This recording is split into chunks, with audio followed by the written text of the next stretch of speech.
Okay. No, the up.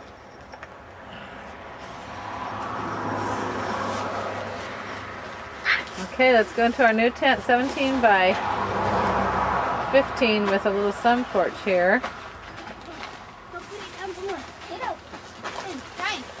Here's the sun porch room, and here's Ryan, that's my glasses. the other room. Here's the sun porch. It's huge. It's so nice. Bye, Mama. Where are you? I'm over here. Bye. Can't find the cat. We're trying to get the cat in here. Brand, you can do it under there. Oh! Ryan, don't step on Brand.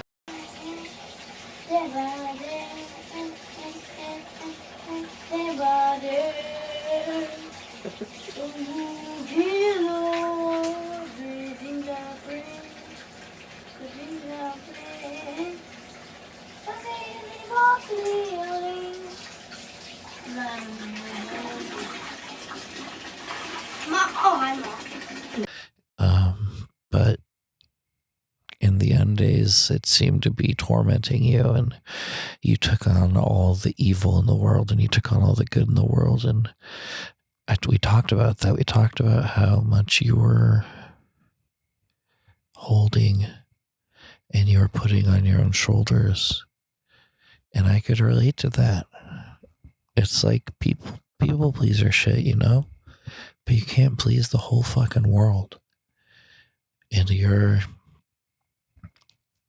it's hard. It seemed like it's hard, especially now, hearing from all the people who loved you and all the amazing support that you had and all the amazing friendships and relationships that you had. It was so beautiful.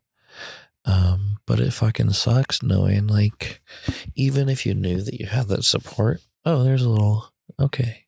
Is that you listening to me? I think I saw a little meteor.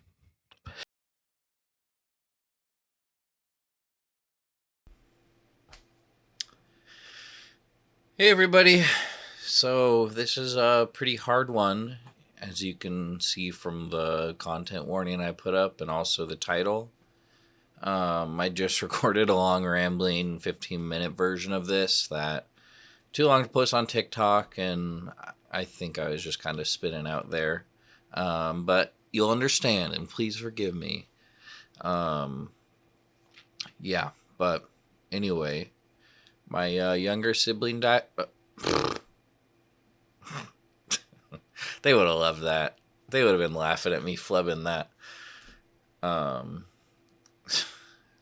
My younger sibling Riley died last week, and obviously it's been incredibly hard and really shocking and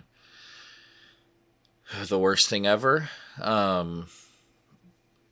If you follow me on Instagram, you've probably seen some of the process of this. I've still been sharing, and I've made some posts there. You can go check that out. And I'm kind of sharing just whatever feels right on my story, and I don't really know. But if you're on TikTok and didn't know, that's why I haven't posted a Slobcore video in a minute. There were some scheduled posts still going out, but I didn't have the energy to take them down.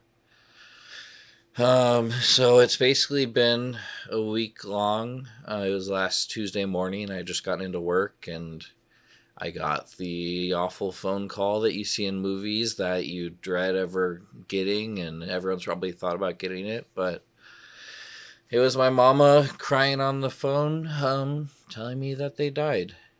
And I rushed out and was able to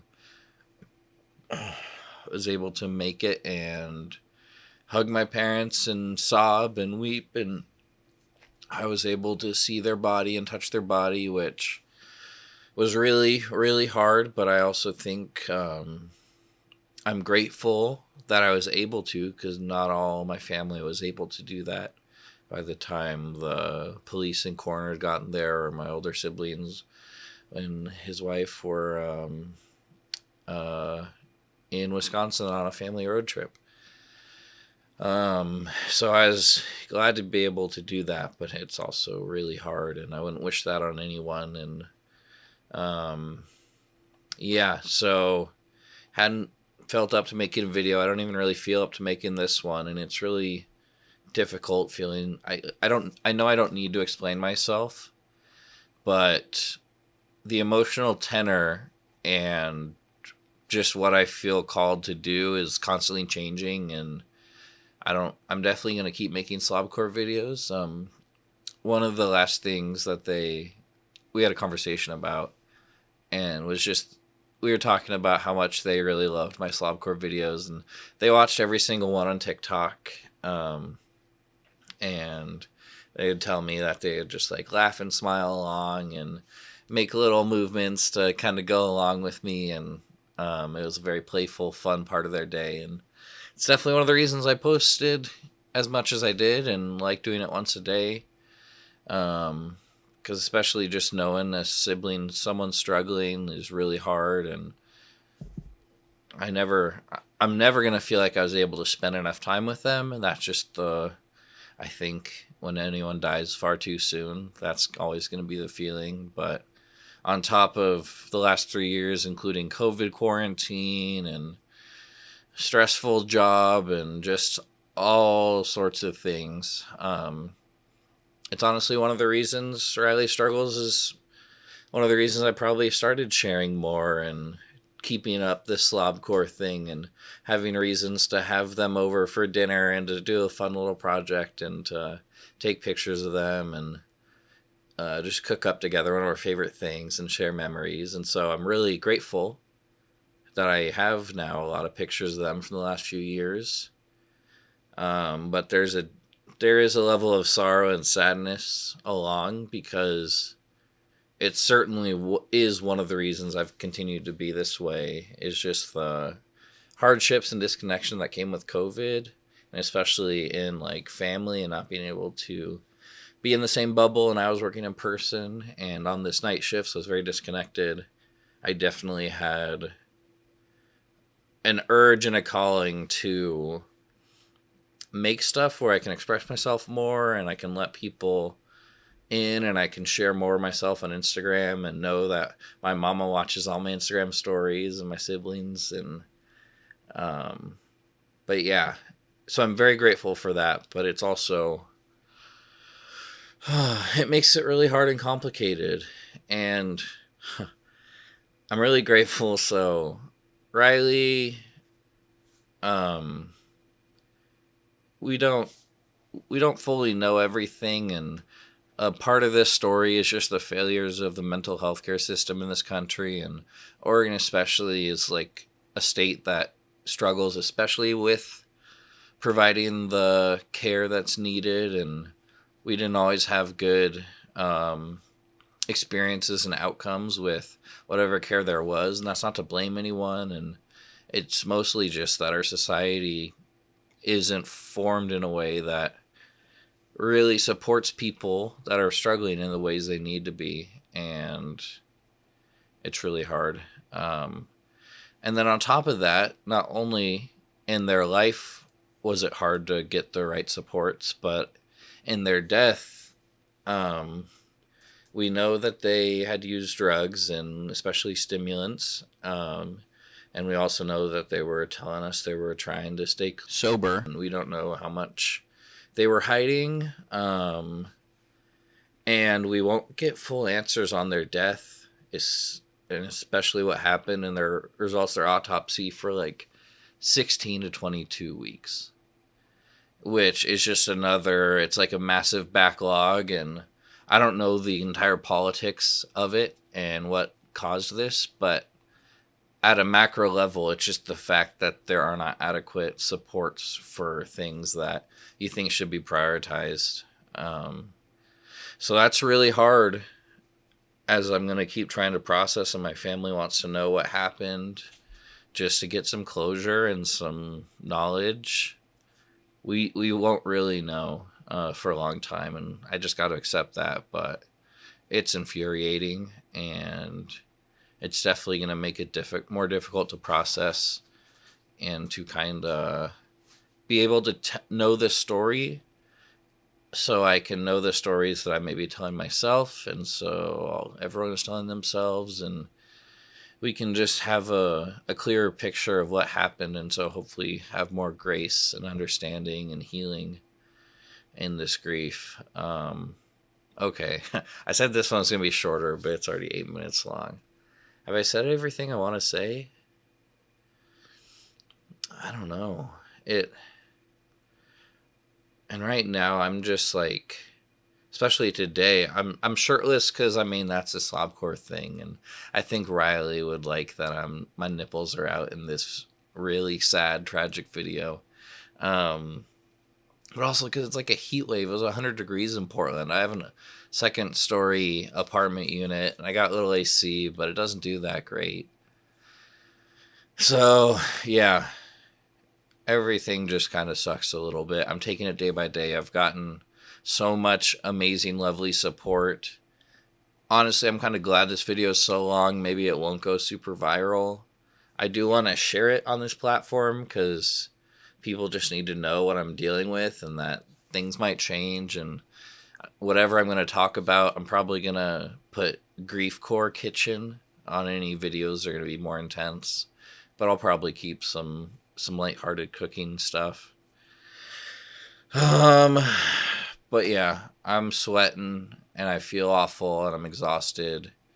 And I'm also feeling so loved and supported. And it's been really good being able to celebrate Riley and just to know that they're at peace now, wherever that is and whatever that means. But they really struggled and they fought so hard and tried so hard to find peace and to find healing and to find acceptance and to find love. And they really succeeded so much in the last few years. But that's where things are. My heart's broken. I'm like too tired to cry right now, but we'll keep going on. All right. Bye, everyone. Hey guys. So these are actually one of the first things I was able to cook and record after Riley died. This is a few days later. Two different friends, Kate and Katie, both we ate wall onion rings together. And I had a bunch of leftovers. They air fry great, and so I just made these air fried them up and then fried an egg in them. Anyway, I'm gonna talk about Riley a little bit. The Economist Adam Tooze, I really like and appreciate his podcast. Ones and Twos is a really great podcast. But I think he coined the term polycrisis in talking about kind of the world, economic, ecological, all the different problems that the world faces. And there's so many things that are kind of hitting a crisis point at once, and it makes things really confusing and overwhelming. And I think it's a pretty apt description for the state of the world and the state of global politics and the future of humanity. And it's also, I think, what so many of us feel it like deep in our bones. And there's so much existential dread in the air. And sometimes there's a level of avoidance of just like how big and deep and scary a lot of these problems are. But I also find it good to look into. But the term polycrisis is really helpful because there's just so many factors. It's so complicated. Everything is so complicated, and there's lots of different things that are interconnected, and they don't know they're interconnected. Like one of the things this year with all the global warming, like you've probably seen the charts of the sea ice or the Antarctic ice levels are like the lowest it's ever been. A lot of that, there's a few factors in that. It's El Nino again, which is going to be hotter in the world. And then they've also found that from reducing sulfur emissions on global shipping, there was some new regulation that went into effect in 2020 that sulfur was having a bit of an effect that was keeping the world a little bit cooler, especially up, I think, in the Atlantic Ocean or whatever. And so it's just like there's unexpected things like that where you're trying to do better, because I think this was good for the environment, but just the ways that it affected the whole system, the whole global climate system, is pretty deep and profound. So anyway, I say this all because that polycrisis, like, it's where a lot of my anxiety comes from. It's where a lot of the feelings, like, it's hard to know what the future holds and how to plan and how bad things are going to be. And then there's just so many headlines of awful stuff. There's a hurricane that's about to hit Los Angeles. Maui is in deep trouble, and that's another crisis that has been happening along this personal crisis of mine. But I do think the framework of polycrisis is a pretty good way to explain how hard it is to explain everything that's been going on, and the the struggles and the suffering that Riley's been feeling and experience, and then also different events and different things that have happened and ways that we've tried to support them and ways that we have gotten better at supporting them. And I don't know. It feels hard to know what to go into specifics about, especially on this because it's so public. But it's also hard now because in Riley's struggles, like, so many people, and especially our family, has been providing a lot of support, and they were super appreciative. They felt it. And so many, like, different kinds and different vectors of support, and they have different relationships with all of us, and there's different ways. Like, sometimes I felt more, like, especially when I was living quarantine and I was quarantining away, that was hard because I couldn't spend as much time with them as I wanted when they were going through some struggles. But there's still things I was able to do, and I'm happy for that. But kind of the hard part is because family, we are so intimately involved in providing support, partially because the outside support just isn't there in a way that Riley probably needed. And things are really hard to access, and there just literally aren't programs and resources for a lot of things. And so that leaves it on families and just anyone in nearby proximity to help out in different ways. But then it's hard because, like, there's a reason your therapist shouldn't be a family member. Like, we are connected, and our nervous systems do kind of rhyme with each other, and we can affect each other, and it's which makes it hard. Like, I was so happy to support Riley in any way they needed, and anyone I love. Like, a relationship's dynamic, and people have different needs and different boundaries, and it's good to be able to work through that. But it does make it hard now that they're gone. Like, even though, as much as I'm trying not to go into guilt and shame and woulda, shoulda, coulda, and, I was thinking of this thing I could have said to him and I never said it, like, that shit sucks. And that just is gonna come, especially because of how connected and how much support and how many conversations all of us have had with Riley through their struggles. Just the fact that it ended up here, like, does make it very hard. And yeah, part of my brain wants to punish myself for failing them and feeling like, if I said the right thing, it could have been okay. One of the first days of grieving, I was just like, in some ways, it did feel like I was trying to be Robin Williams in, like, Patch Adams or any of his roles when we interacted. Like, if we just have the perfect hangout and we can, like, share openly, and I can provide just the perfect words of comfort to kind of help them be able to figure out their stuff and to know what they want and to have a certain clarity about the world.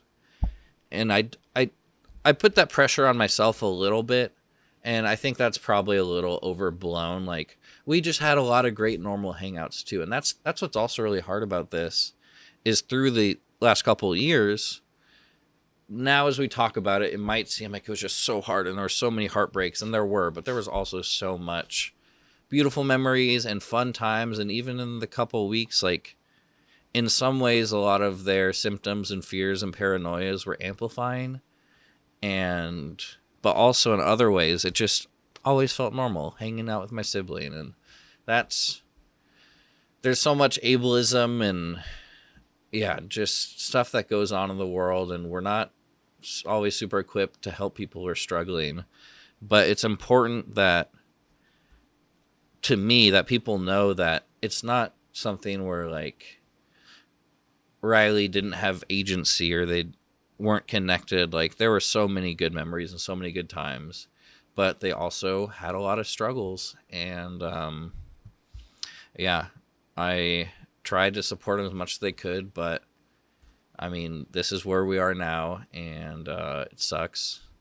But yeah, I think about that a lot, and that's why in trying to talk about this and explain it, like, it's going to be so hard to do it succinctly and off the top of my dome, just because all the different factors that go into this. And it really was a poly crisis in a lot of ways, but there was also poly joy and poly happiness and poly love and so much good throughout Riley's entire life. But even in the times where they were struggling the most and we really were trying to support them as much as we could, yeah, and it just strikes me how much other people who go through similar experiences don't have that support, and they don't have family who are able to provide different things, or there's relationship breakages that happen in the family because things can get really intense when things are struggling. And yeah, it's just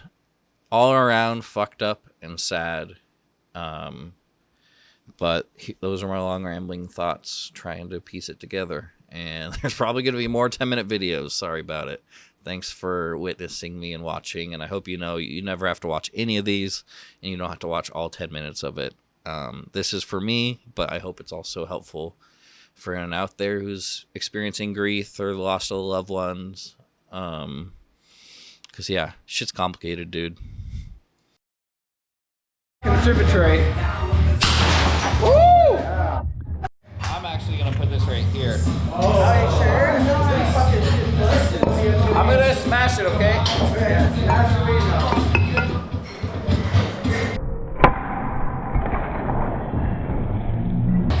Anybody want some glug? Oh, thud. Thudder. Fully intact. Oh, dang. Give it a thud, yeah. Give it a whack.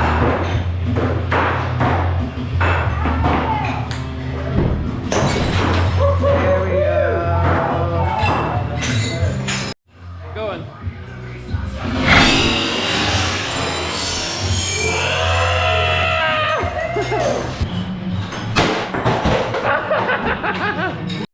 In fact, we must. All must be smashed.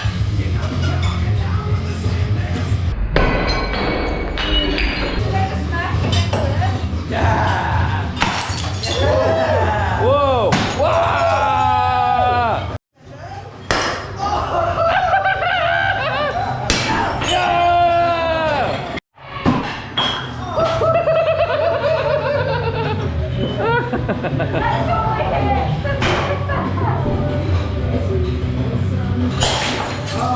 Home run!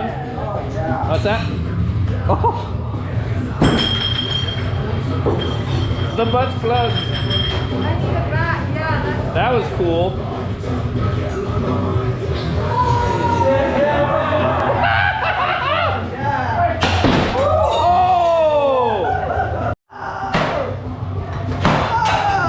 Wow. We got a Pyrex. Pyrex wall throw. This is probably gonna bounce and hit us. Whoa! Borosilicate is no match for my rage. Whoa! Make it again. Bubble hammer.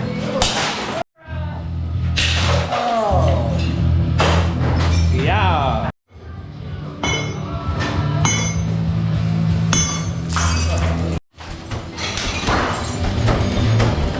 Damn.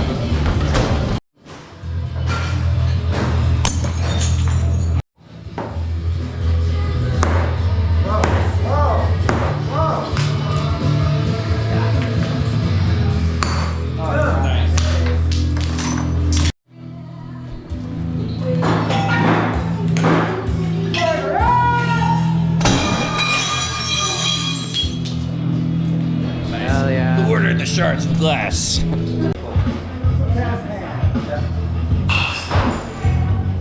Okay, fuck on three. Fuck on three. Fuck on three. 1, 2, 3, fuck. Yeah. Okay.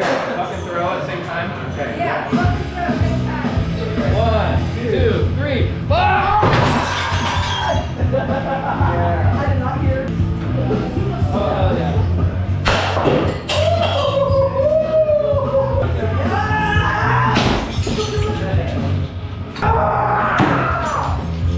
You see that spark? I saw that. You hit something metal and it sparked. It was so cool.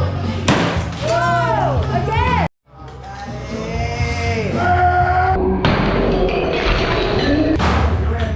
Yeah! Wow!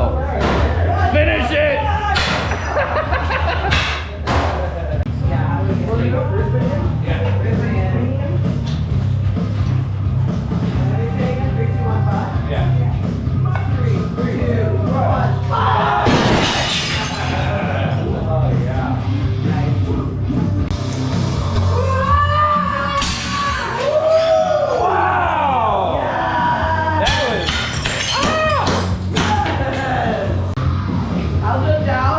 I'm going down. Yeah. Ready, set, go.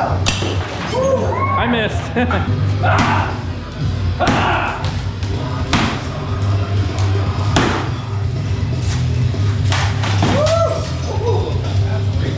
All right, Spanish tortilla. Here we go. Let's see if we can do a quick one of these Griefcores. This is one of the last things I was making the night that Riley died. It actually was on 8/8. It was after midnight, and I just needed to do something for my breakfasts for the week to come, you know, typical Sunday night. Or actually, this is Monday night because I was sick on Monday, but typical before the work week Bryn action, you know, filming it, making this yummy thing.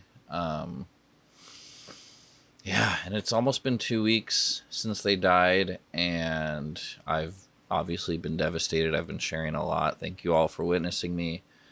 But just watching this, I wish, what if I would have known? I would have called them and offered them some of this and talked to them at 1 a.m. And then I could have figured out that they were not being safe and that everything could be fixed and then everything would be fine and they'd be right here. But, you know, that's not how the world works. And I was just doing my thing. Yeah, but it's hard knowing that's one of the last things, and that, yeah, I just couldn't somehow know everything that was ever going to happen and save them, swipe in and save them. Yeah. Well, this is under a minute and a half, folks. A little pat on the back for Saddle Bryn. All right, bye. I don't have many repeat recipes here in my kitchen, but this is one I've done a lot. Just a spicy shrimp and bean salad, and it's a lot of things I typically have on hand. It's some good veggies, and it's a nice thing that lasts all week. And this was also I was making the night before, or the night that Riley died, and it's the lunches that I was gonna eat that week at work. You know, just a normal week. Riley was actually gonna come over with the family for dinner that night. Obviously it didn't happen. I've posted a lot of stuff about what happened, but I love shrimp too. So did Riley. But this is I had just put this in my little mini fridge at work in our office when I got the awful, horrible call from Mama, and everything turned upside down. Yeah. And you know, I didn't end up eating any of this delicious shrimp salad, and it might be a while before I make it and eat it again, but that's one of the hard things about grief is the way that it's taken away my appetite. And I mean, you know me, that's like one of my least favorite things in the world. Here's another thing, when also I'm really stressed, I get more canker sores, and that upsets my eating.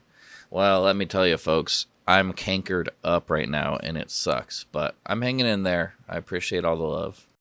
Well, folks, it's a pretty abundantly clear part of my personality and things I talk about, but I really like podcasts, and I've really enjoyed curating and just sharing the things that I like, because we're in this age where everything's so algorithmic that sometimes even sharing the stuff that you like onto social media, is a little harder, and I don't know, I feel like just friends telling each other the cool stuff they're into, obviously it still happens. It's one of my favorite conversations. But in the social media age, I think we take in so much media and so much content without like talking about it or maybe even thinking about it or mentioning it to other people, which, I mean, it's fine. Do whatever you want. But I really like podcasts because, I mean, there's a lot of times where I'm just like menial stuff at work and my mind's pretty bored, and just being able to like listen to a funny or interesting podcast is great. And I listen to a lot of podcasts. I work in a lab, so which is a really good environment for podcast listening. Honestly, being able to listen to podcasts is something I value highly in a job. But yeah, I don't know that Riley listened to podcasts very much. He might have. They might have.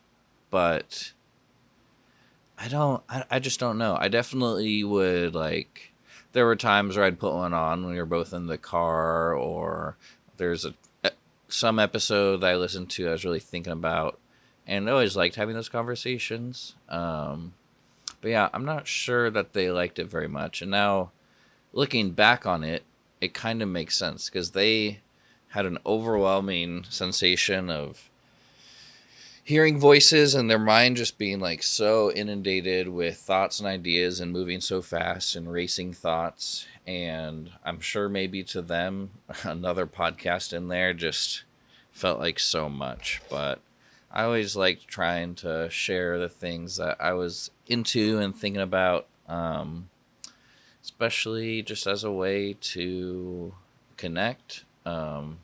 But also just because I know how much I appreciate hearing a lot of different perspectives and a lot of different ideas and things talked about. And it's clear that Riley, due to their nature of their brain, I don't know, whatever, would get very, very into their own head and in maladaptive ways. And so hopefully they watched some of these podcast videos and checked them out and enjoyed listening to it and just didn't tell me, because they weren't really one to talk about that sort of stuff. But yeah, there's my podcast and griefy Riley thoughts, I guess. What's up, dudes? Grieving is exhausting. This was Friday night. I posted on Twitter something about, dang, the body really be keeping the score tonight. And I was just sore and tired. And I mean, I typically am Friday night after a long week, but it's just been holding on to and processing such strong emotions. And I've been up to a lot in it, and I've received so much love and support. I've been so appreciative of that. Even this bath I took, because I posted that, and my friend Shada was like, how about an Epsom bath? And you know what? I did some Epsom. I did some bubble bath here. I'm just bathing around like a sim. And it was very nice. And then I also listened to an album that my friend Jadiana recommended to me. And literally, I can't think of the name. Julie Byrne, her most recent album. Really good, talking about grief. So I had that playing, and I just sat in the bath. You actually saw my bathtub doesn't fully fill with hot water, so I always have to boil a pot on the stove, like I'm some medieval peasant taking my once-a-year bath. But it was good, and I'm so appreciative of those two friends specifically for this bath, because Friday night, my anxiety was wild, and I've talked about it a lot before, but my anxiety, and when it gets to panic attacks, it's just like all in the body. It's basically all physical symptoms. Like, I'm pretty calm in my head when I'm experiencing it, but I think, especially on hard days like these, I don't always process my anxiety in the moment. And then in my cool down period in the evening is when everything hits. So I just had like a 45 minute, like, not feeling great moment on Friday, all things considered, even though I had a pretty good Friday. But just my body, it's almost like you're passing a big turd is what I feel like with my anxiety. When I have elevated symptoms, it's like, oh, this is going through me. And I just have to know that it's just temporary, and there's lots of things that I can do. I always pull out all the stops. I always take my blood pressure because I'm so worried that I'm having a heart attack. That's like one thing about health anxiety, and especially when it gets into panic attack levels. But it's always so nice just to see, okay, check my blood pressure. My blood pressure is not at heart attack levels. This is the thing that's happened many, many times. I'm getting better. And that little self-talk can just put me back on a track. But, yeah, even though I'm like trying to share a lot of love and there's so much support, I'm so appreciative for everyone who's reached out. I'm just going through it. And even though I just want to intellectualize everything away, like, regardless of if I feel the feelings in my head, which I definitely am, I've cried more than I have in a long, long time. But my body's going to feel them regardless, so I might as well give it whatever it needs and be gentle and tender with myself, because these are gentle and tender times. Yeah, so hope you enjoyed this bath time. Bye. Make yourself a Dutch baby. Riley and I loved eating Dutch babies together. More on that later. They're super easy. Here's the recipe. I have it memorized. Cup of flour, cup of milk, 3 eggs, 4 tablespoons of butter in a hot cast iron pan, 425 oven. Mix it, blend it all up as finely as you can. A blender's great. This one has a little bit of nutmeg. Excuse me. Pinch of salt and a tablespoon of sugar. Put that sucker in the oven 20 minutes. Then take that sucker oven down to 300 for another 5 minutes. You got yourself a Dutch baby. Serves probably 3 to 4. Super good. Anyway, Riley and I, we've eaten a lot of Dutch babies in our life. We were there together when Mama finally discovered that you could get that making Dutch babies was easy, and you no longer had to spend a premium $12 or whatever at what's that pancake place that's on Barber? Breakfast home style? I don't remember. Who cares? Anyway, but Mama found a recipe and she's been making them ever since. She goes, this one's a pretty basic one, and then I just top it with powdered sugar and lemon. Just the crappy lemonade stuff. Real lemon, I think it's called. But yeah, I made this last weekend and had some friends over and played some board games. But yeah, Riley so loved food and loved cooking and loved eating most of all. And we always shared in that, like, so many of our best memories are around food. And it's kind of hard because even like watching this, I think of just us two, maybe on a Saturday or Sunday morning, sitting at the kitchen table, watching Mama finish up making the Dutch baby, and just like such beautiful, wonderful times. Yeah, and gosh, I've probably eaten every dish that I've eaten. I've also eaten with Riley, and it's something I'll love and cherish, and it makes me happy. That's something that's their spirit has imbued in us together. But man, it just sucks knowing that we've hit our limit on Dutch babies in the physical realm, and yeah, it's just sad. But nevertheless, I will persist. Oh, Mama's Dutch baby, though. She does some with cinnamon, sugar, and apple slices, thinly sliced apple on the bottom. Oh, and I tell you how good this is. Ooh. Yeah, highly recommend. Make up a Dutch baby. It's so easy and so cheap, and you're going to feel like a genius. And you can listen to my little 30-second recipe, but just look it up, dude. Yeah, I think in the next couple weeks and months, just even when I get back to regular scheduled programming, just different dishes are going to make me think of Riley and think of good memories and how much they so loved food and how much fun that was to share with them. What's up, y'all? These are the flautas from Costco, which are an essential component of Riley's life and food. Their friend Mateo brought it up when he came over to visit. after Riley died, and I was just thinking about all the good flautas. So next time I went to Costco, I had to pick some up. And I'm really grateful Riley was at home and just had the access of Mama and Papa going to Costco and having a stocked fridge, because they struggled eating sometimes in the last few months and years. So yeah, shout out Costco and your dang delicious flautas. All right, this is essential for the Bryn and Riley Nilsson flauta eating routine. First, you have to bite into them right when they're out of the microwave, and you're gonna burn your mouth a little bit. This improves the experience. It's part of the je ne sais quoi. I don't know what that means. It's gonna be too hot, and we dip it in ketchup. Shout out Sacred Style Tacos, where you eat those with ketchup. I only do this with flautas because this is a special thing. Costco style, baby.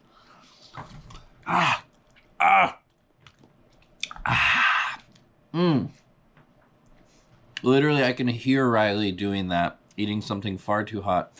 I used to always make fun of them for having a pussy mouth because I could handle, like, hot temperature things. They had a more sensitive mouth, so I always said they had a pussy mouth. That's a funny memory. That was me in high school, folks. See you later. Well, folks, I made it happen.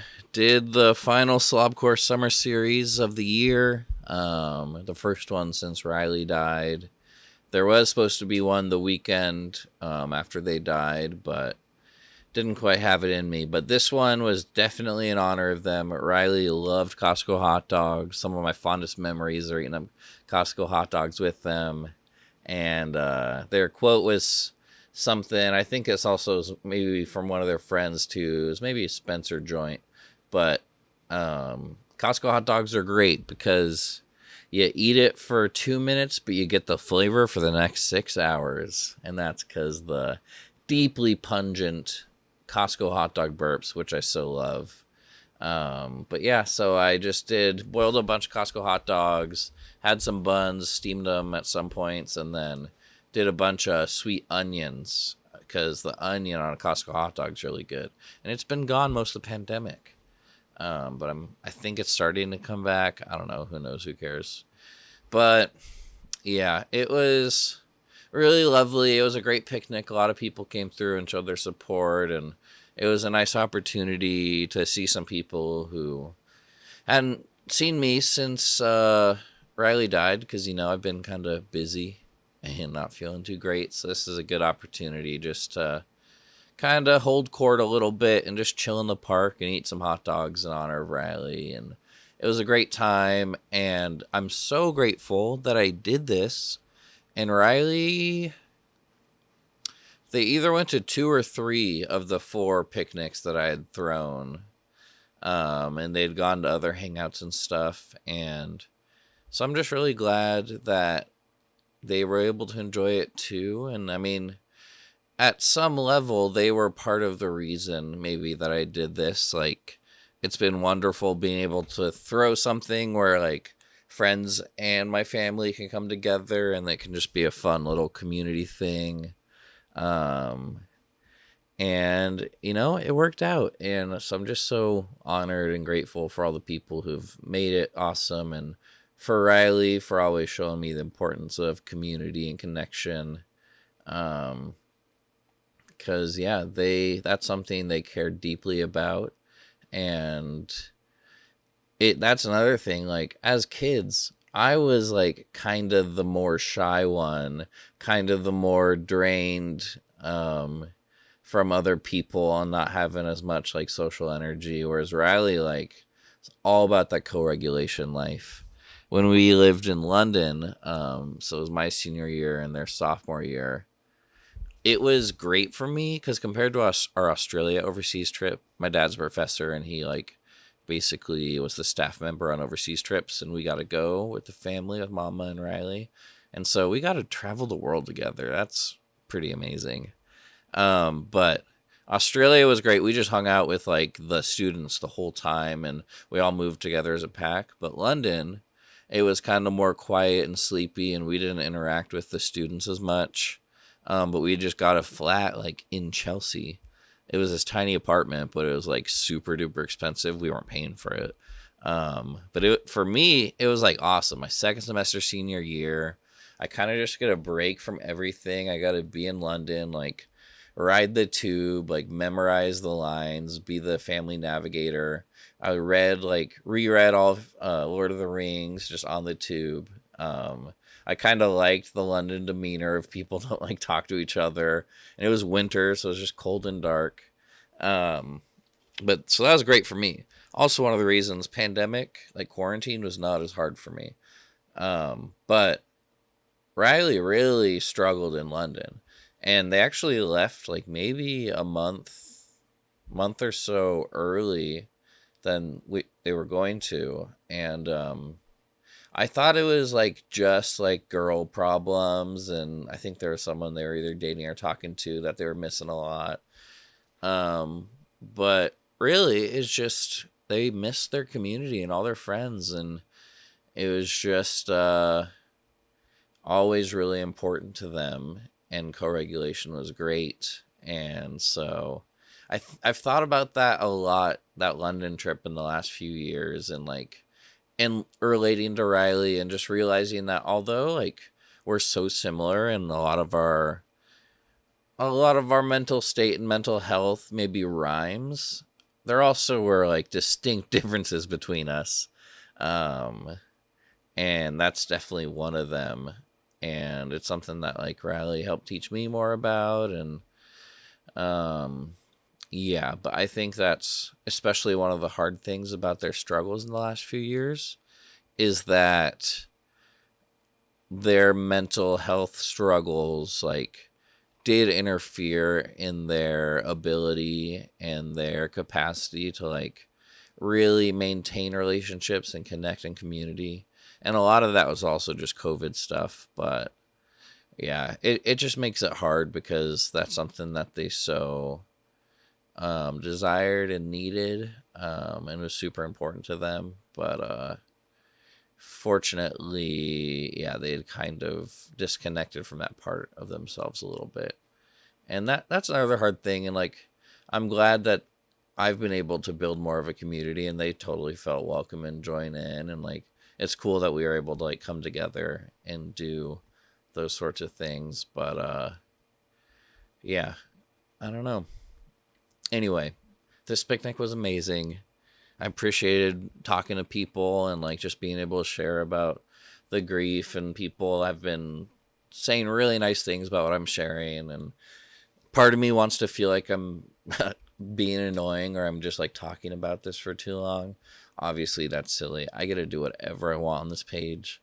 And my younger sibling just died in a horrible, tragic way.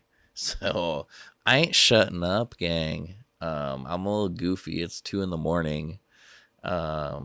Hopefully you enjoyed listening to this. Love y'all. Bye. I made some Korean pork jerky. Shout out my friend Jenna for the inspiration. And also watch this. You're going to see me chop up all the trimmings and fat because it's still good. And I use that for a little sausage I used to make some ground pork. Anyway, one of the things that really sucks about Riley dying and being dead, and it seems most likely dying from drug use and probably an overdose. We won't know. Probably fentanyl, laced meth maybe, but we don't really know.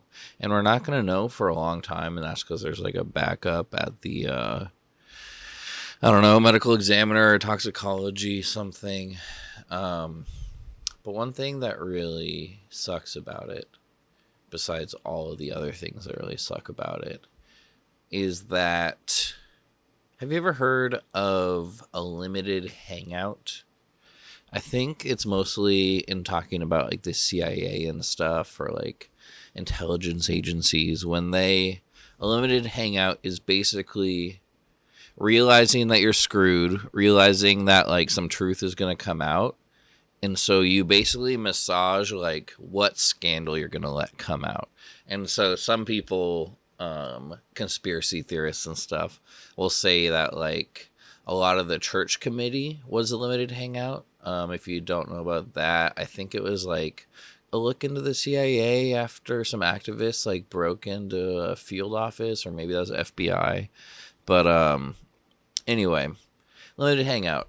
You kind of show a little bit of your ass, so you don't have to show your full ass, and it's a pretty effective and sneaky way of being sneaky about something.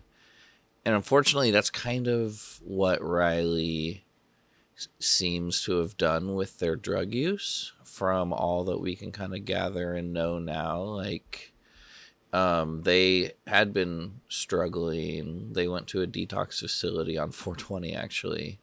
And when they went to that, they told me stimulants that they had used coke and speed, but they didn't say meth. And one thing that just sucks is the way that so many facets of their life were so heavily stigmatized.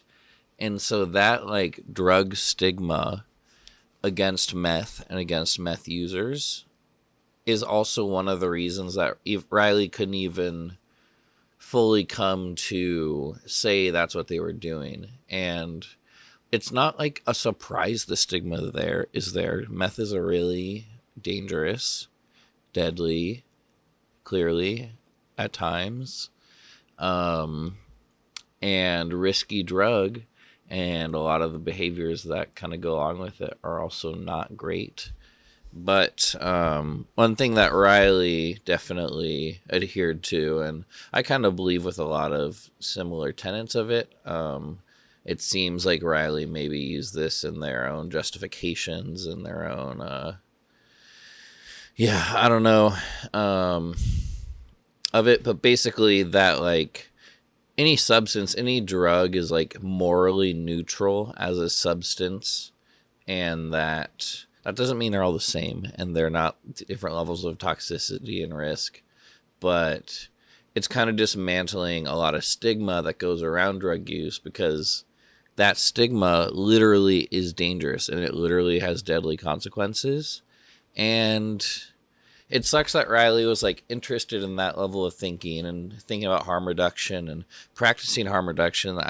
And going through their stuff, they had drug testing kits, and it's something that I knew that they knew about, and they knew about, like, testing coke and stuff for fentanyl. And that's the thing, like, Riley was very aware and very intelligent and very confident. Seems like a little too much, but anyway. But it sucks because, like, it seems that they were using alone, and that's just, like, number one, that's not harm reduction right there. And that's kind of the tricky thing. Like, yeah, you can, I also don't know, like, the extent of their use or lots of details, because it's so stigmatized that they couldn't bring themselves to, like, explicitly talk about using meth. And probably because they wanted to keep using it, and they knew that raising the flag up to that level would probably have some sort of consequences and some sort of, I don't know, intervention, or some ways to kind of dig a little deeper into their feelings and their use and what's behind it. But so that's, like, they didn't tell us because they clearly were using and wanted to use. And I'm not an expert on addiction. I'm kind of a dork, you guys. I've never seen cocaine. I've never been offered cocaine. The most drunk I've ever been was the first time I got drunk. I got blackout drunk in Latvia in Eastern Europe when I was 18. It was a wild night. Shout out Martin and all my Latvian friends. But I really did not like the feeling of being that drunk, and especially, like, the next day not knowing how I got back. So I'm kind of a dork, dudes. So I don't really know. I can't speak to addiction at that level, or, like, partying, and maybe one of the other reasons that Riley didn't really share this stuff with me. And then it's like, shit, should I have partied more so I would know how to better handle this, and maybe I had experience of people who were taking it a little too far, taking it a little dangerous. But then it's also hard because it does seem like their mental health and different struggles and different mental illness struggles probably also contributed to them not. Well, that's the thing too. They even did seek treatment. Like they went into detox, but they were able to get out early because they kind of felt bad about being in there because they knew there's like a wait list and other people have it worse and they're not that bad and they have this loving, supportive family and they could just go back to their place. And so I don't know exactly why the reason, or maybe they're just like, yeah, I don't know because Riley didn't share this. And that's what sucks is like, I'm not trying to solve all the mysteries. Like, part of me also does respect, even though it ended terribly, and so Riley doesn't get a say anymore because they're dead. But in a way, I do want to at least honor. How do you even honor this? I don't know. I'm not like trying to solve the puzzle of their drug use and maybe the different things that contributed to it, and I'm not trying to shame them, but like I said, they're dead, and it's just something that's kind of bopping around in my mind, and it's really hard, and it's hard to talk about, and people have preconceived notions. But also it really was damaging, and there were like things that come up, like it had started to affect your personal relationships, and it started to affect you obviously felt very bad. Like when I saw you in the night before detox, it really did seem like you wanted to stop using. And so it's even hard because it was the secret thing though, to know like what your use patterns were, or like, oh, how much of the really stressful things of the last few months specifically, was it just because you were either high or like on the come down? And those are just going to be unanswered questions. And on one hand, like for me, I guess it doesn't matter. Like I feel like when you were in need and expressed a need and we were together, like I felt like I was able to listen and to support, but unfortunately you weren't telling me the full story and I couldn't properly support you in the ways you needed for that. And it's not that to say this is your fault, but you're gone and I miss you and this sucks. And yeah, we clearly have this. America has always been a drug country. Like this is both kind of new territory, but it's also nothing new. And people have been using drugs and dying of them and having issues with them for a long, long time. And that's just apparently a part of the human condition. And I wish I didn't have to experience it this way. But maybe I made sense. That was 10 minutes. Gosh golly. Bye. Wow, folks. Had a massive realization that you can make oatmeal fast and not overnight and the morning of. This is pretty delicious. Anyway, one of the things that sucks ass about Riley being dead is basically how dialogue has ended. Now I just got a fucking monologue and talking about them and remembering them and honoring them. Like, and that sucks because the beauty of a relationship is that it's dynamic and it's equal and it's moving and it can be honored by each and it can be adjusted by each. And instead, I'm out here airing out all O'Reilly's shit and all my shit with them. And here's the thing, like, whatever may be true for me, maybe is just completely me bringing my own perspective and my own flaws into certain things. Like, it just sucks. And it is the way it is. Like, I don't think anyone judges me for that. But, like, what if, like, Riley had, like, a lot more deep-seated issues with me than they were able to let on? And there were things that I was doing that hurt them or didn't make them feel good. And now I'm out here on Instagram getting all the feel-good points from people grieving and feeling bad for me because I lost my beloved younger sibling in this tragic way. But I'm out here getting all that sympathy and stuff. But if the case may be, whatever, yeah, just a relationship is beautiful because it's able to grow and it's able to heal and it's able to, yeah, be dynamic. But when someone dies, like, I'm not saying my relationship and my thoughts and feelings about Riley won't change, and maybe my own things I learn or come to understand about their life and their inner struggle and inner turmoils. But yeah, it just sucks that all of us here are the ones here to try our best to honor their memory. But like the one way to be truly honored is to be able to have a voice and have a say.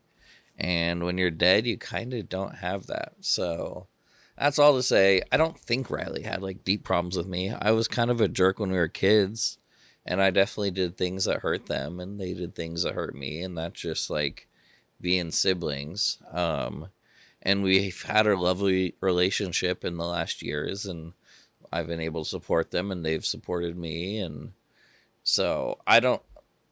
Not that they're, but that's just the thing that sucks, is the fact that I won't be able to know that. But too bad. I'm still yelling, screaming, crying from the mountaintops, and that's just the way the goddamn cookie crumbled. Because here I am, and it is hell. But having lots of support, and I'm just firing off like this in my little silly videos. Thanks all for watching me and witnessing me, and I hope you're doing okay out there. Make up some oatmeal. It'll treat your gut real nice.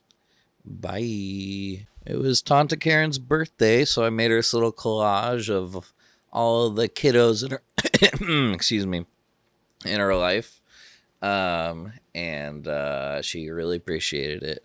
But one thing I've been thinking and wondering about and worrying about is if in some way I'm responsible for Riley's death, because I've kind of upset the space-time continuum of the dynamic. Because Riley's the one who is creative and artsy and has deep thoughts and shares them. And especially Riley's the one that had artwork. They're ceramics. They're an amazing potter, ceramicist. They could throw that dang thing for hours. I was always awful at throwing pots, but Riley had that gift that they would just give people their pottery for presents. And I was so jealous because I'm so bad at giving presents as I thought. Turns out I'm actually all right. But now, did I upset the rift by becoming more artsy? Did I impede on their ground? And that just threw all through the momentum of the dynamic into such array that they ended up dying? I don't think so. But yeah, anyway, thank you, Riley, for showing me how you can like have the cheat code to presents and gifts when you just pick up an art. Especially for me, I just print out some pictures and make a silly little collage. I did two. There were 2 birthdays on Saturday. I did this physical collage for Karen, and then my friend Kay's birthday, I did a little Photoshop collage of a lot of pictures I had of her.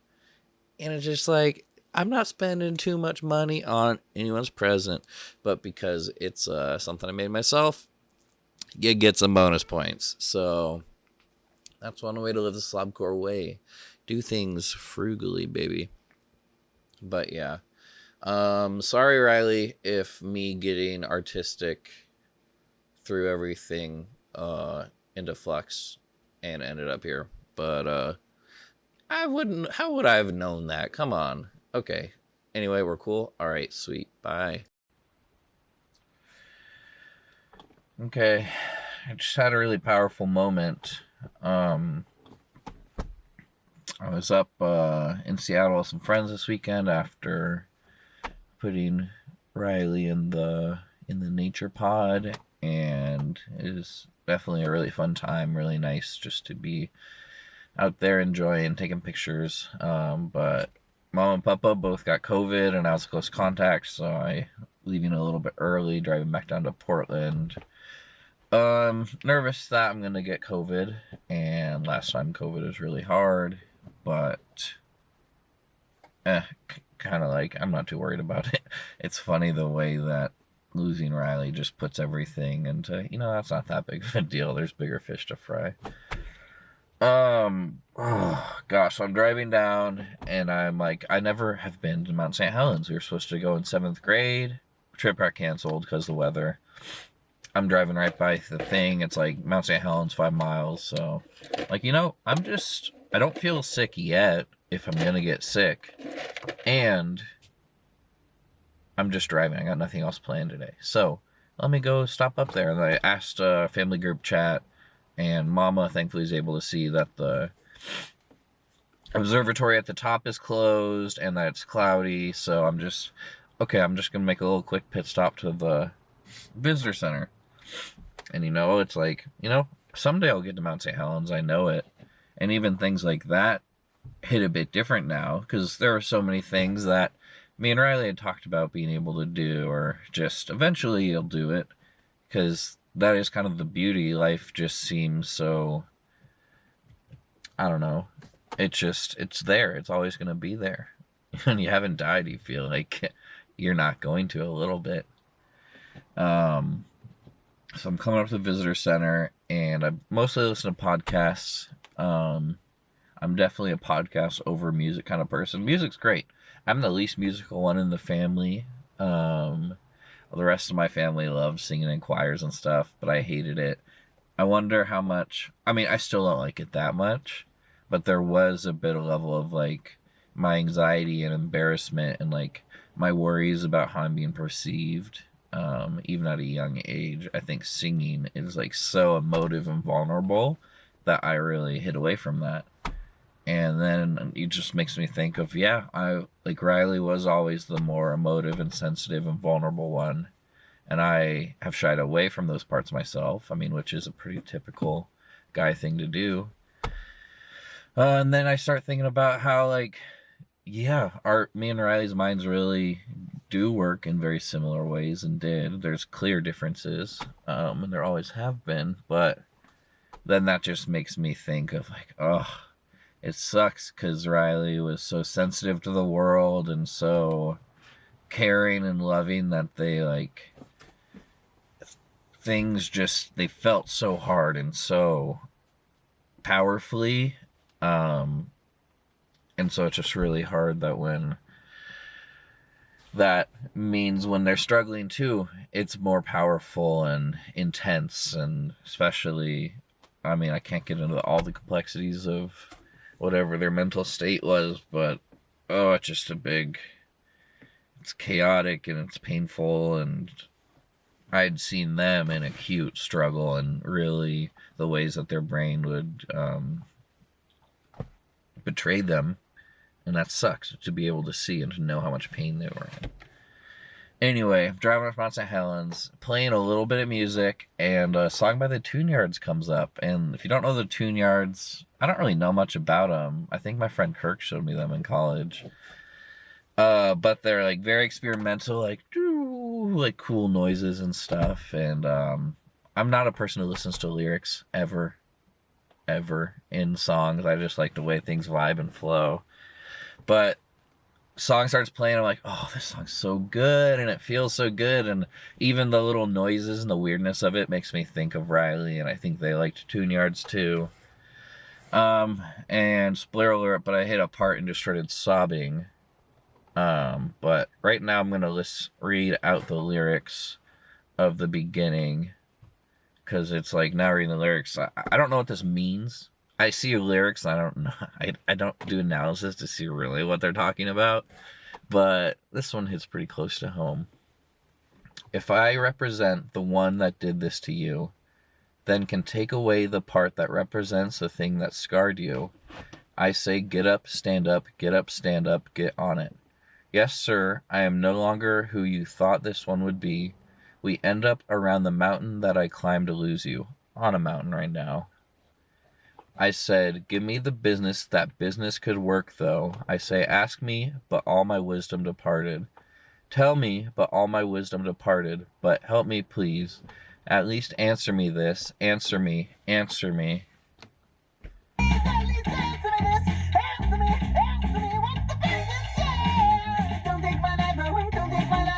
And that's when I cried. And kept crying.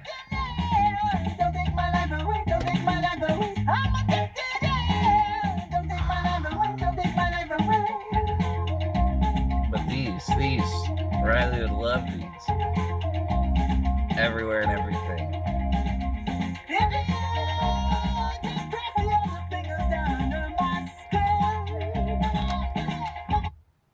Okay, well, I didn't cry on video. I was a little worried about that. I mean, maybe I should. I'd get so many dang views if I'm out here sobbing on my videos.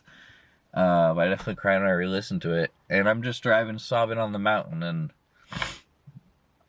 it really is the power of music.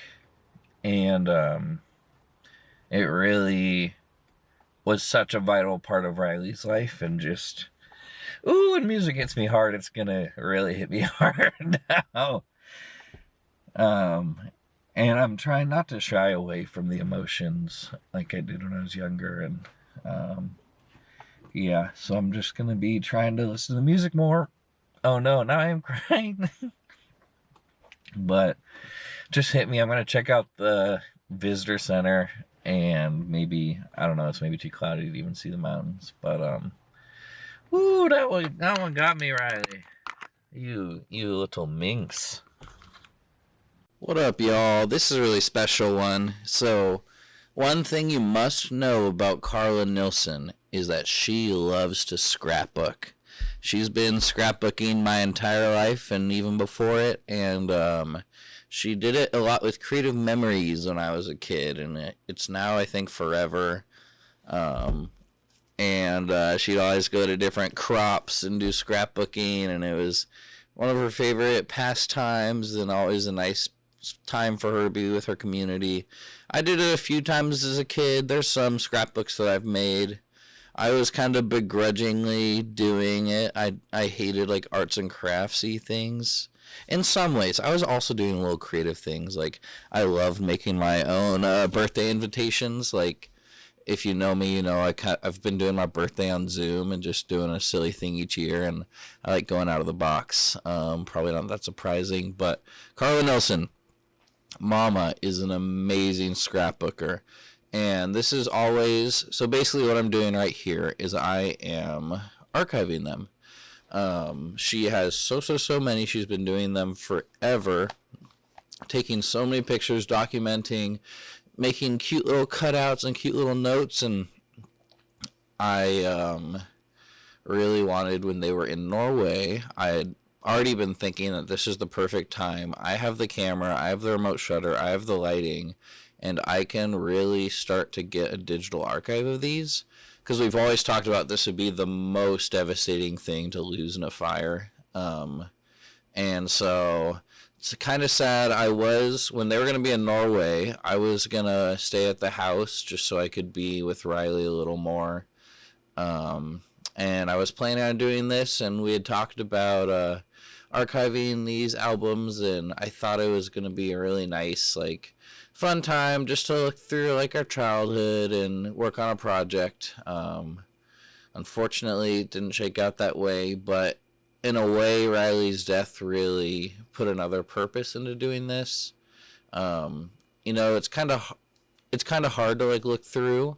But the way I was doing this, I was just going flip, click, like really quickly. I really wasn't processing too much of the albums, and it was more like a meditative task and project that I knew was going to be much appreciated, and just a way that I was able to show some love and to kind of grieve. And my cousin Az had been staying down here and was helping us out so much, and they lugged all of these albums up and down. And basically, these scrapbooks are amazing, and it's just so good to have so much of my life documented. And I kind of love the way that I've taken on the torch a little bit of documenting the family. Oh, wow. Whoa. Did you organize something? Open one of the folders. 1997. Oh, wow. Whoa. Did you digitize all of your albums? Oh, you All found of Riley's. yours. All of mine? When did you do that? Over when you guys were gone. Oh my gosh. I was planning on it Wow. anyway. That's a lot of work. Yeah, I'm not fully done. There's something Nice. like 3,000 images, which each are 6,000 pages. You took a picture of each page? I was able to set the tripod up and use my lights and the remote shutter. That's awesome, Has Bryn. helped a lot to lug up and down. That's really cool. That's a ton of work. Yeah. Did you organize them by date when you put them back on the shelves? No. That's think we one put thing them I was back going to on do there. one of these days. Oh, Oh my gosh, that's that's great.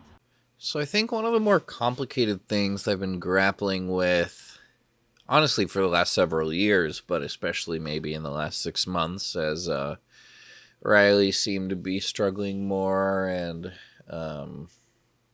yeah, there are just some stressful things going on, is that, like, I'm one of those assholes who has really had a very positive, many silver linings and positive experiences and like personal growth in the last 3 years.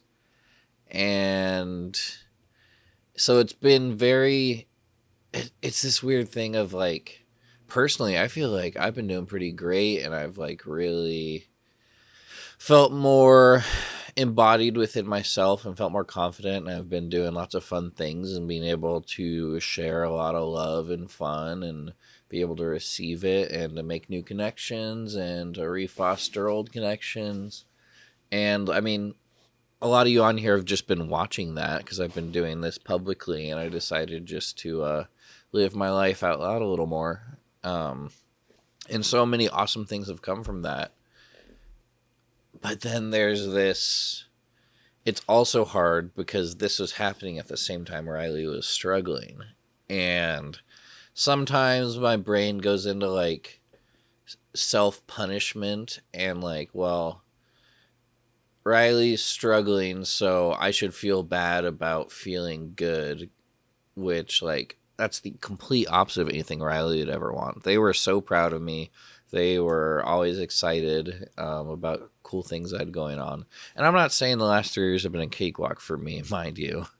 But sometimes it did get, I feel like especially when Riley was struggling, it would be, I would get worried like, I wonder if they feel like jealous or like, oh, Bryn's doing all this stuff. Bryn has his own apartment.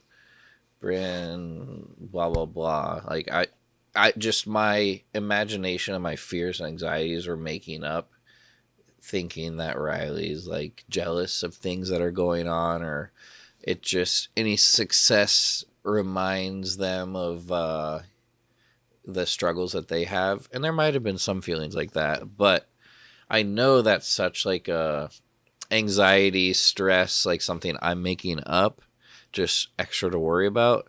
Because Riley like was so happy for other people's happiness and experienced a lot of joy and connection, and never really was one that had a lot of jealousy or bitterness. And jealousy is just something I struggle with, since it's not really something I feel hardly ever. And so I think in my life I've like overcorrected and just get super worried and nervous about like, oh, am I making other people jealous by like having fun out loud?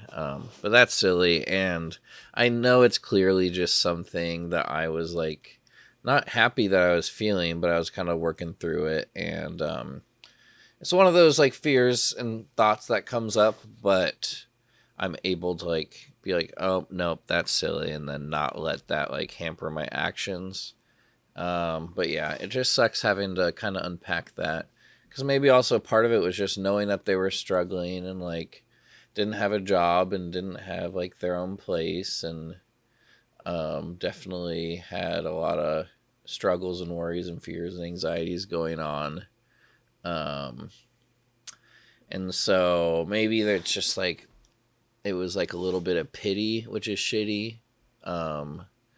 But just I wanted them to be able to be happy and to be comfortable, and they did have a lot of really good times, even all throughout their life, and even in times where they were struggling a lot. But yeah, it's just so hard, and yeah. But now I'm just trying to keep it moving and know that they so much were a purveyor of just joy and connection and trying to make things and to cook good food and to have good times. So I'm going to keep on doing it, and I'm not going to feel bad about trying to make the most of life in this really hard, stressful world, because they were definitely a firm believer in just the way that love multiplies and the way that care and connection and community really like amplifies and grows. And they're always good at cultivating it themselves. And I'm sad that they're not physically around to do that anymore. But so many of their wisdoms and lessons and thoughts and ideas still reverberate in me and in all of us. And yeah, I'm just really proud of them and know how much of an impact they made on the world, even though it was in a shorter amount of time. What up, y'all? It's interesting the way that I just look at everything differently now. Like, I obviously really love podcasts. It's why I talk about them all the time. And I think podcasts can be a great way to like get news and to hear cultural commentary and just to like feel connected, especially when I was in the quarantine on the night shift. Like the fact that podcasts kind of like are so immediate, and they're like, especially during pandemic, things were changing so quickly that, okay, hearing these other people who make this weekly show talk about these other things that I'm grappling with really helps. And so like, especially with Riley, I would recommend podcasts to them a good amount. But I don't really know how often they listen to podcasts, if ever. And then now I just get thinking, like, I wonder if that's because, like, podcasts specifically are already, like, too overstimulating, or... Because, yeah, if they had other voices, other racing... Oops, I accidentally stopped the video as I was recording. But yeah, if they had like overwhelming in the brain, it would make sense that adding another like voice in there just doesn't work as well. And yeah, it's really interesting the ways like now, like when you die or whatever, your life flashes before your eyes. But it seems like when you're grieving, your life just slowly washes over you, and everything feels like you are just like, and reevaluating.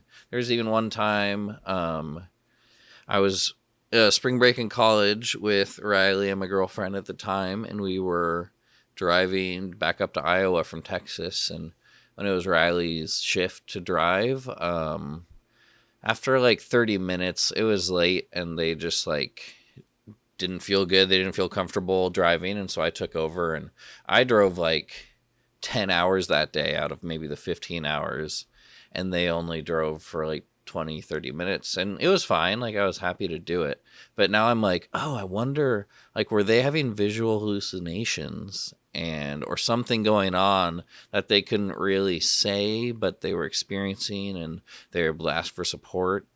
And so it's interesting the way that, like, yeah, I wonder if that was like an early little symptom, or, because that's the other thing, like, honestly, we don't really know when Riley started experiencing more like symptoms and delusions and I don't know, different things that maybe were very tough for them to deal with, because definitely know from them sharing and just experiencing them in some hard moments that it was very overwhelming and very hard to deal with.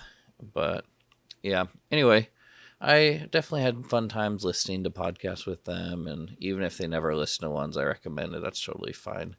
Yeah, but this grief stuff, weird. It's been a month since Riley died, and it was also Papa's birthday, so the family gathered. I made up this mushroom and potato paprikash. Papa's a big mushroom fan. There's lots of lion's manes in there.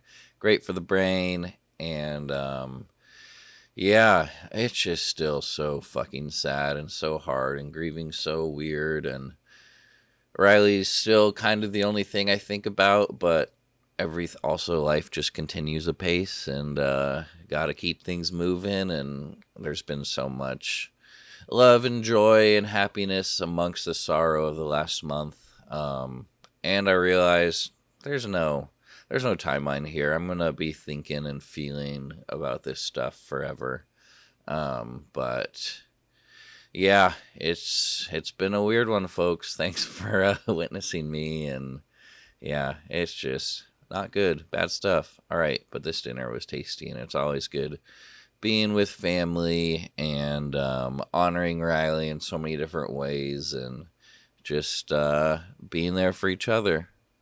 It's all we can do right now. But peace out, take it easy, and I'll see you on the flip-flop, gang. Okay, I've been thinking about what to say along these lines for a long time, and I still don't really know what I'm going to say right now. But I think one of the great honors that I've had and privileges is just being able to be close with Riley in the last few years, and to have them share with me and have a lot of good talks, and to maybe have a bit closer perspective on a lot of their struggles and a lot of their fears and worries, and a lot of their psychosis and delusions and grandeur and everything that was encapsulated within them and encapsulated within their mental illness struggles. But I think one thing that's really hard, especially Riley just loved so many people through their life, and so many people loved Riley, and I know this is just such a huge shock for so many people who didn't have the pleasure and the privilege of being close to them in these few years, and a lot of that is due to their state is they didn't really have much capacity and executive function and ability and capacity. I already said capacity, but to maintain relationships, and very disorganized thinking, which makes it hard to make plans and to connect with people. But I want to share one of the scariest moments that I had with them, and it's a time where they were really struggling. And if you don't want to hear this, then you don't need to. Like, it's sad enough as it is, but I do think there are a lot of people who probably just don't have the answers, and it feels so surprising based off the Riley they know, and it even does for all of us too. But at the same time, it wasn't like the most shocking thing in the world when I got the call, and that's like, oh, that's so sad. But Riley had been struggling for quite a while. So anyway, this was this summer. I think it was June.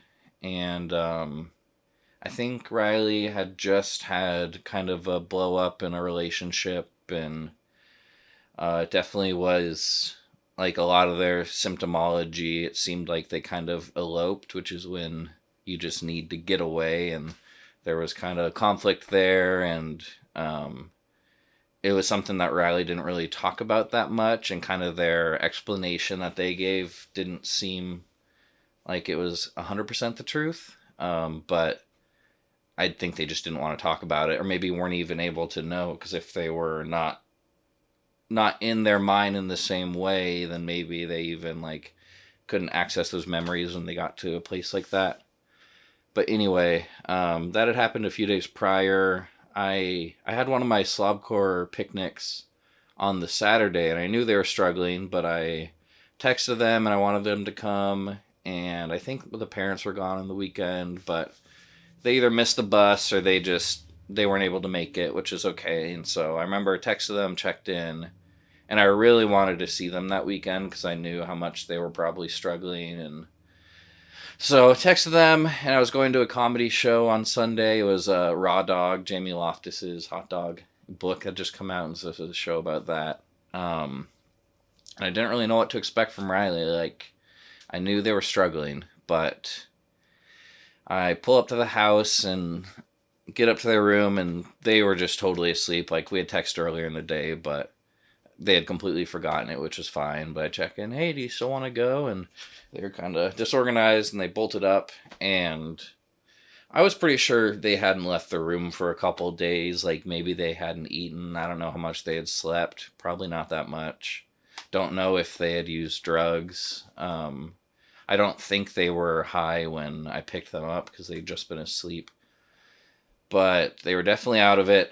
But I was like, are you sure you still want to go? We don't need to go. We could just hang out. But they wanted to go and take them in the car. I don't know if the conversation immediately went to this, but a lot of times I was one of the people that they would share kind of their thoughts and views on the world and different things they'd been thinking about, and they would get very in their head. I mean, so do I, to be honest, but I do feel good that I was able to be someone to just listen to them, because that's what they so needed. They had all this going on that they just needed out, and I think that's a lot better than holding it in. But I could just, they were not doing okay, and I definitely wanted to make sure they ate something because I didn't know if they'd fed themselves. So we go to Popeyes, and that was when they started getting a little more, I guess, I don't know. Yeah, it was psychosis. It was definitely, they were experiencing some psychosis, and they had these racing thoughts and these racing ideas, and they just needed to get them out. But usually at a level, like, they would just have a conversation, and it's clear that they kind of think differently than I do, but talking to them when they were talking about their stuff, it wasn't that hard, and it was just pretty normal at this point. But when we were in the drive-thru at Popeyes, it had got to a point where it was clear how scared they were, and they had all this shame and guilt and all this, like, pure terror. And I have panic disorder. I get panic attacks. I'm the one in the last 2 years that actually thought I was dying and called 911 when I had COVID and had a really bad panic attack. But that's just, I'm the cautious, anxious one, I guess. But yeah, it was really hard because they would, like, say these things and then, and, like, really feel bad and, like, I shouldn't have said that almost. But then, like, I would be like, no, it's okay. Like, don't feel bad. Just tell me what you're thinking. But the thoughts were so fast and they were so scary, and I won't go into details, but it was things like scared for their life and scared of, like, basically, like, CIA and stuff, and, you know, common tropes that you see when people are experiencing intense paranoia and maybe, like, schizophrenia type symptoms. But it was just, had been so gripping them, and I think they basically hadn't eaten. I don't know how much they had slept, but just been completely in their head. But unfortunately, they would have all these big thoughts and think everything, but then take it upon themselves and feel guilt for all the bad things in the world and feel responsible for all the evil. And I think partially that was because they did have some, like, magical thinking and thinking that they could use telepathy and connect with people, and sometimes it would be good. But when you believe that you have that power and that telepathy, then it kind of goes into the thing, like, if I have that power, then if I'm not stopping the evil people, then evil's happening. It's kind of on me. And because of the way their brain was working, like, just all the sadness and all the hate and all the sorrow, like, they put it on their own shoulders. And it was just really hard to see that. And especially in this moment, like, it was so gripping them. And so I think a lot of times, even if you'd seen them in the last couple of years, they wouldn't always go to that. But it's either because they were just in such a bad place right then, or the fact that they trusted me and they knew I would listen to them and not judge them, that it was just like a torrent, and I could just see how much it was like hurting them and just consuming their thoughts. And I just think about the ways that, like, for all the times where it came out, there were so many times where they were dealing with that inside while also trying to go about living a life and trying to care for yourselves. And it's one of the reasons that there is a sense of relief that they're not suffering anymore, because I saw how bad the suffering could get. But we were in the drive-thru and got some Popeyes, and I was glad to just have them eat some nuggets, and I made sure they ate some and made sure they drank some of their drink. But I was like, I don't think we can go to the show. And at this point, like, I was even saying, I think you're experiencing psychosis. You seem really distressed. Like, we don't need to go to the show. Are you feeling good? And I was like, we probably should go in to Unity. That's the mental health hospital in Portland. And so I was like, do you need any help? Like, do you think we should go to Unity? But they're like, no, I'm fine. And was their response for a lot of ways. And they felt like they could handle everything themselves. Fortunately, that's not the case, but it's also, they're an adult and they have autonomy, and to get help, you really need to want to get it and to engage. And there would be times where they'd want help or go to rehab or schedule appointments, and sometimes they did it, but then so quickly they could just be like, no, I'm fine. But I was like, I don't know how this show's gonna go. You seem very out of it. But they insisted, and I was like, okay, but we can leave whenever, making sure they knew it was all right. But go to the show, and even we get in the theater, and even then they're still kind of going, and their thoughts would go, and they'd say something that they really believed and that they're angry about. And at this point, we're like sitting in this theater and near a lot of people, and it was really stressful because some of the things they were saying were like intense and really scary and really disorganized and really out there. But I was just like able to put my hand on their shoulder and be like, it's okay. Like, I listen to you. We can talk about this later, but let's just watch the show. And they appreciated that, and they were glad, and they just said that they were feeling really scared and that it was nice to be held. And so I actually, for the whole show, like, I had my arm around their shoulder and we were holding hands with the other, and that just felt really good to do. And I could feel all that tension and all that fear and all that anger and all that worry, like, in their body. But they were able to relax a little bit, and I was shitting bricks. Like, I was so nervous, and I was just so worried for them. And I was like, what do they need? Like, what can I do? But just holding them and just knowing how much they appreciated it. And they were laughing. They enjoyed the show, even though afterwards, like, they didn't really remember much that had happened, but that's all right. But it was really, really a lot. But they were feeling a lot better after the show, and I made sure to check in, like, are you feeling okay? Are you safe? Are you suicidal? And they weren't, and they were always able to ask for help when they needed it. But man, it was really terrifying, and that's one of the reasons why, for me and all of us family and people who were maybe closer to it and able to provide them support, like, it's really complicated because it was so above what a normal brother needs to do to help their sibling. But that's the way it is. And unfortunately, yeah, I hope And I know that they felt supported and they felt loved in that moment.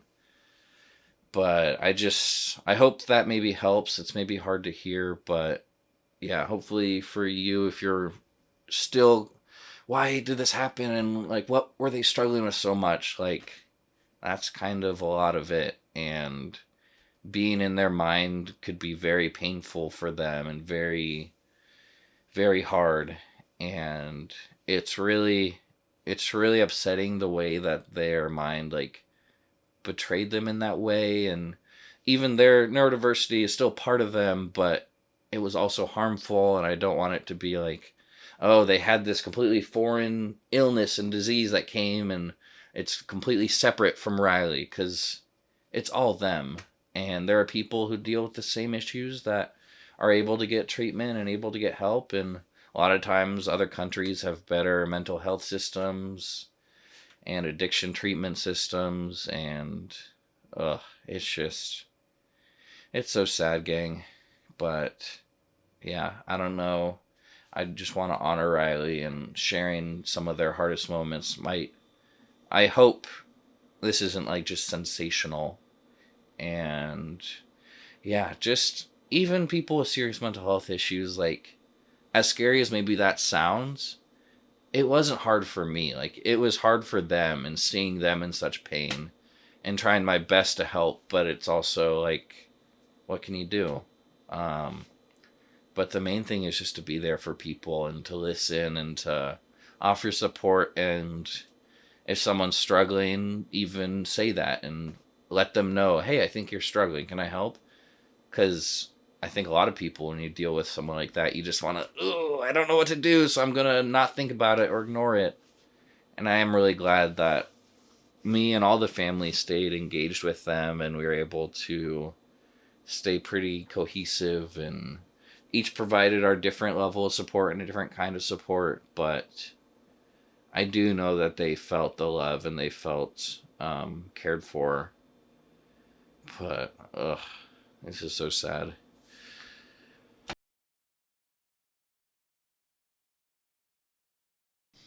Okay, that last one was really intense. So here's a better one. One thing I was thinking about today. We just did Puppa wanted everyone to submit a playlist of music that was meaningful to them for his birthday, and so we tossed that together. And the song I picked was Hammond Song by the Roches. It's, I think, from the 60s or 70s, and three sisters, and they harmonized a lot. But I remember showing Riley the song and pumping it in my car, and it just feels so good, and it washes over you, and they always loved that.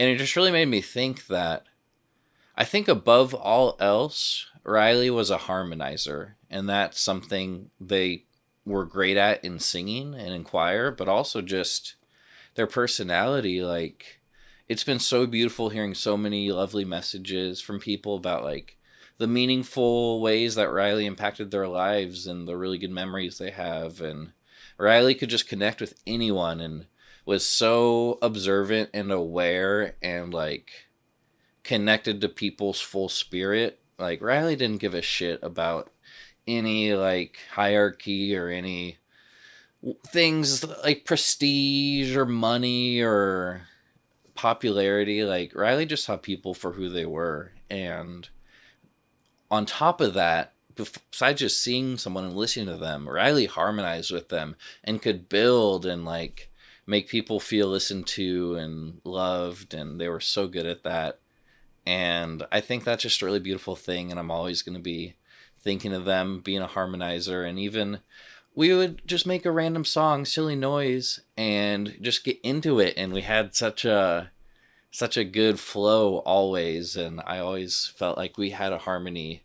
And it's just so beautiful that they had with just so many people, and even people that they probably encountered in their last few years and the part of their life they didn't feel like sharing. Like, I just know they had such a electric effect on people even when they were struggling. And it's because to be a great harmonizer, you have to listen and be aware and be constantly able to change. And Riley always succeeded at that, and inspires me to be more of a harmonizer too. So love you so much, Riley. Hopefully other people can relate to that. What's up, guys?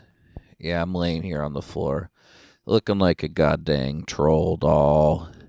Um, just feeling it. Feeling the floor, feeling like laying down, no energy. I was thinking about um Riley's death really didn't happen in a vacuum. And honestly, it feels more like it happened in a trash compactor. I've kind of talked about this before, and it's one of the things I always mention in, I think, a lot of my thinking in my videos, because it takes a lot of my attention and thought in real life too. But just the poly crisis, the everything, things collapsing, especially in the last few years, the way that COVID pandemic was really such a breaking point for kind of so many institutions showing their ass of how little power and help they actually have, and then just everything.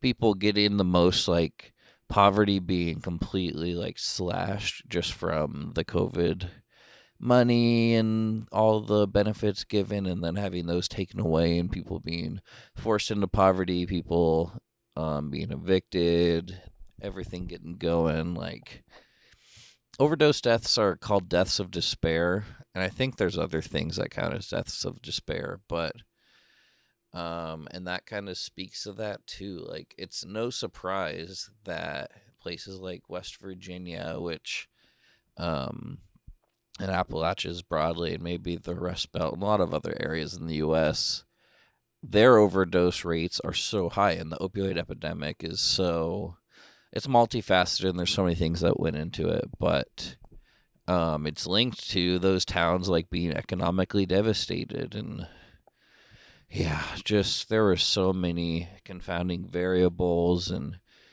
just the state of the world. It really affected Riley's mental health. I mean, they basically graduated from college, and then boom, COVID hits. Like, navigating the transition out of college when I did it before COVID, that was still even hard. And a lot of people struggle with that. Like, what do you do when you're an adult? What do you do? How do you make friends when you don't have the structure? How do you get a job? What kind of jobs do you get? Like, Riley had to worry about that while also dealing with the beginnings of a lot of their mental state worsening, and not being able to fully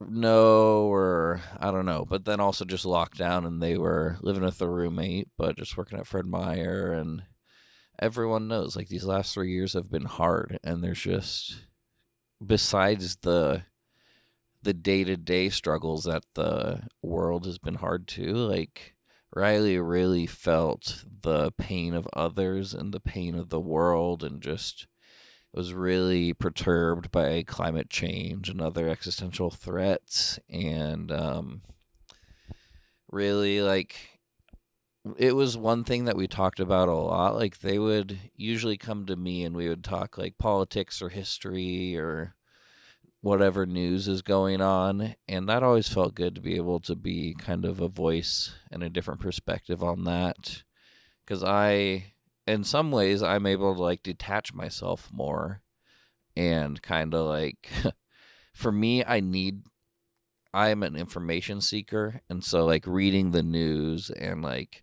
knowing a lot of the climate change terms that people, like, don't know, and, like, certain things that could happen, because that's, like, really stressful to think about. But anyway, so Riley would come to me, and those always felt like very good conversations to have, and I was glad that I could do that and be that for them in that way. But it's also interesting, like, I probably had an extra level of, like, not being panic inducing, or maybe not even being as, like, political on my Instagram and in my art and my sharing, just because I knew that could be something that could, like, really affect Riley more and could be a trigger. And so I don't know if I was, like, self-censoring, but I definitely like, considered Riley and everything that I do, and I don't think that's necessarily a bad thing. But it's interesting. Like, should I have been more fiery? Should I have, like, everything that upsets me politically in the news, should I be sharing about that so they felt like that I was also feeling that? But I don't know. And this is just me, like, over individualizing my impact. But anyway, shit's been rough, and like, it's no surprise that there's like a huge increase in overdose deaths and mental health issues and relationship issues and depression, and just like, there's a lot of stuff going on, and so much of it is out of our control. And we live in this country of guilt and shame that wants you to take up everything upon yourself, and to blame yourself, and to blame your actions or evilness or your wickedness or whatever, to bring it back in on yourself. And that already has always been something that really upsets me. But the fact that Riley, that was one of the things that hurt them the most, was getting into these cycles of guilt and shame and guilt and shame. And especially when their perceptions could get out of reality a little bit, that guilt and shame is just so much extra powerful. And I really hate the way that our country is such a guilt and shame based country. And there's so many ways that we perpetuate that, just societally and individually, and in so many of our structures, and the ways that we act, and the ways that we are taught. And part of me wants to fall into that guilt and shame spiral, especially with their death and being one of their main supports. It's like, oh crap, what did I do wrong? What could I do better, have done better? But especially with the fact that guilt and shame was so harmful to Riley, and like, it ate them up inside. Like, that makes me want to try even harder just to disregard it. I sneer at the guilt and shame that my body wants me to feel and to fall into. But I'm just gonna keep it moving, keep it grooving, make fun art, have good times, do things that I think would make Riley happy and proud of me. So anyway, this concludes my laying on the ground talking up into the camera. I hope everyone takes it sleazy, buckos.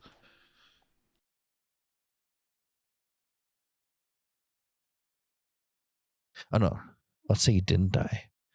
Let's say you're there and you OD'd a little bit, but we're able to resuscitate you. Let's think about that,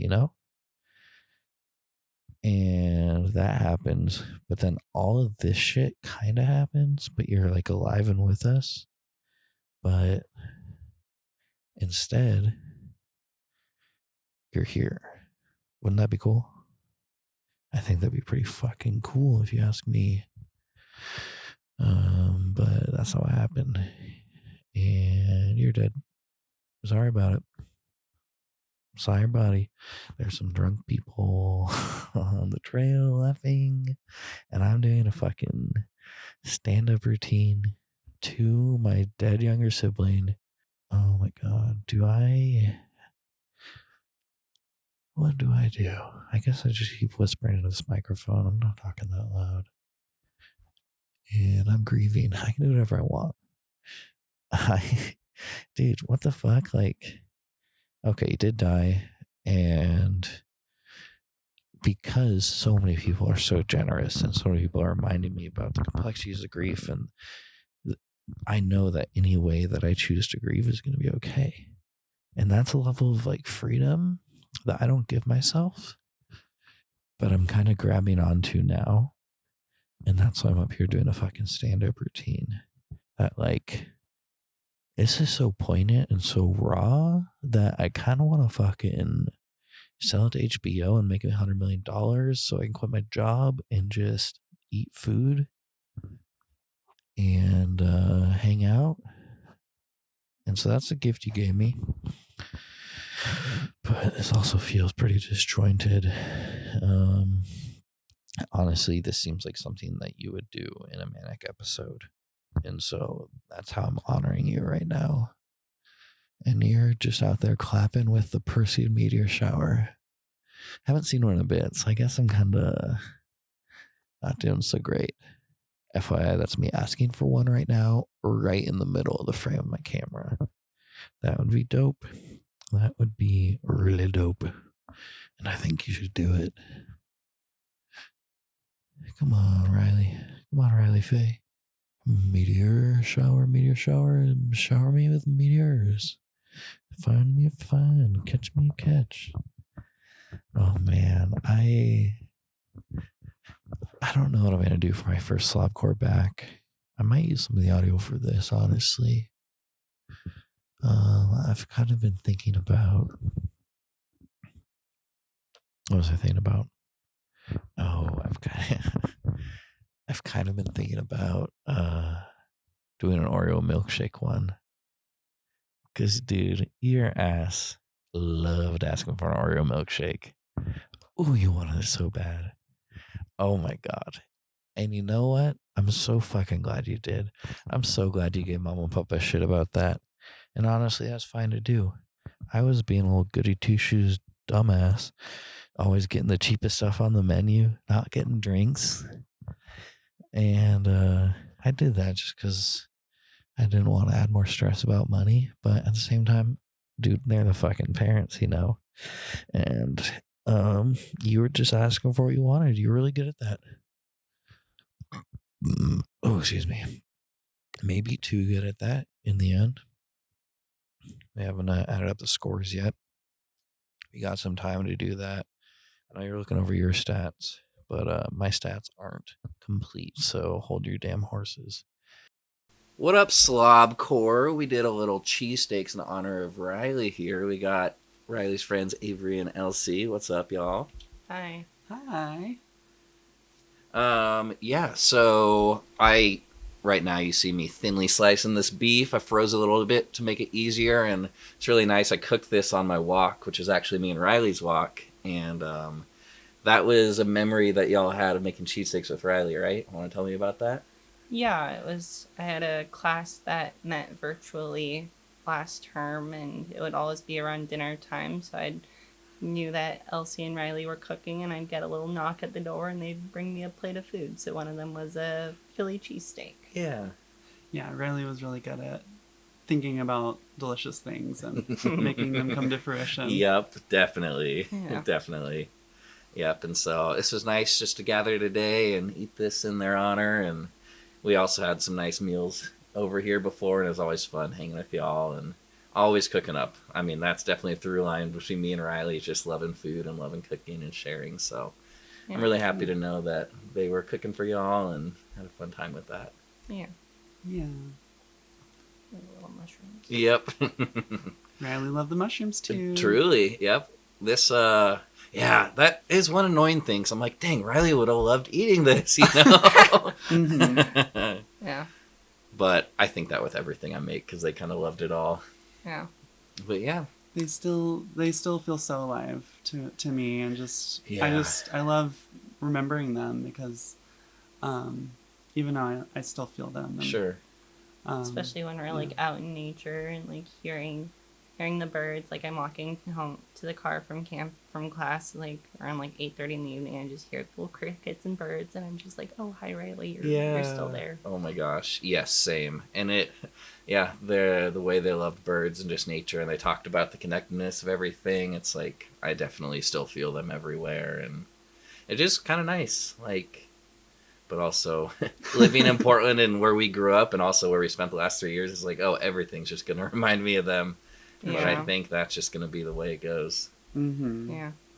Yeah, sometimes they still translate. For me, they translate the birds and what they're saying to me still. Yep, totally. I love it. Yeah.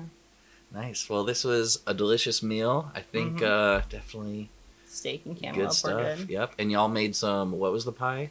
Chocolate hazelnut bourbon pie. Ooh, I cannot wait to dig into that. Yeah. Thank 'cause you so know- much. Yeah. Chocolate and hazelnuts. Good representation. Yep, for sure. Yeah, we're actually going to plant a hazelnut tree with some of their soil, right? Yeah. That's right. Yep. That's right. So definitely perfect to honor That probably Riley with prompted that. me to think of the pie. Yeah, totally. Yeah, I think we just got the hazelnuts at like a little farm stand on the way back from Oh my the beach. gosh.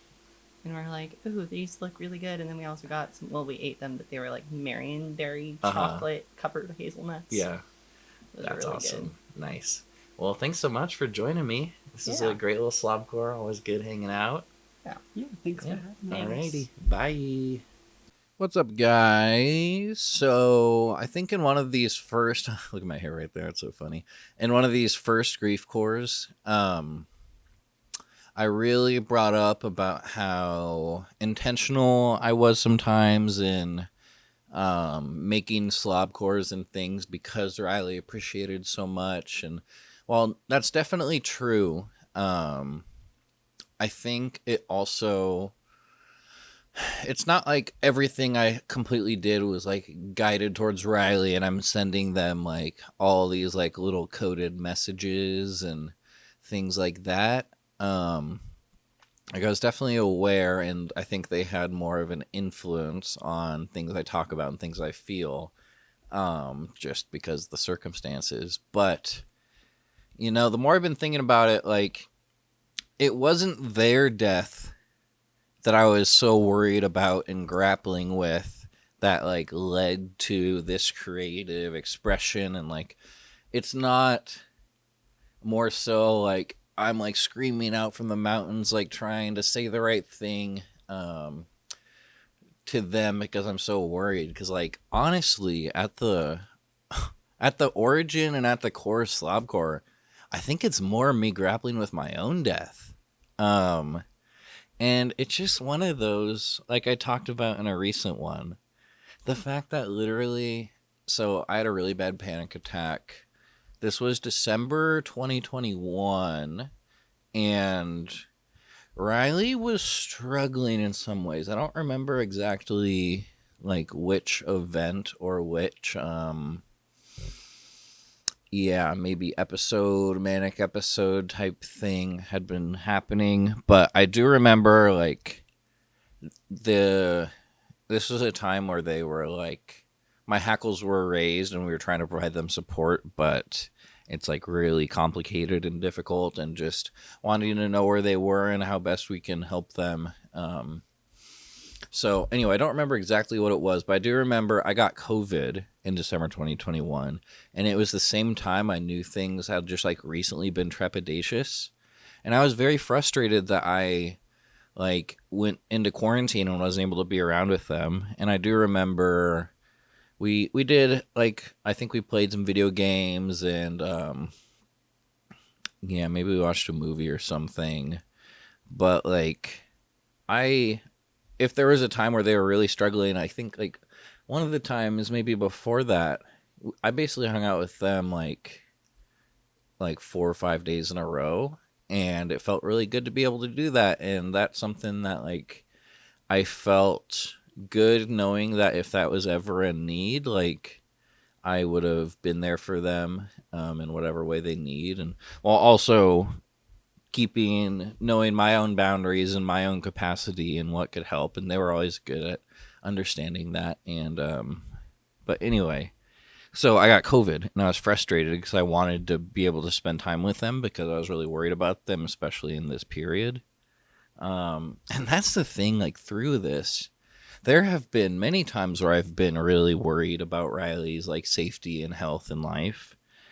And it's just so, it hits extra hard because I wasn't in that same mode of worry when they did die. And they had actually mentioned that they were struggling a little bit, I think like the day before, but there was also a lot of signs of like progress, and they're like reaching out was like, hey, let's do something about this. And like we even checked in on them and they were saying they were okay. And one of the reasons it does seem more like they didn't intend to die acutely, but we won't know anything, and we don't even know how much we're going to find out when we do find out from the toxicology. So in some ways there's just going to be things we won't know, and that's okay. But anyway, in this time, I I also, when I had COVID, I had the worst panic attack I've ever had. And I think being sick with COVID definitely contributed to it. But I had one where usually I get a lot of chest tightness and like what feels like right before what pain is. And sometimes I interpret that as I'm in pain, but then when I actually like get grounded within my body, I can feel my chest and like, oh no, it's actually not like I don't have heart pain or chest pain. But when I had COVID, that chest pressure and tightness, whether it was because I was sick or whether it was because like my mental symptoms were like that much more powerful when I was sick, I literally had, I think at one point my blood pressure, the main reason I called 911 is because I'll always check my blood pressure when I'm having a panic attack. And sometimes it's elevated because I'm in a stress state, but I know that it's not at heart attack levels. And so that's like a way that I can calm down. But man, this one when I had COVID, like I did that first and then like tried laying back down, but I was just still up and it was still, it was a lot. And it was like keeping me up and my chest was actually hurting, like actually in pain because I'm sick. And I'm like, okay, I have actual chest pain. I take my blood pressure again, and it's like starting to get pretty high. I don't remember the exact readings on that second one.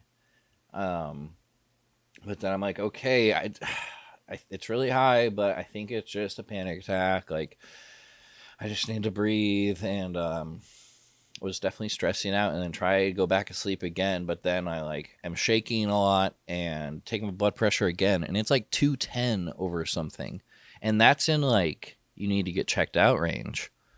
And so that's when I really start freaking out. And that's when I call. First I called 911 because it was like, oh, I have COVID. I can't call anyone to drive me there. And I just need the ambulance because I need to get to the hospital because I'm having a heart attack because I'm about to die. And then I called the ambulance and like, I like wasn't sure. I was like, oh, maybe I'm okay. But then it was like, I'm here alone and I want help. So then I called the ambulance. Ambulance is coming. And then I call Mama and Papa. And I basically like tell them what's happening and that I feel like I'm dying.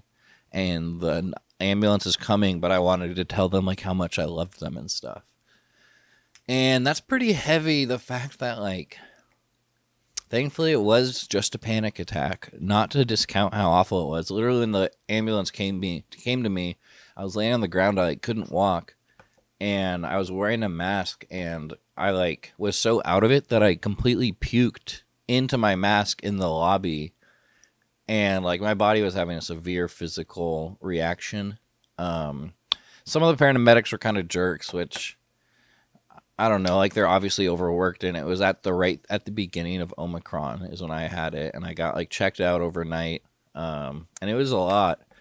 But it's really interesting because that was right after I had started Slobcore, and I didn't really know what it was going to become yet. Like I definitely enjoyed it, and I liked being able to share my cooking, and I kind of liked the idea of the setup that I had, but. I didn't like know where it was going. I didn't know how often I was going to do it, but it really was having COVID. And I made a lot of videos during having COVID. And like, those were my first ones where I got more raw and kind of talked about like, this is so fucked up. And like COVID's so bad and all those sorts of things. And then it was interesting because it makes me so frustrated. Because that wasn't a near-death experience, even though it was really freaky, and I'm glad I got checked out that night. But it's so frustrating because, like that Riley did die, and like those things couldn't happen, and it wasn't something that they were even knew that they were in trouble and enough to call, like. Their passing seems to have been pretty peaceful, but anyway, yeah. But after that, like having that experience and coming out of like at that point, I thought I had super immunity, so it's like I can do anything. I can like I'm not gonna catch COVID again, which I haven't yet, but I still definitely could, because variants and all that such. But I just like had such a wellspring of like energy, and literally they like had shaved my chest in certain parts when I had that happen, and yeah, kind of just bursting from that, I really did like try and appreciate my life more and try and like make things happen. And there was like social anxiety stuff that I still deal with from time to time, but having that experience was kind of like so scary and so isolating that I really just was able to shed a lot of worries and to drop a lot of things and to be a little more bold and to put myself out there more and to be willing to mess up and to be willing to like work and to communicate well, and also just to like get out and explore what there is to explore and to reconnect with more people. And it's really cool because I mean that plays such a part to where I am today, because it did feel like I'm about to die and life is so fleeting. Like I could die at any moment, so I need to be out here celebrating myself and celebrating my friends and making fun art and just not worrying so much. And so it really is like one of the things that keeps me motivated and keeps me just keeps me around and keeps me energetic. And I so wanted to be able to find a way for Riley to dig into some of that energy and to have hope and to find a routine that really works and feels good, and to have something to put all their energy and their love and their care in, because they had so much of that. But yeah, like I really wanted them to try and get back into their ceramics, because their ceramics were so amazing. And unfortunately, it seems like a lot of this stuff, their executive function just wasn't at a level where they had like great ideas and they started lots of things and they tried lots of things and they tried to figure stuff out. But just nothing really took. And whether it was results of their drug use that made it hard to like keep things up, or to find that passion, or to, I don't know, whatever they needed, they just, it wasn't quite there. And they still had hope, and there still was things they wanted to do, and they understood that healing wasn't linear, and they really did give themselves a lot of love and a lot of understanding and compassion. But then they also sometimes completely beat themselves up with shame and guilt and anger, and just a lot of the disorganization. Disorganization, is that a word? I don't know if that's a word. Gosh, this one's so long too. I hope you like watching pasta boil. But yeah, so that's all to say. My central thesis that I started and then I just went off wherever I just went, I don't even really know right now, is that yes, Slobcore was for Riley and they loved it, and it was such a nice thing to share and to know that I could connect with them. But at the end of the day, and the beginning of the day, Slobcore is like for me and by me and for all of you and by all of you. And it's something that is kind of formless, and I don't know what it's going to be like, and if it's even going to be Slobcore and whatever my creative energies go to. But it is interesting the way that panic attack, near death feeling experience really was like such a big thing for me and such a big like turning point. And it's still something that I do like hold on to. And I guess it just sucks that like drug use is so extra dangerous these days, and that Riley didn't even get a chance to have that bottom hitting rock bottom or near death experience or something that really scared them out of it, that yeah, likely it seems that just their use, they maybe hit a wrong batch or something, or we don't know, and I don't think it helps speculate, but of course my mind keeps going there. Anyway, this is 15 minutes long. I don't think you can follow this at all. But you know what? This is for me, baby. And it's just extra bonus if it helps you in any way, which I've heard from many people, and I'm so thankful for, because I feel like, am I just being annoying? Am I talking about my grief too much? But you know what? This is pretty ginormous, and there's a lot to think about and a lot to talk about. And I feel so supported, and I know that this is a safe place to do so. So those are my thoughts. It's late, and I'm done. Goodbye. All right, y'all. One thing that you need to know, and I feel it must be reiterated, and for those who didn't know, Riley was fucking brilliant. It honestly annoyed me to no end most of my life because they were my younger sibling, and I value my intelligence, and I think I'm a kind of smart person sometimes, even though I'm also a big old dumbass. But in that sibling rivalry, like, it frustrated me how smart they were, because not that it's something that can actually be measured or whatever, but I do remember I was like, when they took their ACT, I was so like waiting for like, yes, standardized testing, the rubric, the huge guideline, that this is the thing everyone measures on. Like, finally, I'll be able to prove that I'm smarter than you, and I'll rub it in your face all the time. And we got the same score. And honestly, I think they're smarter than me. But I think that needs to be said, because people who deal with mental health issues, with madness, I mean, a lot of the things I've told you that Riley said are kind of like out there and far flung. But at the same time, even in Riley's like most mad, most like delusional, most grandeur, when they're talking about things that are like patently like weird and ridiculous, and even things that like aren't physically possible, even in then they were still brilliant. And like talking with them really was like a good deep conversation at times, even though it felt kind of scary, like, and kind of like, oh, you are out of it. But at the same time, they're as brilliant as they ever were. And the way they like described their reality was really fascinating and really resonated. And even in the complete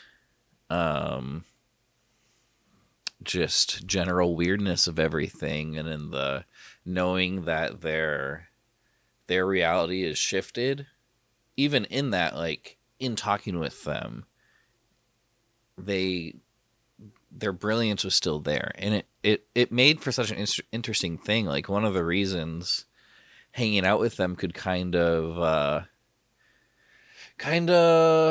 use a lot of emotional energy, besides the fact I'm seeing my siblings struggling, is like, I am trying to best have these conversations and best show up for you, and not to discount your reality, but also to be able to maybe say some things that can give you a sense of calm, or kind of, especially if something is just like, I could be like, oh yeah, I don't see it that way. I know they respect like what I see and what I think. And so yeah, it made it hard with how brilliant they were too, because I just, after hanging out with them, I'd just be thinking, and some of the thinking would be like stressing out and like, oh my gosh, like, what do they need? They're not doing great, but they're also okay, and trying to like gauge all of that.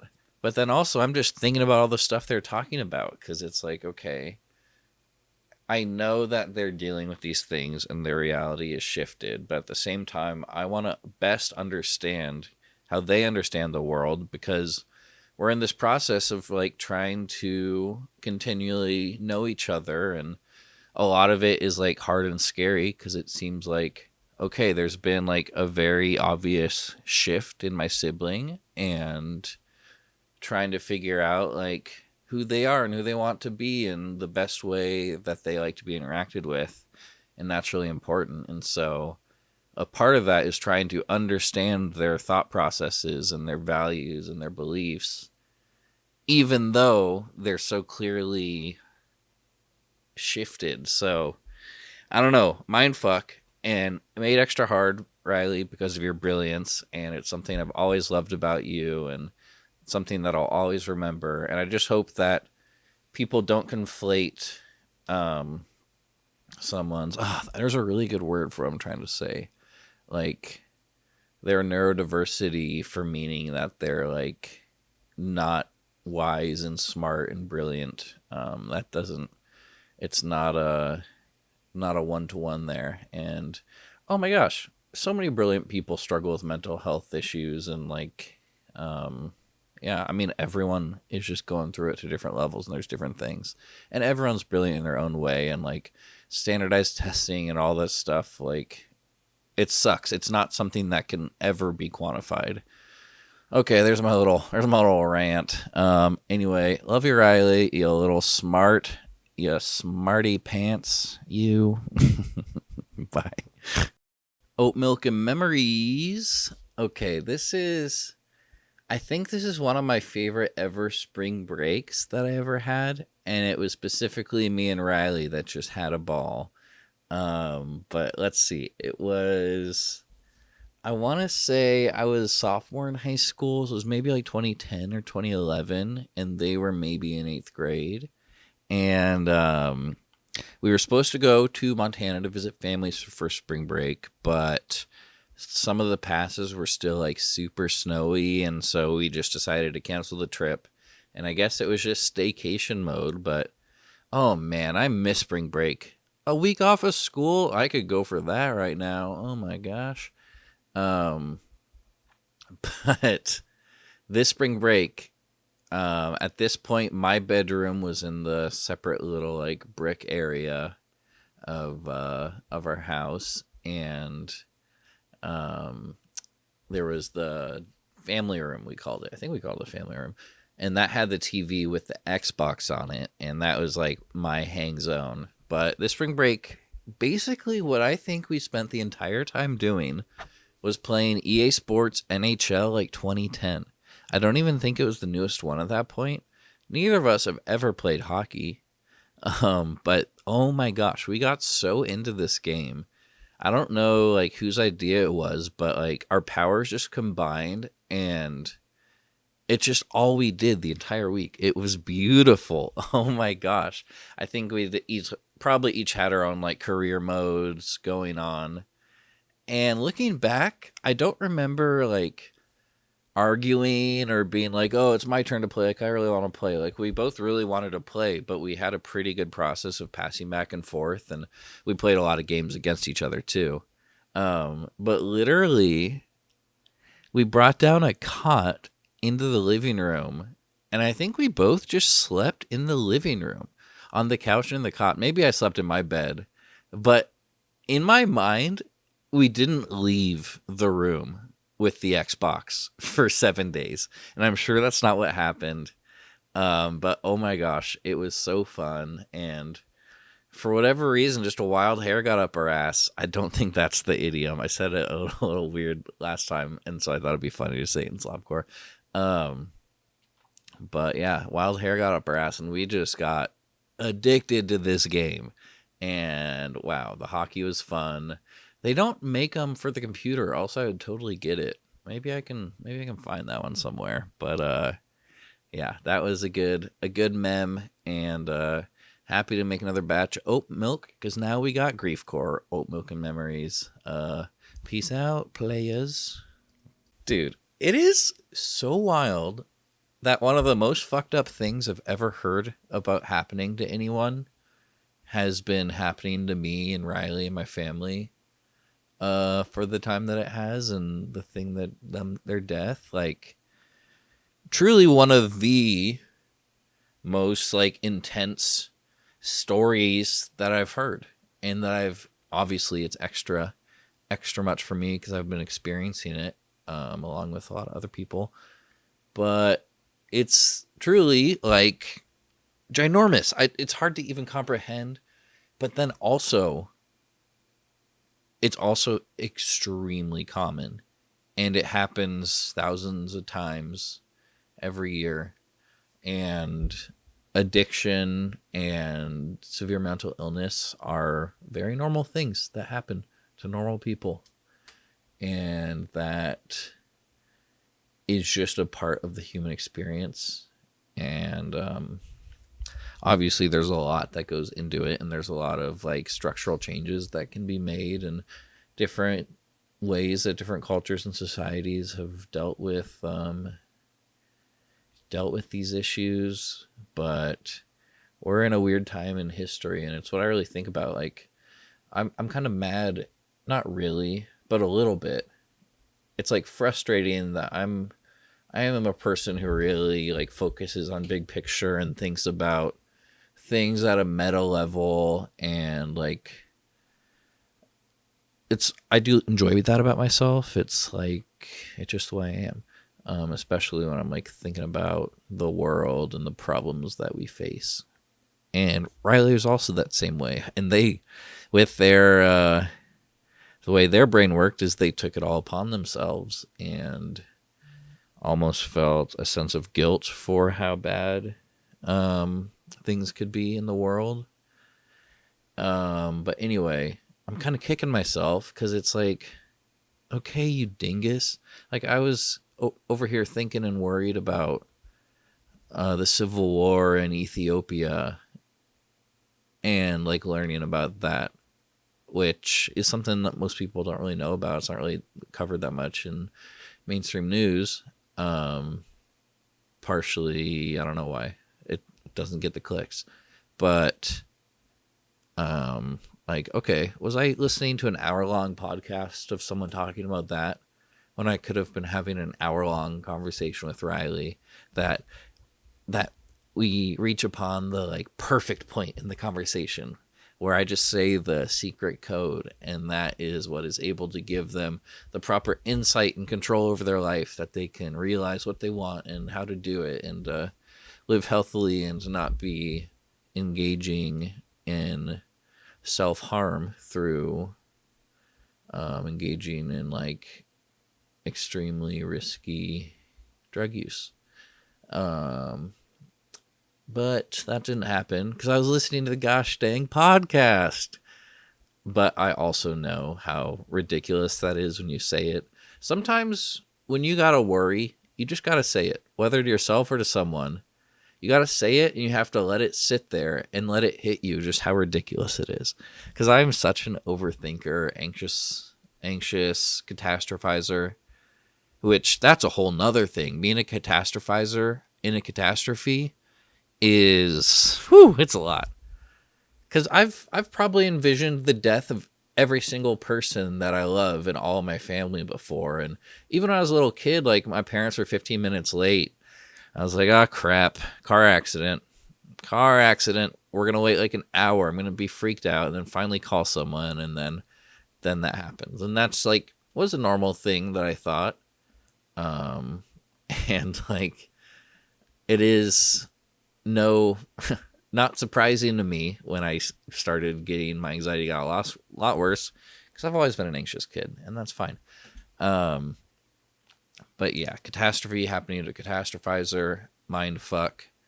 This like being one of the hardest, worst things I've ever heard about, while it also being something that happens a lot. And a lot of times these sorts of issues kind of happen in private and in secret, which it's weird because on one hand, like there was a level of discretion and privacy and like trying to support Riley, and not like, I definitely had people that I was able to trust and share a lot of things with, but a lot of friends, like I really wasn't able to, I didn't really talk about Riley's struggles specifically as much.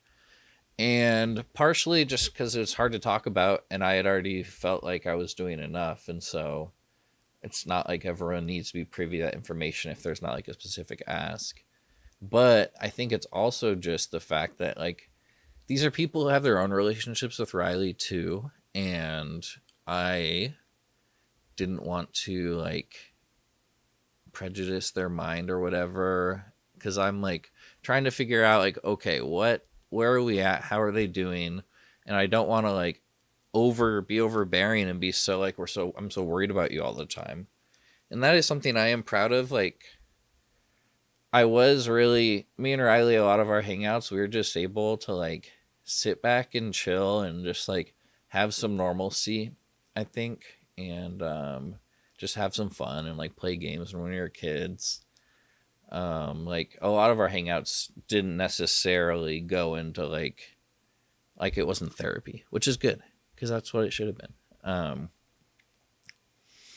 But yeah, so that's all to say. I don't even remember what I was starting at. Oh, just yeah, and then also the fact that like drug use and mental illness and a lot of like interpersonal and like family issues, like things do happen really quietly and behind the scenes, which that's okay because we are doing that too.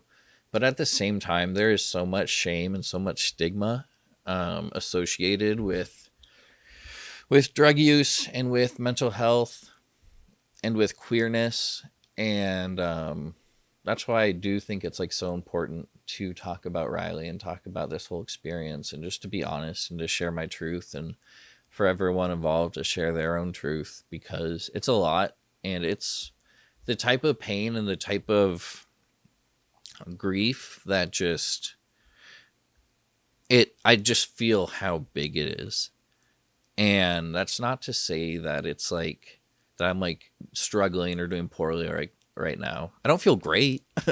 I don't feel great, but y'all, it's not been that long, and I also feel okay. Like I got so much support and I've been able to access it, especially when I need it. And I've also been able to let myself just get back into the routine of things and to keep making art and to keep it up and to not be hard on myself, because this is not a time where I have that many expectations of like any rubric of success other than staying fed and hanging out and keeping it moving. So gosh, my plan on this one was to do like 2 or 3 minutes, make it really concise. Folks, as you know, that's not how this works. So 8 minutes, 15 seconds later, oh well, I'll see you later. These were the leftovers of the cheesesteak ingredients, and I just made a little mix of cheesesteak for my lunches there. Peace out. Cool. Yeah, so we cheers them. All right.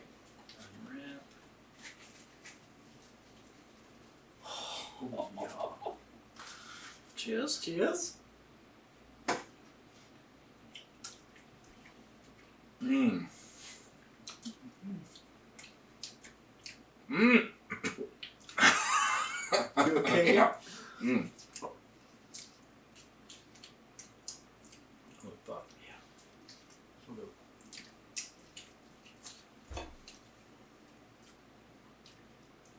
Mmm. I got the texture right.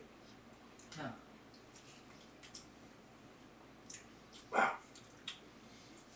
Want another? Yeah, I'll have another. One or two? This one for me.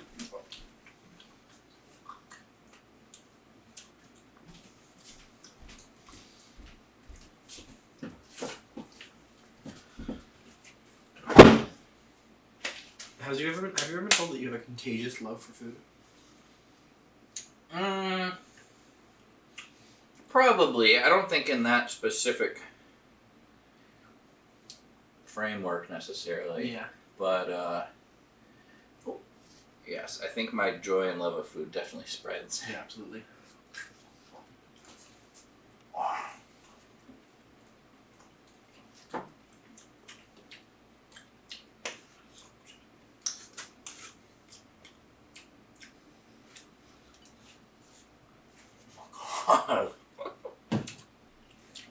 Maybe I'll just do a super cut of every single one of our bites. Oh my gosh, nice.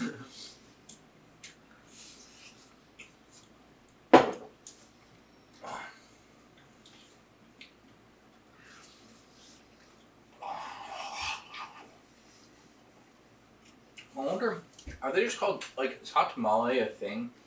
Just because they're so dense that they have a lot of, like, they hold heat for a while. Insulated?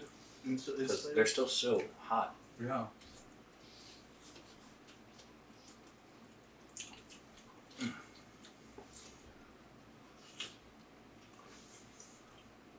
Well, thanks for the help. Absolutely. That was definitely a lot of work. Yeah. Rolling them all. Mm-hmm.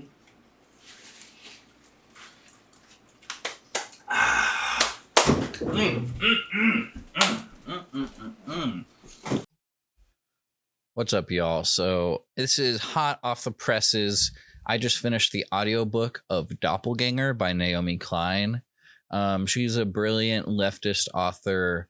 You might know her from her book No Logo. That's kind of all about like marketing and branding, and I think was like her first big hit. I think the first ever Naomi Klein book that I read, however, was Shock Doctrine.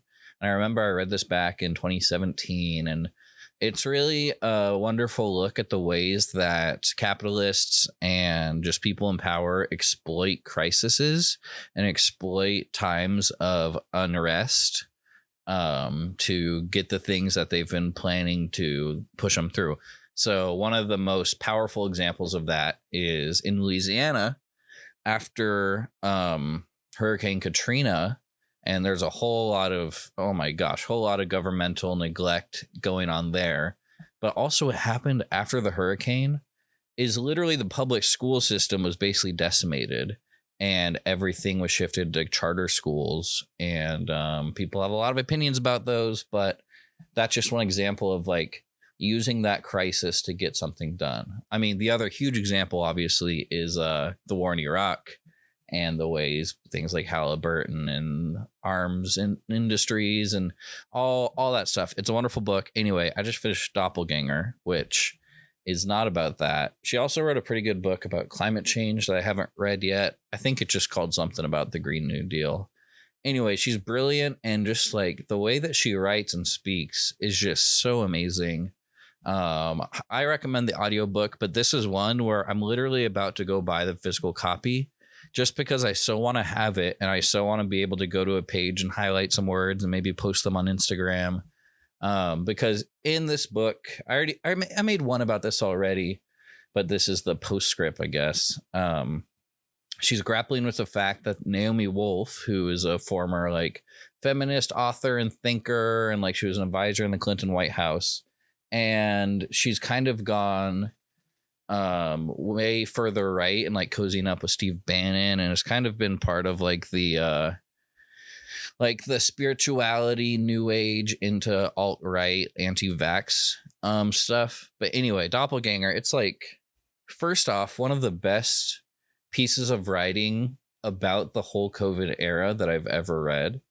And she takes a really empathetic and like deep look at just everything that kind of went down and like the feelings. And she personally felt very like politically speechless, especially after Bernie lost the primary in 2020. And that's definitely something that I related to, and something that I think a lot of us are like trying to figure out what's going on. And there's just so much. But Doppelganger, she kind of explored like tropes of doppelgangers throughout different pieces of media, and the ways in which there is kind of like this shadow world that we have to deal with. And we live in this time of like a lot of avoidance and just things kind of crumbling, but not really being able to talk about it. And I just think anyone should read this, and especially in this time of grief.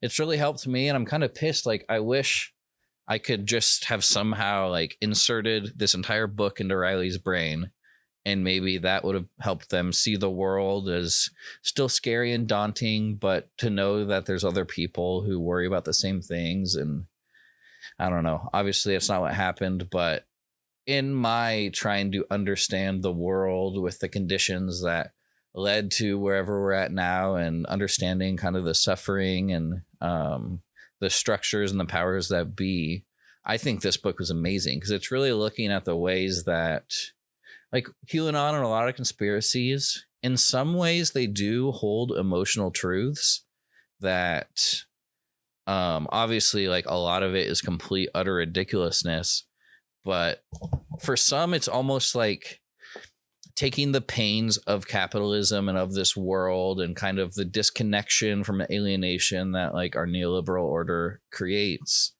and just that turning into like anti-immigrant sentiment and hatred against some huge supposed elite who somehow is like, I mean, a lot of it goes back to basically like anti-Semitic conspiracy theories when you talk like that. And it's like, yeah, there are massive powers that be and huge sums of capital that are causing a lot of issues that we face and that prevent a lot of the solutions that we already know about. But it's not some cabal. But I think Naomi Klein really empathetically looks at like why people go into those spots. And I mean, even the last couple of years, I've definitely known some people and talked to some people who like you can fall into rabbit holes, and Riley certainly, especially with their mental illness, was susceptible to that, and it was good to kind of pay attention to these things. Like I've talked a lot. It's like something that I pay close attention to because I think it's politically interesting. My one claim to fame is I feel like it was summer 2020. I posted some like long thing about, hey y'all, QAnon is going to be a much bigger part of this upcoming election than I think a lot of people realize. And I'm going to say I'm right because January 6th, like QAnon is a big part of that pressure that was building and the webs of misinformation and the righteousness that this needs to stop, and believing the big lies about Joe Biden stealing the election and stuff. And kind of just, yeah, this whole book really talks about the split consensus reality that's happening politically in this country, while also talking about a lot of the failures of like the Democrats and the like liberal, neoliberal like world order, and ways that a lot of this like rage and confusion works. And she also talks about how like there are a lot of like new age type people who are falling more and more into kind of more far right politics, and I think that's worrisome. And anyway, this book was just amazing. Like, I obviously am biased, like I believe the same things as Naomi Klein, but this was a heavy book, talks about a lot of heavy stuff, and so might not be for everyone, but I really, really appreciate it. So that's my book report. See ya, gang. Show and tell continues on my Instagram story. Bye. What's up, y'all? So this Saturday is Riley's memorial celebration of life, and I'm really looking forward to it. This week definitely been kind of sad and just feeling the weight of everything. Definitely grief, I can already tell, is coming in waves. And even though it's been nearly 2 months, like I think probably some of the shock is starting to peel back. And so it's all good. But I'm really looking forward. Like, the celebration is going to be great. And then we don't have any more of like the things, like big things, for Riley's death, which is bittersweet because there's this, I kind of want to completely just stay living in that first day. Part of me wants to emotionally do that. And then part of me also wants to fast forward a year and a half. Well, the biggest part of me wants to flash back 2 months, knowing what we know now and see what we could do. But that ain't happening, unfortunately. But anyway, so overall, I've been looking forward to it. There's going to be so many amazing people, and it does make me kind of sad because I wish Riley was here to see all these people again and just be able to, enjoy the celebration. But I know wherever they are, they will be, and they'll be feeling it and all that good stuff. But yeah, it's going to be great. And I'm definitely going to go up and speak. So we're doing a pretty informal kind of shindig. mainly just letting a lot of time for music and for sharing, because that's one thing the family we've really enjoyed is like just hearing stories about your interactions with Riley and knowing the things that they're up to in the times where we aren't with them and stuff. And everyone has their own unique relationship with them, and it's just going to be really beautiful to hear a lot of those things shared. So it's going to be great. But honestly, it's weird how not nervous I am to go up and speak my piece. It's definitely been, I've been thinking about it a lot. And I don't exactly, I was like, there's still, I've been making these videos for a month and a half, and there's still so much I feel like I need to say. But I think the practice of making these videos and really speaking a lot about Riley and kind of just letting wherever my thoughts lie, just let them out there and know that I'm being witnessed and heard, and it's okay for me. This is like my space to do this. But so it's interesting, like, I'm not that worried about what I'm going to say on Saturday. And I've decided I'm basically in slobcore mode, and I've been practicing the last 2 years basically on speaking extemporaneously, and I've really found a lot of cool little ways to share, and I'm not going to, hopefully I'm not going to be as rambly as I am right now. But I just realized, like, I'm not going to know what I feel like saying right until the moment. And maybe I'll take a few notes about little anecdotes and things I can share, but I'm just going to feel out the vibes, and maybe some things that other people share, like, inspire me to share something similar, or maybe I feel like there's an aspect of Riley's life or their death or this experience that I'm feeling like called to put forth, I guess. But it is really cool because public speaking, I mean, it's still going to be scarier than here alone talking into a microphone, but I'm not that nervous about it, which is wild. Who knows? Day of, maybe I will be. Maybe I won't say anything because I'm not feeling like it, and that's all right too. But I'm kind of just using this process and all the skills that I've gained and all the confidence I've gained and just speaking my piece from doing these videos. I'm just going to lead with that. And it's going to be all groovy Tuesday, baby. And yeah, it's going to be a great time. And also, as much as I do, like, want to say the right things and do the right stuff, really, this is just for me to, like, celebrate Riley and for everyone to come together and just have a space to collectively grieve and collectively celebrate and, you know, feel all those good feelings. So, yeah, information on my Instagram for those who are wanting to come, and really looking forward to it.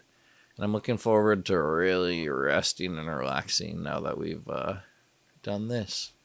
Yeah, those are my thoughts. Hope I made sense. Oh, well. All right. See ya, dudes. And it seems like often, not always, someone has a bathroom emergency. Yeah. And we get desperate looking and for the place to stop. I remember one time, Riley Faye, when Oh we my were gosh. going to, like, the campgrounds in Campground in Montana. Montana. And was it poop or pee? I had to pee so bad. You had to pee so bad. And they were like, we're really close. We We're were so really close. close, Riley. And I was like, nope, can't hold it. And so I peed, and literally less than 30 seconds. Yeah. Oh, Less than a mile for sure. We pull into the campgrounds. Yep. It's hilarious. You do love peeing outside. Yeah, peeing outside's one of the great wonders of the world. Yep. But also, to be fair, once you get there, then you're going to have to say hello to people. There's going to be some talking. And then there's going to be, where is the restroom? Yeah. So it really was best. Easy move. You have to seize the moment. It was best. Yeah. Okay, so we just had Riley's celebration of life memorial service, as my niece Finley put it, Riley Love Day, and it certainly was that. And yeah, I'm gonna post a video of it soon once I get it all edited, and I was really glad to get video and audio of it to share with those who couldn't make it. And it was beautiful and it was so overwhelming. Literally, like, not all the people, but it felt like all the people I know are here. Like, it was so many random segments of my life and friendship and family and people we went to church with and community members and people that Riley knew, and it really was beautiful. And I'm going through it, editing a little bit, and Mateo, Riley's friend, did a very good reading and something out of Riley's diary, and just talking about the main through line, the main theme of the day was Riley's just capacity and skill at connection and really seeing people for who they are. And Riley just made people feel so listened to and so seen and so heard. And a lot of the stories that came out, it just blew me away the way that Riley like gave space for people and actively engaged, and was just always so good at that. And definitely even when they're younger, at times there are things that I feel like I have connected with and improved within myself in the last couple of years that Riley's been doing since elementary school. And I think that's just amazing. And really what it is at the end of the day is Riley didn't give a shit about a lot of the things that are put in our heads. A lot of like societal pressures, and I think it's just so beautiful and so admirable. And the more that I think about them, like we had one conversation, maybe it was a year ago, and it was a really good day. We went and got burritos and hung out, and we had some really good talks this day specifically, I remember. And one thing they asked me is like, do you care about being cool? And it was very nice. This is after like Slobcore, which honestly, I'm an influencer, baby. I'm popular. I'm cool. But no, I really don't. And Riley, like we talked about this, and we definitely agreed that like one of the reasons that we are cool is that we don't care about being cool. And there's, I don't know, authenticity and all of that. But it just made me, I was thinking about it today, and even though intellectually that is what I believe, and I feel like I've been living it out more in the last couple of years, just like, I just need to be myself and act, and that's okay, and people like that. And it's come true, because it's always been true. But that's not always been my emotional reality. And I think compared to Riley, like there were definitely times where I was aware and worried about things like social standing and really worried about other people's perceptions of me, and that affected me. And I'm sure Riley did to some degree as well. But I just really think about that, and like Riley just led with the heart and what things that felt good and things that made other people feel good and things that made them feel listened to and things that made other people feel listened to. And so I think it just really was one of Riley's major skills, and something through their entire life that I think was like the secret to their success, and why all these people came today and just like remembered Riley as a singular person who saw them for who they are and really interrogated a little deeper than we typically do in this life, in this world. And yeah, it just really makes me think that's really what Riley's strong suit was. And after a lifetime of like people really appreciating you and feel listened and seen, it doesn't surprise me that they had some delusions of grandeur, because they were amazing. And they were not a perfect person, and they definitely hurt people, and they were hurt, and there's a lot of complexity that exists in anyone. Who said it? Perfect. They were perfectly imperfect. I think my siblings I said that in their talk. But yeah, it was really a beautiful service, and it felt very good to be able to come together with so many people from all different parts of my life and all different walks of life, and just Riley's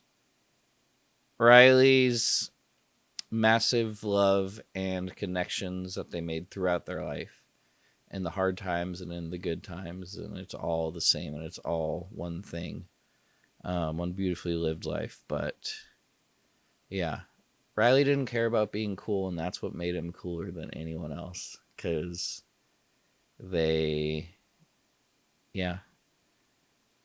but I don't know how to end this, so I'm just gonna say, ran out of thoughts. See ya. Whoa. Oh, that's nice because a lot of. Riley, can I get some of this smoke? Yes. Sir. No doubt for you. Soon enough, yeah.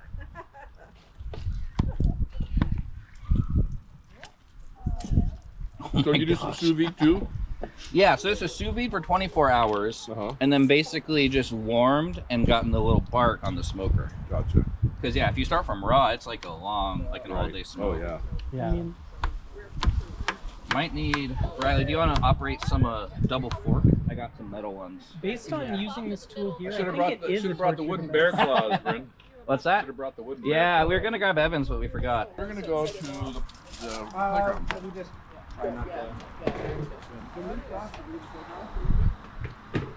Riley, can you fork us? Yeah, I'll fork you tenderly. Oh wow. Just don't fork me rough. Well, that's for later in the evening. Fork me gently. Fork me gently. Metal forks. Fork me when I can. Wait. I'd say Yeah. get On my teeth like a 2 baby. metal forks and go. Okay, yes. Here you Sounds are. good. Thank you much.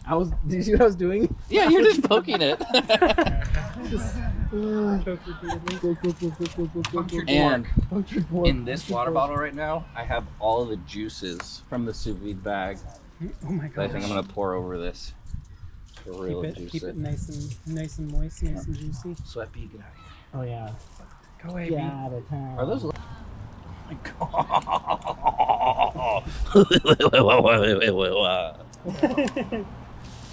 You're like a bad scientist, like basking. I am. Basking in your creation. Wait, I'm do you just say gonna- mad scientist or bad scientist? Oh my god, mad Because scientist. I am a bad scientist. Yeah. Are you a mad scientist though? Also. No. This is really excellent. 24 hours. Here you go. Oh my god. Mm. Oh, you get something about that bee on your arm almost. That's right, sweat pea. Oh, I will sweet. smack it. So brave.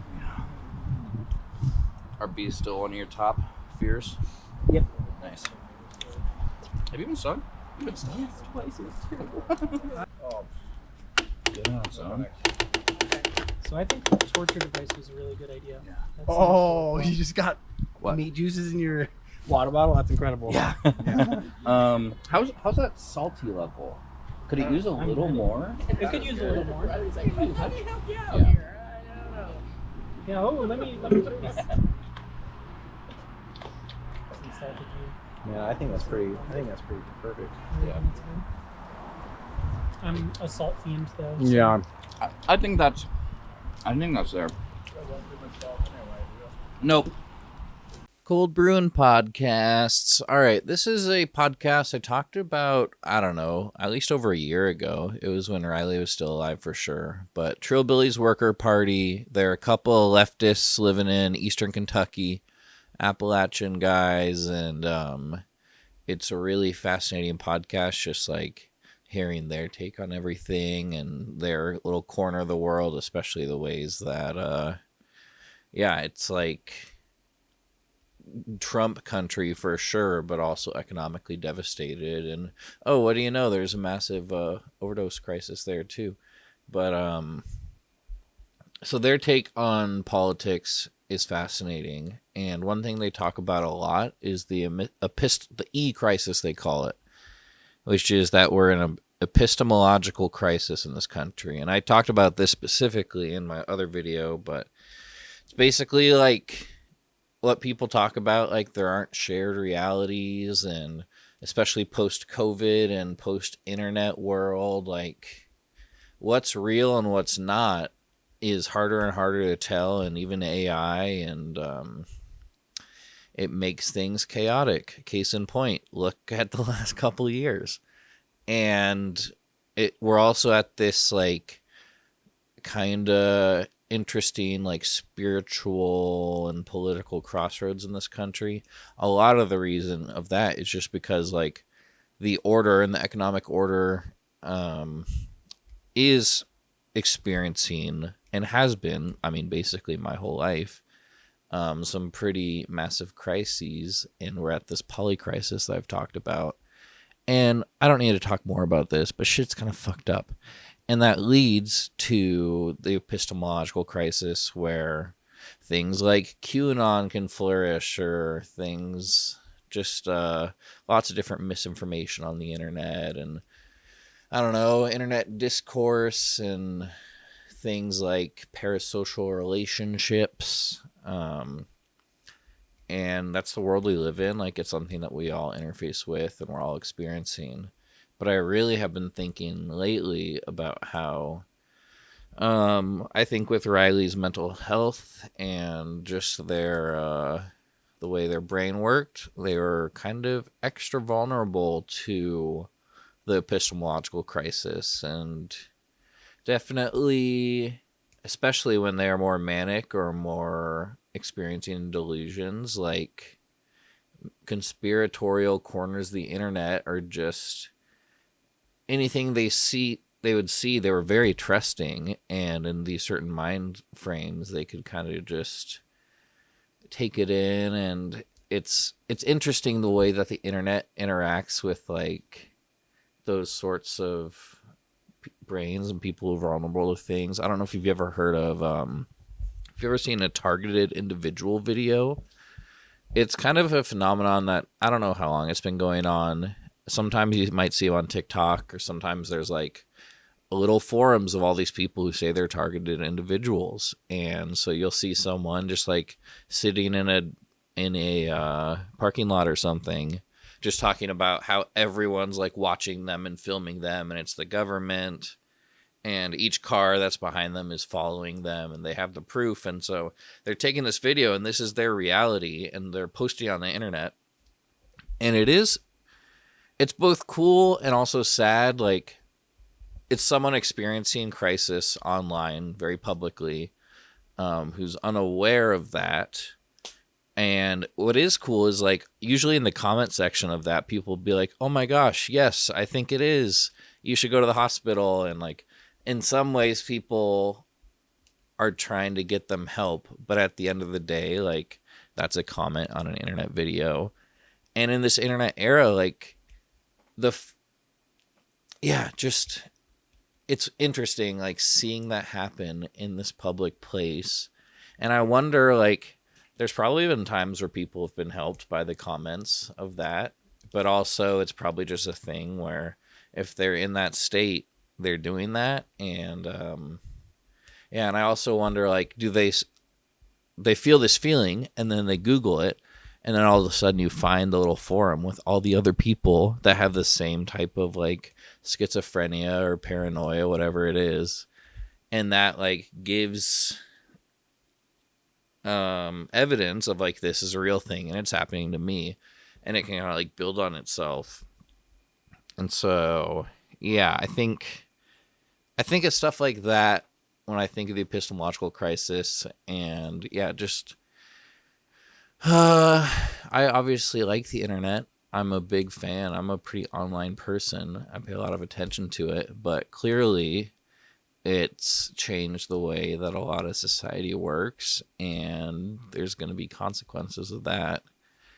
And yeah, I don't know, but yeah, it's always hard seeing someone like in crisis like that, especially online. But yeah, we just gotta be there for each other. And what's cool is a lot of people in those comments like basically affirm that this is the reality that person is experiencing. And it doesn't have to be like, no, you're wrong, you're lying, you're crazy. There's a lot of actual care and concern out there. Because at the end of the day, that's what we think about each other. And we're just people on our phones, and we want each other to be okay overall. Yeah, I guess that's my Cold Broom podcast, epistemological Griefcore edition. Bye. What's up, y'all? So it's been just over 2 months since Riley died. We just had the memorial and kind of hitting that point where it's like, whew, life just goes on, doesn't it? Kind of wild. But, in some ways, like, a lot of the acute pain and feelings from right after they died have started to change in ways. Like, I no longer don't have an appetite. Like, that was definitely something from the first couple weeks. But there still is a bit where food just doesn't taste as good. There's a little bit of that feeling of, like, you bite into something and it just not hitting the same way. Fast food isn't hitting the same way. And, I think that's to be expected. I'm not stressing it. But just like times where I've been in more bummer moods, haven't been able to enjoy things, like, I just love cooking, and I've been back in the kitchen, and it's like, well, I gotta eat lunch. I've definitely still been eating out more than I want to. It's harder. I have less energy for cooking, but this was a bean and kale and sausage little soup I made for meal preps a couple weeks ago, and, if you make something good enough, even though it's just a sad little lunch at work, like, those were nice meals, and those are something I look forward to. And I don't know, it's just how I cope with this shit. Food is always a beautiful thing, and cooking is very therapeutic to me, and obviously now sharing it with all y'all helps. So anyway, the end. I think Riley's death really is a black hole. Yeah, just a loss as complicated and sudden and tragic as theirs is gonna be. It makes sense, but not only, like, when I look at pictures of them, especially when it's just pictures of me and them, I'm glad I have a few from the last few years. I look at them and I appreciate it, and I like seeing that, and I'm glad that we have that, but I also just can't help but look at it and just almost picture their body just blinking out and just falling into a black chasm and just there being nothingness there, which sucks. I don't like feeling that. It's really sad, and yeah, I wouldn't recommend having that feeling.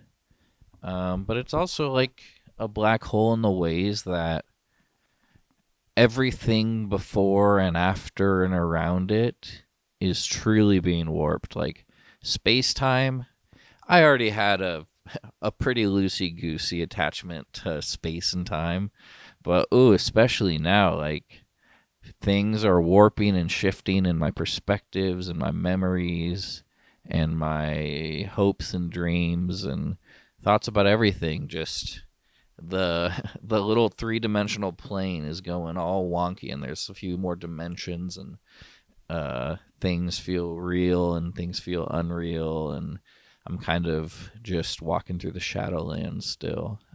But, I'm doing okay. That being said.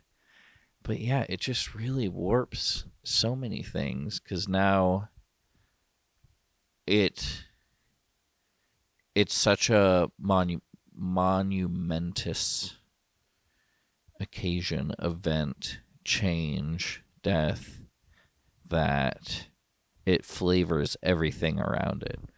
Like, the last couple of years, I feel like I've gotten a lot better at knowing my capacity, at saying no, at having boundaries, at realizing that, like, conversation's a two-way street, but also at being better at being more direct, and lots of this personal stuff that I've been talking about and just constantly working on. But now it's like, oh no, did I get so good at boundaries that Riley felt me putting up like a wall between us? And I know that's not true, but just as you've heard me talk about for the last 2 months, these sorts of thoughts and uncertainties are going to come up. And it's just so annoying, because alternate reality where Riley's able to find the proper treatment and kind of help with the addiction and be able to be more honest with what's going on and all those things. Alternate reality, like, I'd be looking back on things that I've done over the last couple of years and like be feeling so good about them, and like to know that I was able to give like love and care even though I was trying to figure it out. But there are a lot of things that I feel like have been really good, and I was able to give a lot of love and support. And that's 100% true. Like, even though now the black hole of their loss kind of warps that to where even though it's literally the same love and care, regardless of the outcome, like that one little thing didn't change the outcome. I'm sure Riley felt loved and appreciated in those moments. But now just because they're dead, it warps that perception a little bit. And I'm trying to, obviously, like right here is me trying to intellectualize that and to speak it and to acknowledge that feeling, in hopes of dropping that feeling and trying to not hold guilt and trying to kind of smooth out the weird time warps of my perceptions and my emotions right now. And I think it will help, but also, like, things are going to be distorted for a while. And I don't know, it's weird. And I kind of am just at a point. I mean, I have been at a point where I don't know how I'm going to feel, and I've just got to write it out. But yeah, it's definitely a black hole death, and wouldn't recommend. As always, appreciate all you that listen to me ramble on about the worst thing that's ever happened in my life. Okay, see ya. Bye. What up, dudes? So it's late, and I'm tired, and I don't feel that good. I've kind of been putting off making this one for a bit just because it's so hard, but also I'm ready to make it. And just the beautiful thing kind of about my process with these videos is I just really do have the routine and a few like rules and structures, and I just kind of go with it. And that's nice. Like, if I was trying to write scripts for these, I would make maybe 2 a month. But since I just kind of told myself, just say it, then I say it. Anyway, we're almost a minute in. This is the collage that I made with a bunch of Riley pictures. A lot of them that I had taken. You see there, about halfway through, I got the idea to use that sunset one, which is the iconic. And I'm really glad it did that. It kind of brings the collage all together, having a focal point like that. Yeah, a lot of pictures that I had taken or more recent pictures. And I'm so glad that I also did the album archive when my parents were in Norway, because I was able to kind of copy out and print some pictures from all different parts of Riley's life. So as you can see, I did so many. I talked about this at Riley's memorial, but there's so many pictures that's kind of visually difficult to look at, which I like, both in the way that Riley's mind was so overwhelming to them at points, and also just the full vastness of Riley's life. It's way more than just one big 24x30 collage. And so I'm glad I fit so many on. I think I got all, if not most, of the family in there, and a lot of Riley's friends and loves. And yeah, I'm really, really happy with the way this turned out. This is basically all I did the week leading up to the memorial. And I was just putting on YouTube videos and podcasts and listening to some kind of conspiratorial stuff. There's one night I listened to a bunch of alien content, because Riley fully believed in aliens, and this is not the place to talk about this. And then this is the frame, the one from the Goodwill bins, which I actually destroyed on accident. It was super windy, and after the memorial, the way I put it up, it fell in the wind and the glass broke. But my parents got this one, and this is its hollowed place on the wall, and I'm super happy with it. Definitely the most I've worked on a collage, and it was hard to do, but really important, and I'm really glad that it's a masterpiece. And you can see there in the corner, that's a chode that I think either Riley or two of Riley's friends made it in wood shop, because we went through a big chode being funny face. And so I got the Riley wall up now. All right, bye. What up, y'all? So some of you might have seen if you follow me on Instagram, but not all of you. There's a new member of my family. So Riley absolutely loved kitties. Always loved kitties so much. I'm definitely more of a cat person than a dog person. I'm a big fan of cats too, but Riley especially so. And so the fires in Maui were the same day that Riley died, and like a week after, there were a bunch of shelter cats that came from the shelters on Maui, and so that kind of got me thinking, like, it might be time to get a kitty up here in the Bryn Inn, a little tavern kitty. So I mean, stick around to the end to see the kitty. Hopefully, you've realized there's a reveal. But I had these shelves, and I was like, oh. That is just too perfect. I bet a cat could totally jump onto these little staircase. And then I thought, oh, up here, what if I make a little cat run so Kitty can watch me while I'm cooking? So everyone, this is Bryn Jr., second of his name. He's super lovely and cuddly, and it's a nice little companion buddy to help get me through the fall and winter after Riley's died. And so definitely in honor of Riley, and he's just so cute. And he's 1 year old, 16 pounds. He's a biggin'. And it sucks being the reason, but I'm also just so grateful, and it's just so nice having a little cuddly guy. And this was really exciting. It took him about a week before he got comfortable outside of the bedroom, and so it's taken until literally today for him to use the cat run that I made. And so I'm so happy that it works and he fits up here. And so really excited. He can just chill there, like if there's a lot of people at my place, or if I'm cooking and he wants to watch me, like I hope he does that too. And it was also a nice just little opportunity to organize a bunch of the random stuff I had on top of my cabinets there and consolidate it just on the other side. Yeah, that's it. Bryn Jr., you rock. I love you, buddy. Well, it's October, and throughout my life, I've usually been a Halloween Grinch, especially compared to the enthusiasm that so many people have about Halloween and October and spooky season, all of that stuff. But I've had some pretty good Halloweens the last few years. Shout out my friends who have inspired me to be a better Halloweener. But especially this year, I was just like, I honestly feel haunted enough. There's enough death already. There's enough horror and fear. I mean, I've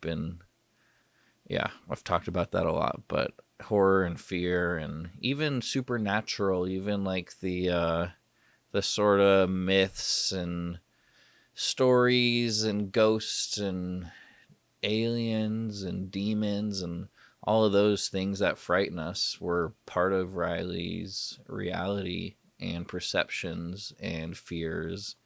And so it just, it feels like a lot. So, and that's fine. No one's like pressuring me to not be a Halloween Grinch, but I was just kind of like a little bit dreading seeing all the like talk and symbolism of death, and not to be like dismissing other people's issues, but it's a little bit like, oh, you're scared of a freaking zombie? Okay, dude. Well, my younger sibling just died in a tragic way, so that's way scarier, huh? Which isn't how I actually feel, but maybe a little bit. Anyway, that's all to say, I just gave myself a full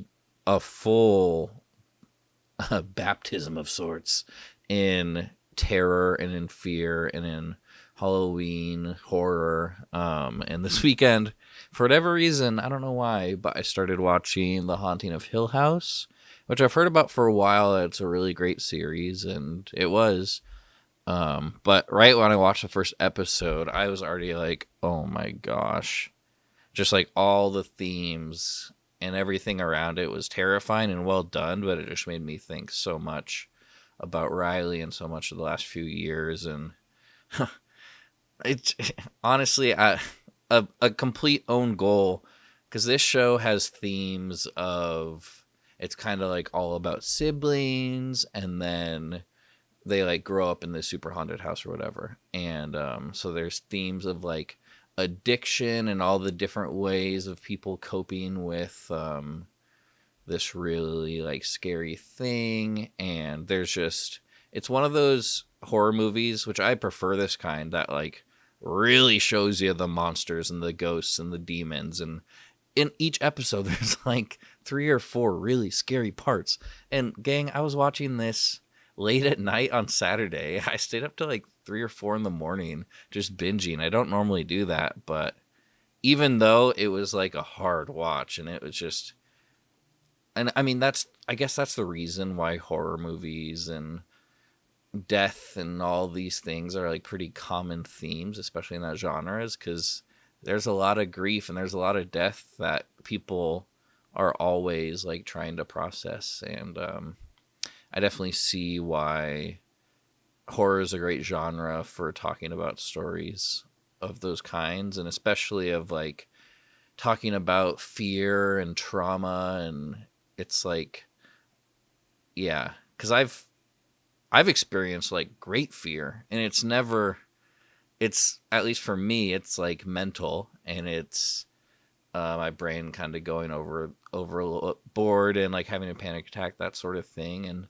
like I've talked about, I saw some deep fear in Riley on a few occasions, and I knew that was a big part of their mental illness. And so I guess these stories and these themes and these genres are a way to kind of talk about that and to visualize. And so that's probably the reason that I kept watching it. And it was super good.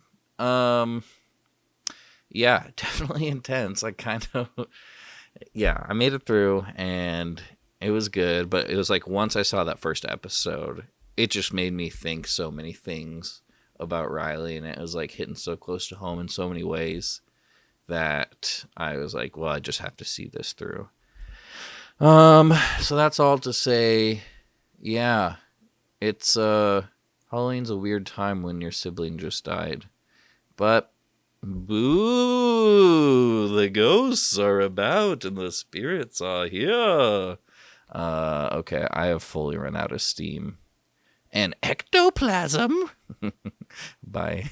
So in the last 2.5 months since Riley's death, I really feel like I've had so much creative energy and drive and purpose in all the things I've been doing. So that's a lot of like going through all the photos that we have of them and trying to do all the album preservation that I did, and talking about Riley a lot and sharing their story, and really just like making sure we're solid, and as time moves on, that we have all that we have of all those physical, tangible things, and all the pictures and all the videos I've made with them, and preserving, and then also just celebrating them and sounding the horn, shouting from this mountaintop that I've built, and just trying to honor them and to celebrate them and to share just with the world of all the love and all the positivity and all the beauty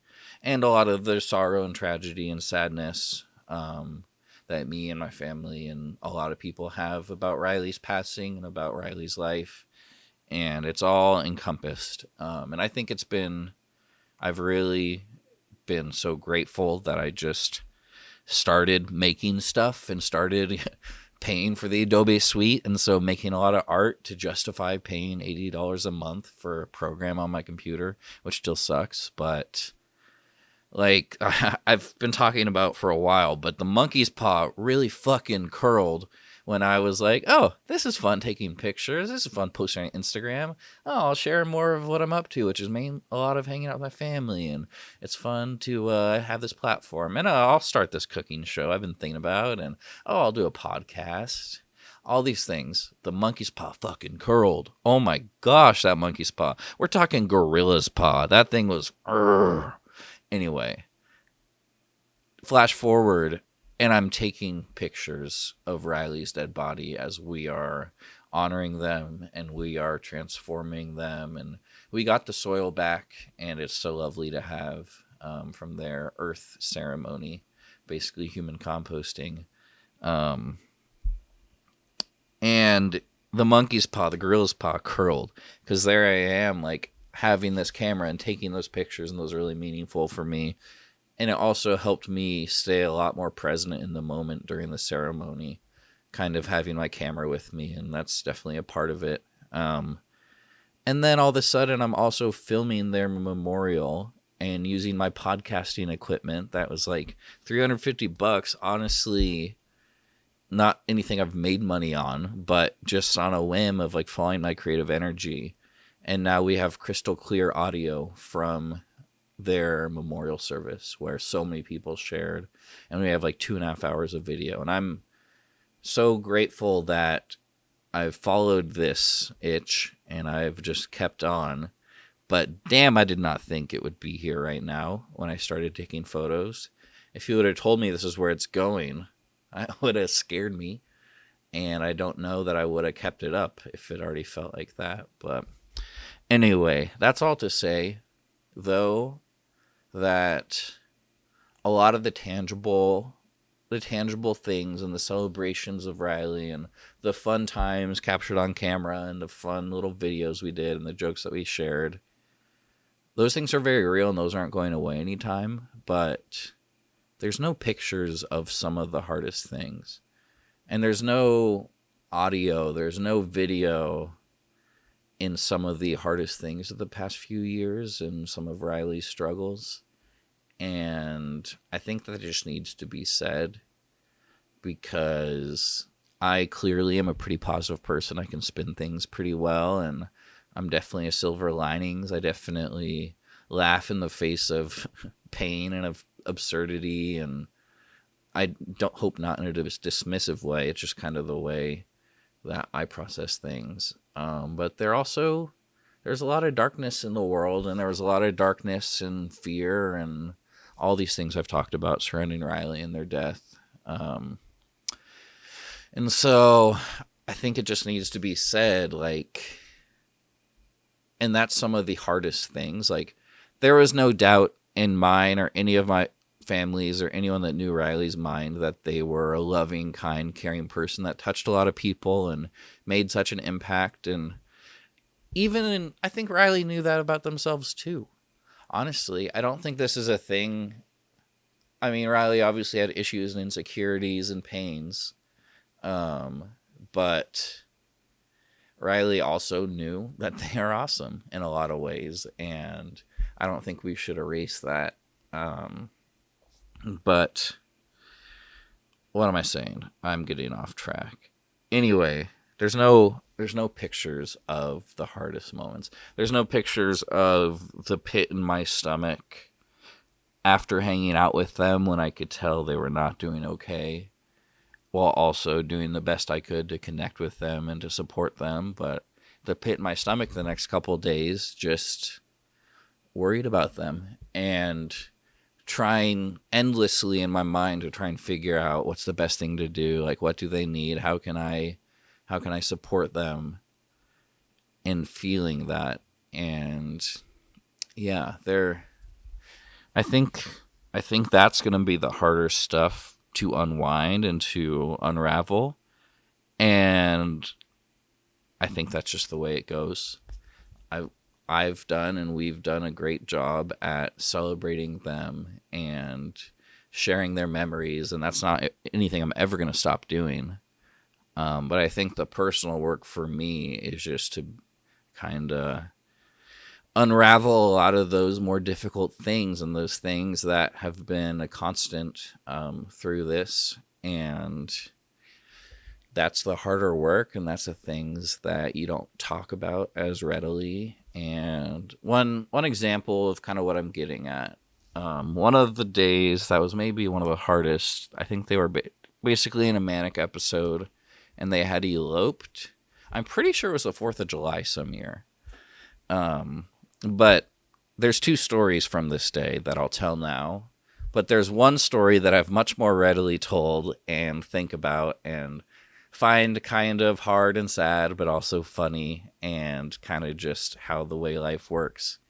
And then the second story is something that I haven't talked about as much, and partially that's not to make anybody think worse of Riley, but also because it was so much harder and so much more painful and so much more complicated. And so anyway, I think this was 4th of July. We'll go with that. And family was going to get together, and I was making a big thing of potato salad. I think I made like 2 different ways, and it was like really, really going to be great. And I think I had the day off, so I was just like chilling, cooking, potato salading. And basically Riley, I don't remember the situation, doesn't matter, but Riley had like eloped. And so that's when someone basically runs away and needs space and doesn't want to be where they are. And it definitely this time was in kind of more of a manic, maybe psychotic episode. And they had just took off. And I wasn't there for this, so I don't have those details. But then I'm informed that Riley is like gone. And my siblings are looking for him, like driving and running around. But I need to like get over there, and we're not going to have a normal 4th of July, and that's fine. Family can be with them. So the story that I've told before is I walk into the house, and I think the first thing I said to everyone was like, is this a bad time for potato salad? And just totally cut the tension. Hilarious. It's a story I've told before. I'm still proud of how funny and hilarious I was. And that's good. But later in the day, basically, me and my siblings had gotten to them, and we'd picked them up, and I think they didn't have shoes on. They might have had shoes, but they were not in a good way, like definitely still manic and still not in their typical frame of mind. And it was like really scary because it's like, I picked them up in my car driving to my place. Are they going to open up the door and elope again? And even, I think the hardest thing is I'm sitting there looking in the rearview mirror, like they're definitely kind of out of it, and being scared for, but also of my sibling. And that, being scared of someone you love so much, like that's so hard. And this is the end of the video, but it's those things I'm probably going to be really thinking about and unraveling in the months to come, folks. Yeah, ending September with Riley's Love Day Memorial Celebration was super great, and I feel like after that there was just kind of like, okay, kind of more like resting, fewer things planned for me, and fewer specific like grieving type things going on. But I think it was just similar to like when you get sick right after spring break or whatever. Just like the drainedness of everything really hit me, and I had a lot of nights like coming into work pretty late, and so staying at work late, and then that just like rolls over. And I watched a lot of horror shows, some of them like Flanagan stuff. And which ones did I watch? I watched Haunting of Hill House, Midnight Mass, and the new one, Fall of the House of Usher. And oh my goodness, did each one make me think very much of the situation of Riley dying. Oh my gosh, especially my health anxiety ass, like the Fall of the House of Usher. Spoiler alerts. It's kind of just like starting with the youngest, just like death is coming for each of the siblings. And as number 2 in line and someone with health anxiety, I was like, oh no. Because I've already talked about this, like that my anxiety is I'm going to have a heart attack and die. And it's kind of wild when your sibling's heart stops working. But I'm also just speaking out my anxiety into existence, and I know there are other people who have that same thing. But all in all, I'm actually doing good, and I'm glad for November to be here. Oh, but why was I talking about this? Yeah, October's just been tiring, and truly just another reminder. I think this is a pretty good explainer of the way I am in a lot of reasons, but I think the way that I process emotions is a lot slower than a lot of people. And not necessarily, I don't know if slower is the best word, but like I'm not a very reactive person. And even like through this, I haven't been crying like a lot. Like when some people talk about how much they cry, I'm like, holy crap. And it's not all just like men don't cry. I'm trying to be a super masculine man. It's just more that, yeah, I've never been that big of a crier. And I definitely, this is when my best mama died in 4th grade, I think it was. I remember right when I got the news, like everyone was at our house, like sobbing, and it was really sad. And I definitely cried when I was told, but there was also, I think my first thing I did was I just went up to my room to be alone, and I played Sid Meier's Pirates, and because I was still in shock. And I think I didn't want to be around the family right then because I felt like, well, I should be crying, and then getting into that guilt and shame, like, oh, if I'm not crying, did I not love best mama? And I don't actually remember having these feelings, but I think looking back, that kind of explains it for me, because I really do sit with things for a while, and I don't think that's a bad thing. Sometimes I'm like, oh, am I just shoving my emotions down? But I've also realized, like, I know myself. I'm a 28-year-old man. Like, wait, I'm 28, right? yeah, I'm definitely 28. Dang, I thought I was 27 for a sec. Anyway, this is going long. But yeah, I just like, I think this is like, I just process things more gradually, and I like to really ponder and think about and process things for a long time, and it's just the way I am. And it's nice kind of knowing myself more during this period of grief, because this is like some heavy duty shit, you guys. Holy crap. Because I've just been able to know that, like, I don't know what this is gonna feel like, and not have those expectations. And I have been crying, and like especially at those really intense moments, like when we did their ceremony, putting them in the compost. I love calling it that. And like holding my siblings and sobbing into each other's arms. So it's not like, oh no, am I actually not sad about this? But I also haven't been putting pressure on myself to be feeling any type of way.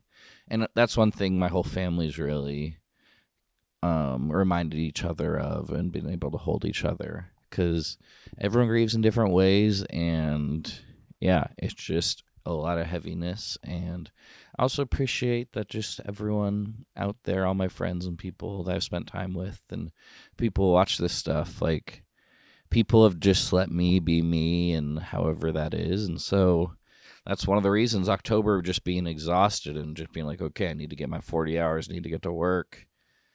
I haven't made as many slob cores, and I've missed it, but I also am not making them just to make them, to keep up this little Bryn's little show of grief. But I got some great footage on deck. I got some super fun ones coming. And I don't even know what the thesis of this is. I hate theses. I'm just going to talk, and y'all can take whatever you want from it. Bye. So I'm at Walgreens. I don't know if any of you saw the news. There was like an ingredient in a lot of cold medicine that turned out to be not very effective. And I don't know if it was like new research had come out, or just that the old research was found to be kind of bogus. But it's phenylephrine. So it's in like Dayquil, but not NyQuil. I think it's a nasal decongestant, but it's apparently not all that effective. So anyway, from being sick a couple weeks ago, I'm like out of cold medicine. I just was getting some to replenish my stores because you never know when you need it.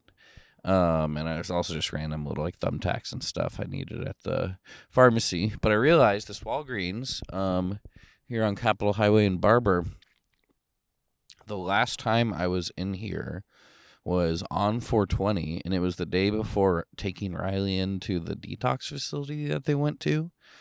I don't know if I've talked too much about this. So that was a hard day for sure, because at once it was like kind of beautiful, and like it was a time where they had expressed that they needed help, and they had basically been on like a binge over the last week and a half of stimulants, and were like on the come down from it, and were just feeling super crappy, and also had gotten some guidance about a detox facility, and so they actually like tried to get help, and they acknowledged like that they were not in a good place, and it was a really hard day, but I was also really proud of them for just asking for help, and they were always good at that when they wanted it and they needed it.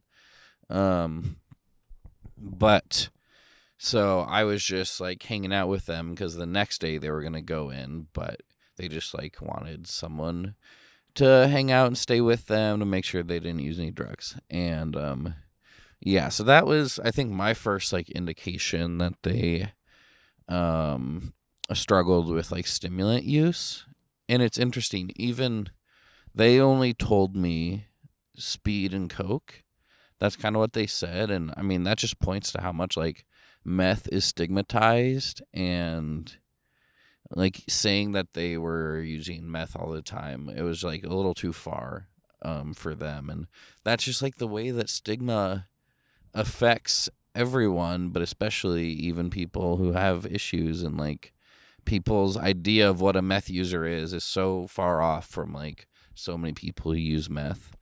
But anyway, so we went to Walgreens and got them, I think, some like just clean clothes that they could wear in the detox, and we had some really good talks, and that was like when I was able to express to them like how much it hurts me, how much they're hurting themselves and being risky and dangerous, and that I don't like that. Not that I judged them, and I was definitely let them know how happy I was that they were reaching out for help. But yeah, we just had some good deep talks, but they were feeling really bad. Like that's the most like depressed I had ever seen them. 'Cause I can't imagine what that come down's like. I have a come down from just having like a nice hangout with friends. I'm like, oh, I got a little fun hangover from that. But Riley went full steam ahead with a lot of things. But anyway, so I'm at this Walgreens again, and that day was really good. And that's like the one thing I'm really furious about, is there was not, in a society that cared about people with addiction and that people that use drugs, and people with mental illness, like that would have been a place where there was more of a chain of custody of like giving them resources and being able to figure out more what's going on. But Riley left early, and they said it was kind of because they felt like there were people who needed it more because they had a bed, they had a place to stay. And I'm sure part of it, maybe, I don't know like how long it was after the detox that they started using again, and maybe there were periods where they weren't using. And but anyway, there should have been a better, like, if we had a more robust health system and mental health system and addiction system, that would have been a place where Riley would have gotten a lot better care and maybe been able to be connected to resources. But the truth of the matter is those resources, like the ones that do exist, are stretched to infinity. And like the wonderful people who like do care and want to bring help still have to operate within these systems, and lack of funding and lack of support.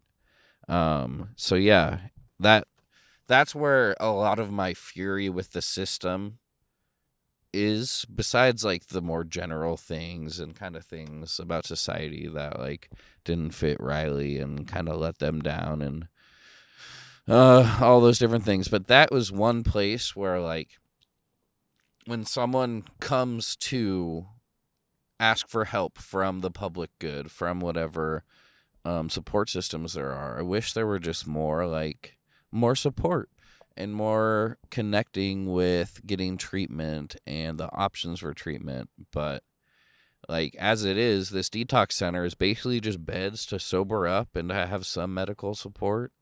And who knows, maybe Riley just didn't want to be in there anymore, so they were able just to, like, leave. And that's what they did. And it was kind of freaky because I think they were going to be there for 5 days, and I picked them up like 2 days later.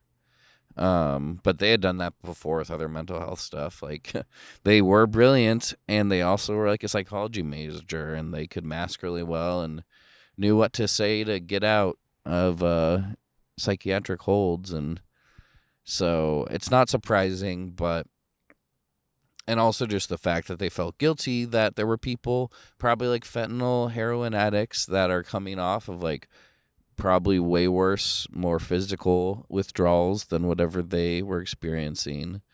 And Riley knew that this is like a bed that they have. Like, a lot of these people probably don't have homes, and Riley had a place to sleep. So it was probably, even if they still really were intentional and wanted to pursue treatment and wanted to get things right with their mental health and their drug use, like, I think partially also maybe if they wanted to do that, they probably had some overconfidence in their ability to just keep it all to themselves and manage it.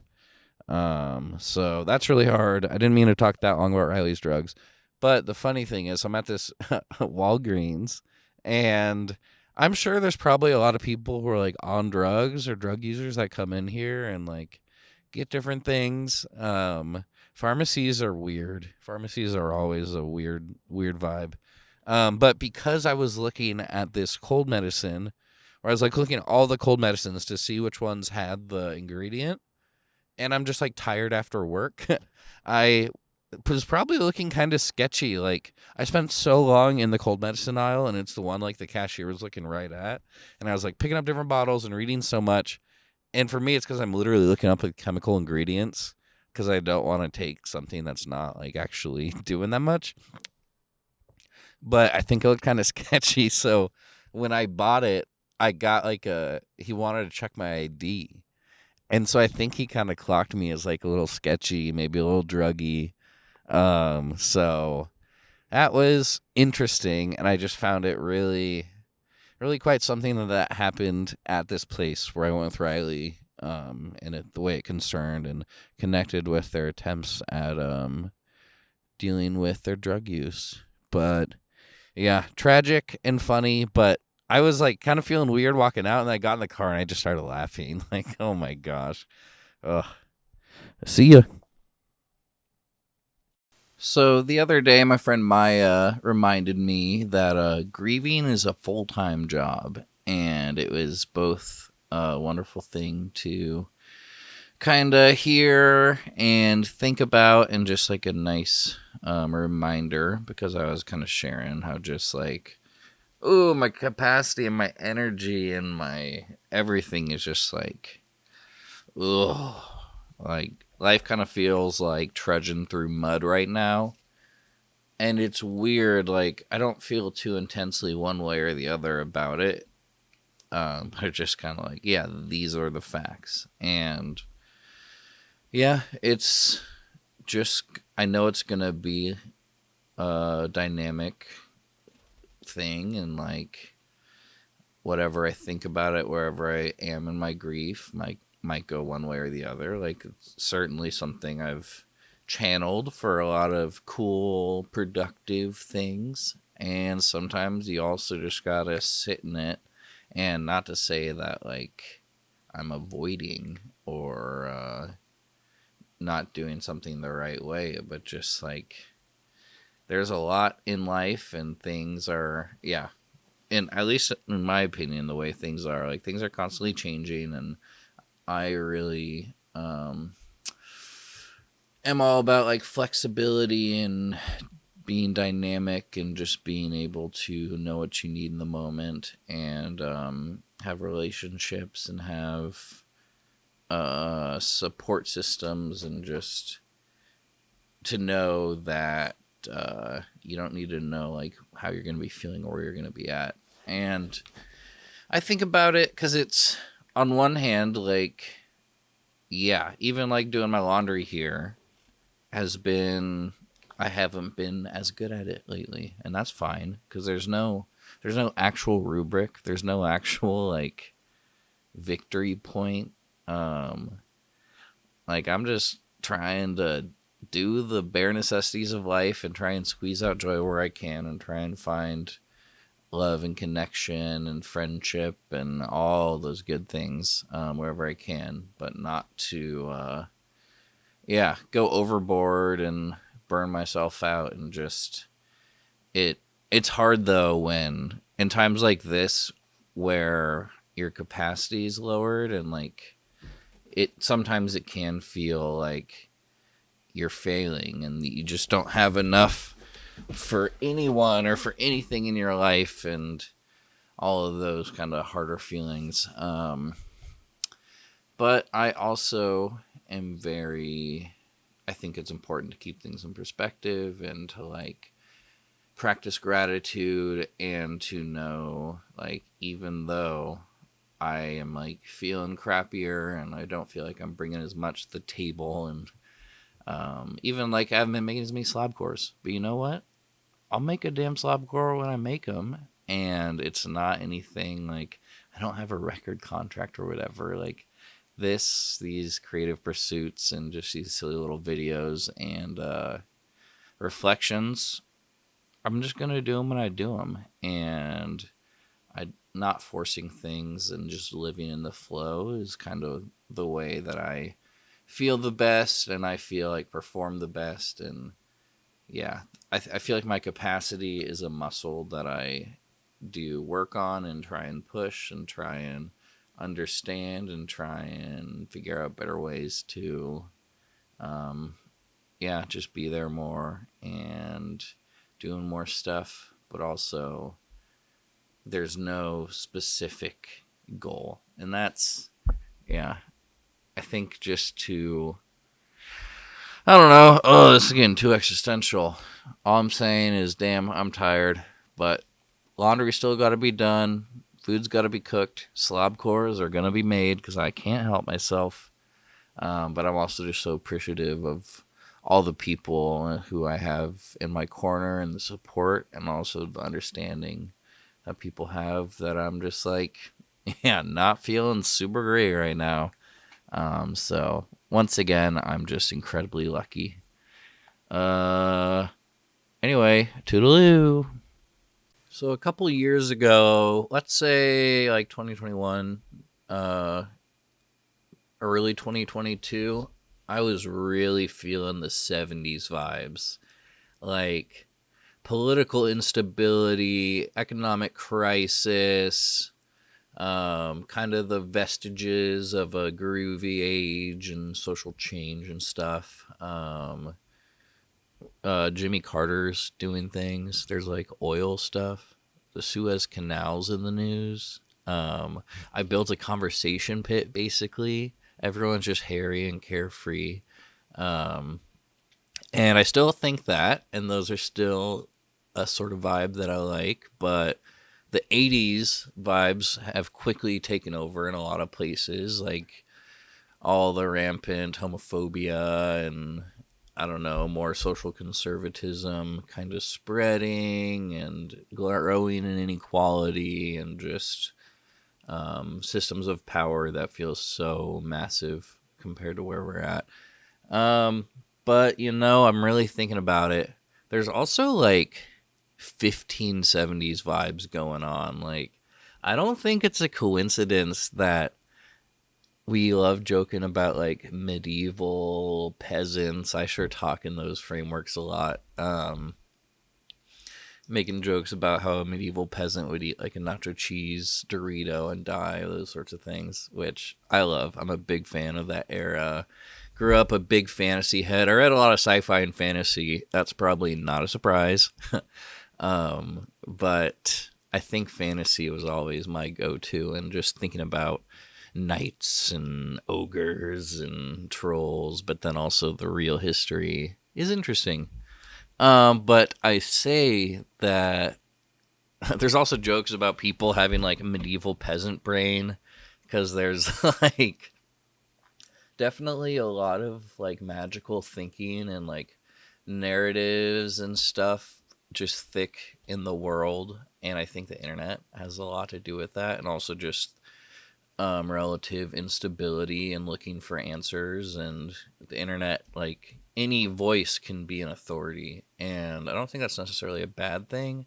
I do think a lot of people online, in order to give themselves the like credibility they feel they need, they speak very authoritatively, and it makes sense that people are like that.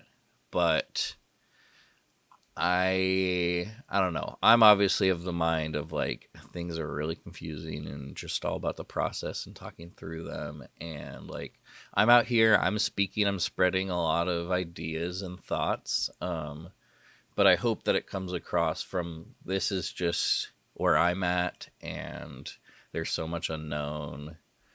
So anyway, why did I get to that? Oh, but people have like medieval peasant brain, like flat earthers and stuff.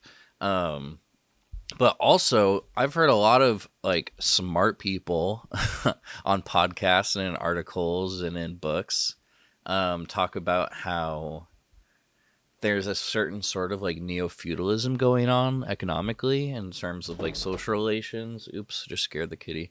And so that's just like how everything is to rent now, and especially like places like Portland with really intense housing markets, like more and more people are just renters, and buying a home seems further out of possibility for a lot of people, a lot of my peers. And so we're just kind of like doing what the landlords tell us to do. And I think there's definitely something to that. And it has to do with like American capitalism and neoliberalism kind of running out of steam. And we are in this place of like liminal transitional energy of this paradigm that's been set up since the end of World War II. And so that's why things like are very trepidatious right now, and the future seems very unclear amid everything. And so, yeah, I'm definitely been feeling the peasant vibes in the medieval era, and I think I've fashioned myself into something of a Bryn keeper. A lot of people have heard me talk about this. My place is the Bryn Inn. Like, I do love being a safe person and having like a safe spot and lots of like fun community and fun connection, and being a host. Like, I love cooking this much, and I like to do it, and I want to do it, and it's more fun to cook for more than yourself than just yourself. And so it's fun the way I've like crafted and shaped my life into being this Bryn keeper. And I think to further on the medieval analogy, I do think Riley was a bit of a mad wizard, and or also a druid, definitely doing like earth magic, but they like always were just, their head was in the sky, and they were really thinking hard and deeply, and always down to tinker and fiddle. Like, they loved tools, they loved experimentation and creativity and creating things. Like, they're a master ceramicist. And I also think that recreational drug use is a lot more alchemy than science. And that's not to fully say it's awful, but unfortunately, like, I've just been thinking about this lately, that Riley was definitely like using drugs to self-medicate in various ways, and I think they also were like kind of good at it, in a backwards way. I mean, at least from like being pretty nonchalant about it and being able to hide maybe their more severe symptoms. But anyway, drug use is alchemy. And if you're just making like fun little potions and fun little seltzers and flavors, alchemy away. Do little rituals, do little magics. Like, I do think that Riley's like wizardry brought a lot of good things in the world, and because they were so charismatic and impactful and kind, like, how can you not feel powerful?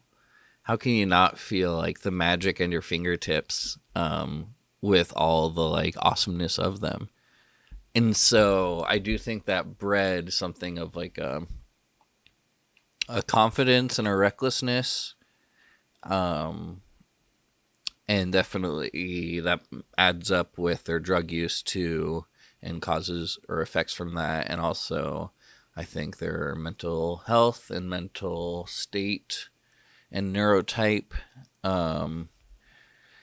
But yeah, so the Mad Wizard and doing some alchemy, and Riley like was messing around with some intense reagents. And I think about this a lot too.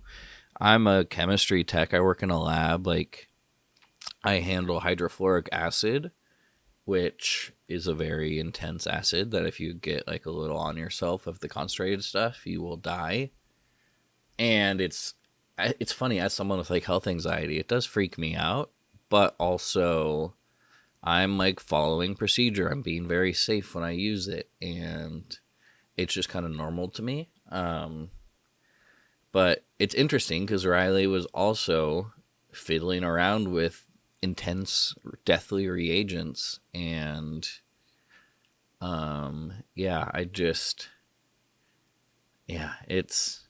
it's weird. It's an interesting thing about my job right now. Because, they certainly practice like risk reduction and harm management, harm reduction. But obviously not properly the night that they died. But I also know that it was something that they were informed about and, cared about. But unfortunately, like, the power of their mad wizardry, they connected to the conduit of the earth, and I think it was too much. That's kind of the way that I think about it. This turned out to be 10 minutes. I thought it was going to be a couple. Oops. So I'm not usually much of a complainer, but I've got a little bit of a gripe for you. It is really, really annoying, I found, the way that grief can affect your self-esteem. And maybe it's just my self-esteem, and maybe it's really not the grief. If you're listening to this, you don't know, my younger sibling Riley died. Riley Faye Plus died on August 8th. And it's been a rough ride, and it's been a journey for sure in the grief and going through all the memorial and doing lots of honoring them. And I mean, most people know I've been talking about them quite a lot. But I've kind of been sitting in this for a few weeks or so and just really starting to unpack and unravel. Like, obviously, guilt is a big thing that's tied up with grief of all sorts. And I've kind of talked about that, and also talked about the ways that, like, I know, obviously, like, a lot of times guilt that we feel is more feeling than actual fact or reality. And, our minds can just focus on the negative, so we want to, especially when something as tragic as an early death happens, we want to focus on the ways that we might have contributed to it, or that things we could have done better or differently. And I also I have been reminding myself too how lucky I am that a lot of the guilt that I'm dealing with has more to do with what could I have done differently, or what other thing could I have added in. Because, like, a lot of times with early deaths or with drug use and with mental illness and just dynamics of relationships, like, a lot of times there's a lot of relational damage that goes on in that. And even, say me and Riley had a contentious relationship, and maybe even we got into some fights in the last couple months of their life, like, it would still not be my fault. And yeah, I don't know. I think the mind goes there. Obviously, a lot of talking about grief talks there. But what was I thinking? Oh, but the kind of annoying thing, and it's also annoying that I'm bringing this up because it feels like, oh, I'm making it about me. But this whole thing has been about me the whole time. And that's just the way things are now, because Riley's no longer here. And even if I'm ever talking about the way Riley was or their understanding a thing, that's always going to be through my lens. But yeah, it sucks that my self-esteem has been hurt in this way. And so maybe that's feeling like, oh, certain failures or parts of me could have been better, it could have been different. But really, I think what it comes down to is I feel that not just because they died, but because the ways that I did feel our relationship, like I took on more of a caretaker role, and that's because they were struggling. And it's not something like I'm so grateful for the care I was able to provide, but that sort of relationship is just more complicated, and like it's one of the hard things of processing from the last few years. But like I've said, I am so grateful that I was able to like be with them in their times of struggles and to provide comfort and support when I could. And even though, like, I honestly feel honored to be feeling these complicated emotions of grief and regret and wishes I could do different things differently and guilt. Because also, like, it's not like I've been focused on feeling guilty this whole time. And honestly, like, guilt and shame, along with, like, paranoia and a lot of other things, were, like, part of the things that Riley's mind really gripped on and I think really hurt them. And so I especially am trying to let go of those feelings and to acknowledge them, but just to be able to look at them and be like, I understand why you're here, but you also don't need to be the truth right now. Anyway, that went longer than I thought, but of course, it's a pretty complicated thing. Bye. What up, y'all? I just got some contacts ordered, which has kind of been an ordeal. It's been something I've been putting off a little bit. One, because it hasn't been, like, necessary. I have glasses. They're fine. I actually have to wear my glasses at work since I work in a chemistry lab. Like, you don't want to wear contacts when you're working in the lab, because if a chemical gets stuck under, it's, like, hanging there right on your eyeball. That's not good. Anyway, I like wearing contacts, though. And, yeah, it's just like I had to call a place, get a document to go from one office to another. So it's just like enough of an errand that it's just been something I haven't done, and that's fine. But yeah, I'm getting weird with the channel again. Just gonna keep branching out, and like I guess I'm just living my life, being vulnerable, sharing all this weird stuff online. And it's been maybe kind of trepidatious, just because, like, I feel very like an open wound a little bit with grief, and that's all right. But I was just thinking, like, the first week I ever had contacts, I was late to school literally for like a week and a half because it just took me so many tries, and it was definitely a trial and tribulation sort of situation. But, you know, I kept practicing, and now I can put my contacts in on like the third or fourth try. So take that, younger me. Bye. What up, y'all? Overnight Oats thoughts this week.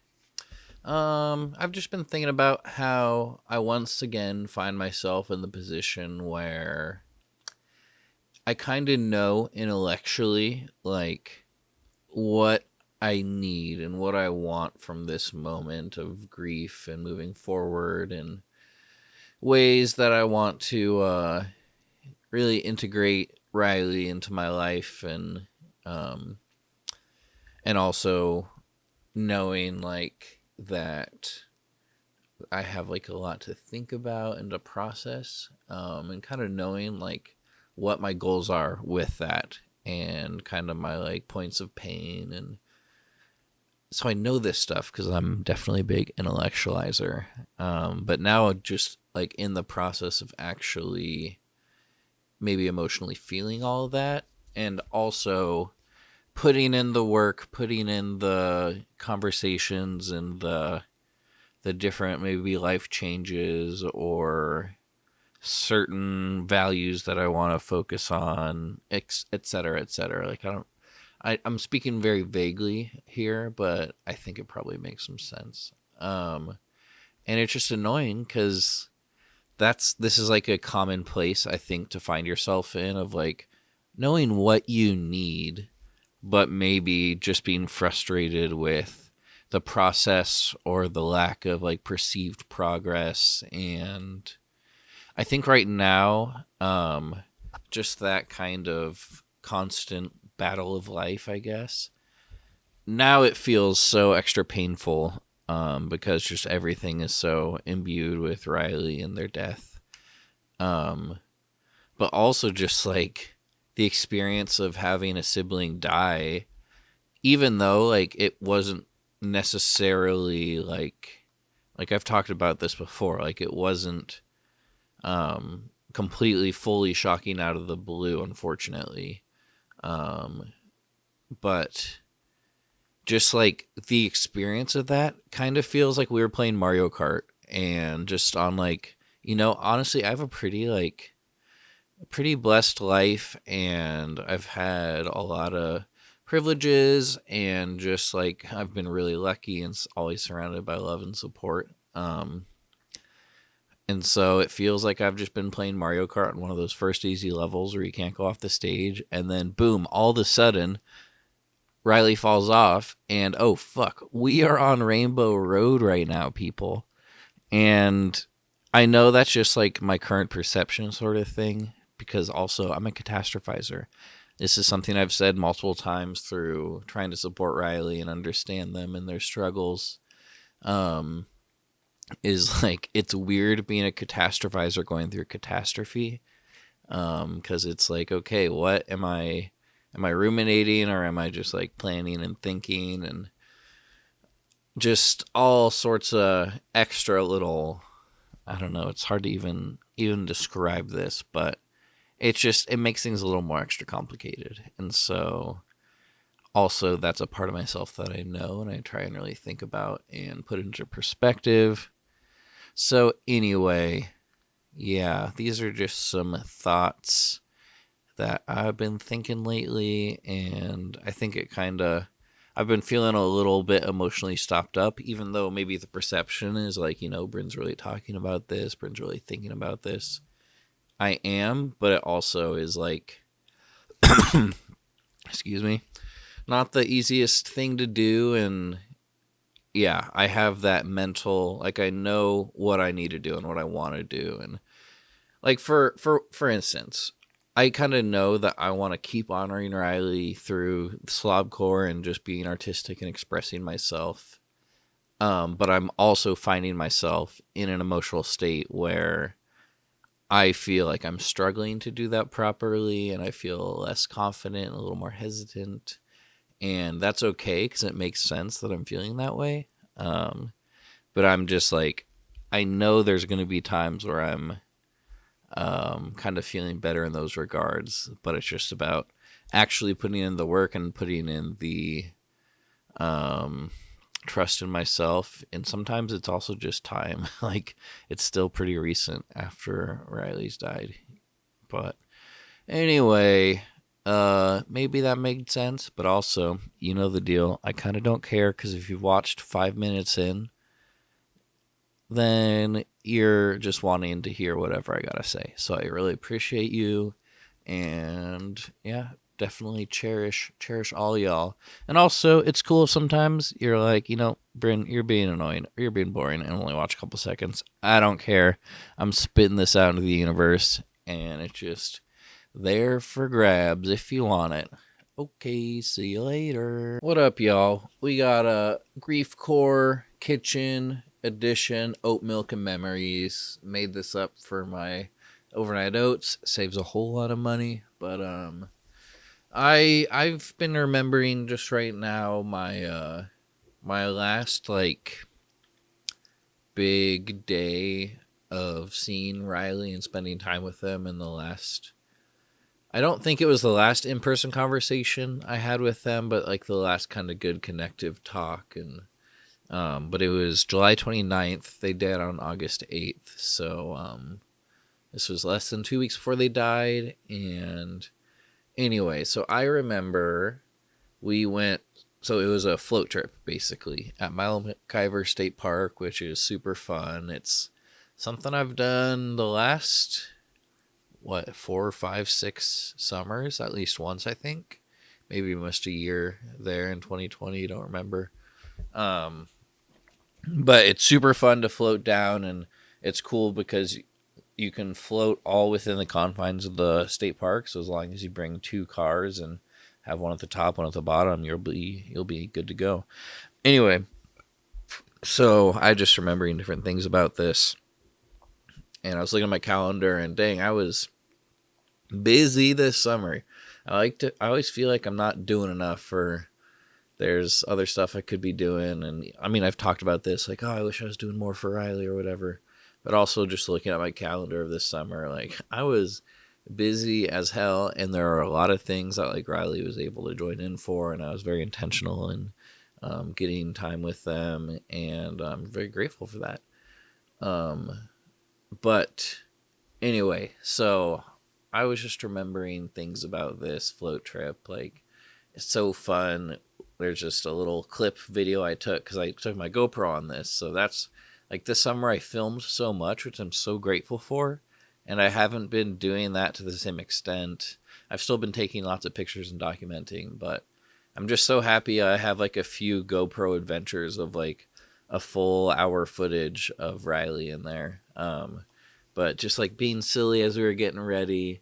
I remember being really grateful for my siblings, especially, in helping plan this. And they were able to bring some friends, and I was able to bring some friends together, and Riley joined in, and it was just a lovely time. And I remember going down different rapids with them and screaming with glee and joy and looking over to them. And, I was a little worried because they had really been in kind of really low energy, struggling to pay attention kind of state, very low executive function, I guess, and being kind of spacey. And so I was a little worried how they're gonna do on a full multiple hour drive out there, and then you're stuck on a tube and being around people. So I was a little worried how they were gonna do, and sometimes they were kind of spacing out, and I could tell they were very in their head. But sometimes I would look over and they were looking up at birds, or just smiling at nature, or having fun, being in a conversation and just feeling good vibes. And so that was really great. And I also remember afterwards on our drive back, it was me and Riley and Kay, Logan, and Katie. And and Katie just reminded me of this. It was so funny. We went to this McDonald's, I think in Milwaukee, and they were doing heavy renovations. And so it was kind of silly, hard getting into the drive-thru even. But we get to the drive-thru, and I'm going to add a little picture in here. We get to the drive-thru, and there's a separate storage container with a little window with bars. This person is in jail, in an old Western jail. But that's where they were serving, doing the stuff. And I'm sure it was air conditioned and stuff and comfortable.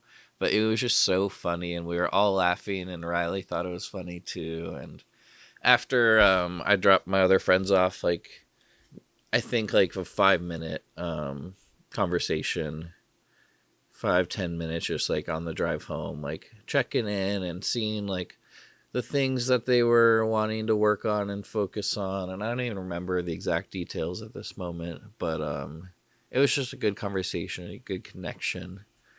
And so that was like great, and I'm really grateful for that. And I do unfortunately also remember though that as we were getting out of the river, the Clackamas River there, like they were very spaced out and out of it and seemed kind of shivering, and I kind of like went up to them, and I actually do have a video of this. I just watched it, and it's like really heartbreaking and beautiful, and I'm actually not going to post it. Like, I'm going to describe it right now. If you're someone who knew Riley and like you want to see this, just hit me up and I can send it to you. But I don't know. I think I found the one thing that feels a little too gratuitous and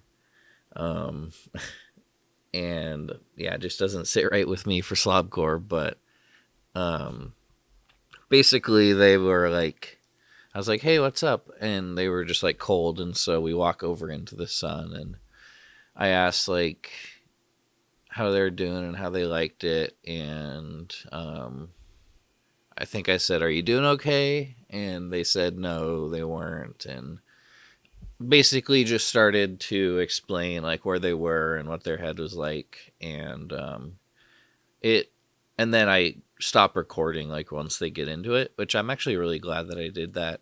Even though like the curious knowledge seeker in me wants to listen to every single conversation I had with them in my entire life, so I can analyze it and see where I slipped up and see where I could have said something else. But that's obviously not a realistic thing, and I don't think would be a healthy thing.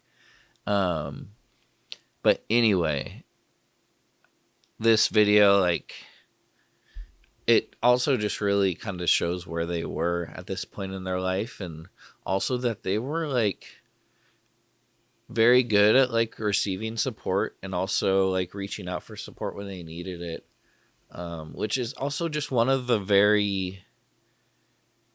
parts of this that makes it feel so unreal, is because in a lot of ways, like, there were so many things that like they had really worked on and improved on in their personal life and in connecting with us and in what seemed like to be managing a lot of their symptoms and a lot of their struggles. And even I've been thinking about it and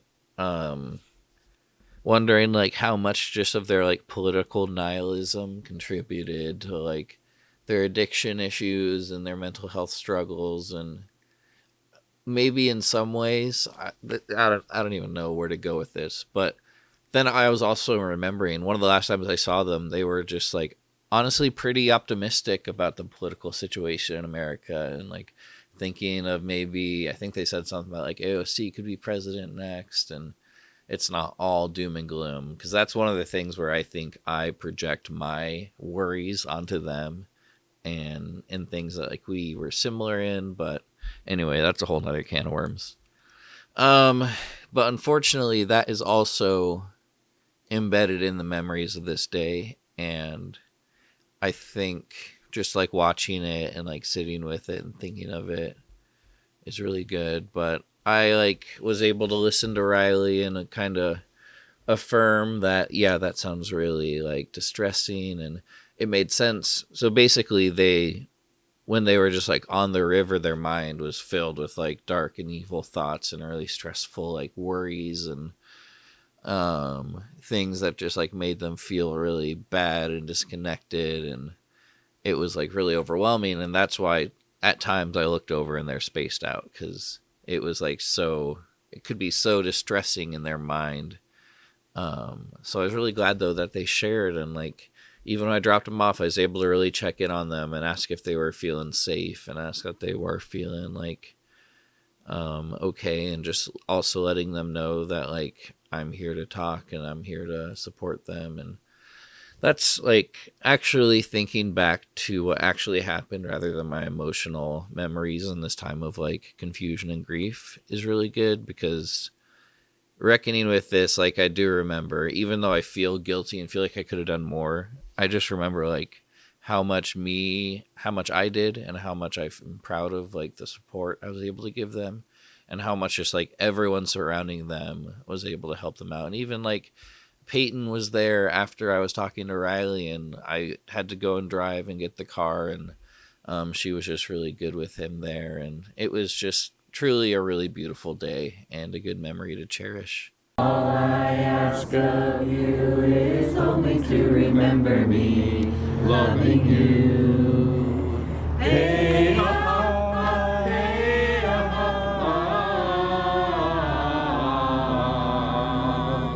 hey, ha, hey, ha.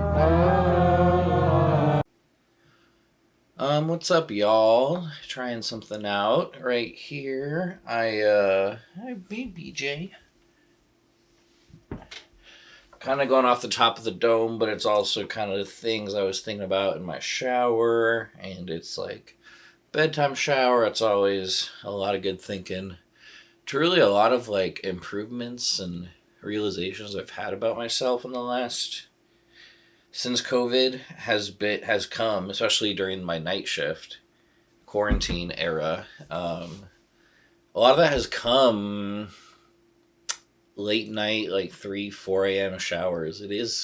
It's prime thinking conditions, I think is what it is. But right now I was just thinking about, there's been a lot of, I feel like the last few months I've kind of been at a loss of, no, I'm not at a loss for words. I'm not looking for words. I don't know what I want to say, but I do find myself like unable to fully articulate where I'm at and the emotions and a lot of the like trains of thoughts. And I think I'm just less confident in myself and like more second guessing and more really just feeling on shaky grounds and unsure, which I think makes it harder for me to like share openly. Like I feel like a lot of the grief cores have slowed down.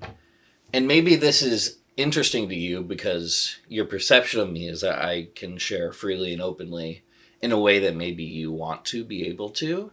I think that's probably like, it's a reaction I've gotten before, but I do also struggle with times of just like not finding the words or feeling like worried or feeling like in places of fear. And I think I've just been really reflecting on fear a lot. Because it definitely was a big part of Riley's life and mental illness and just like, I think part of their addiction as well. And so, yeah, thinking about fear, and I've been trying to like conceptualize where I'm at right now. And I was thinking about a pangolin. So this is a pangolin. This was my 6th grade project. I love how like being a kid is just picking out an animal that is yours. And I remember many like debates and like arguments about who claimed what animal.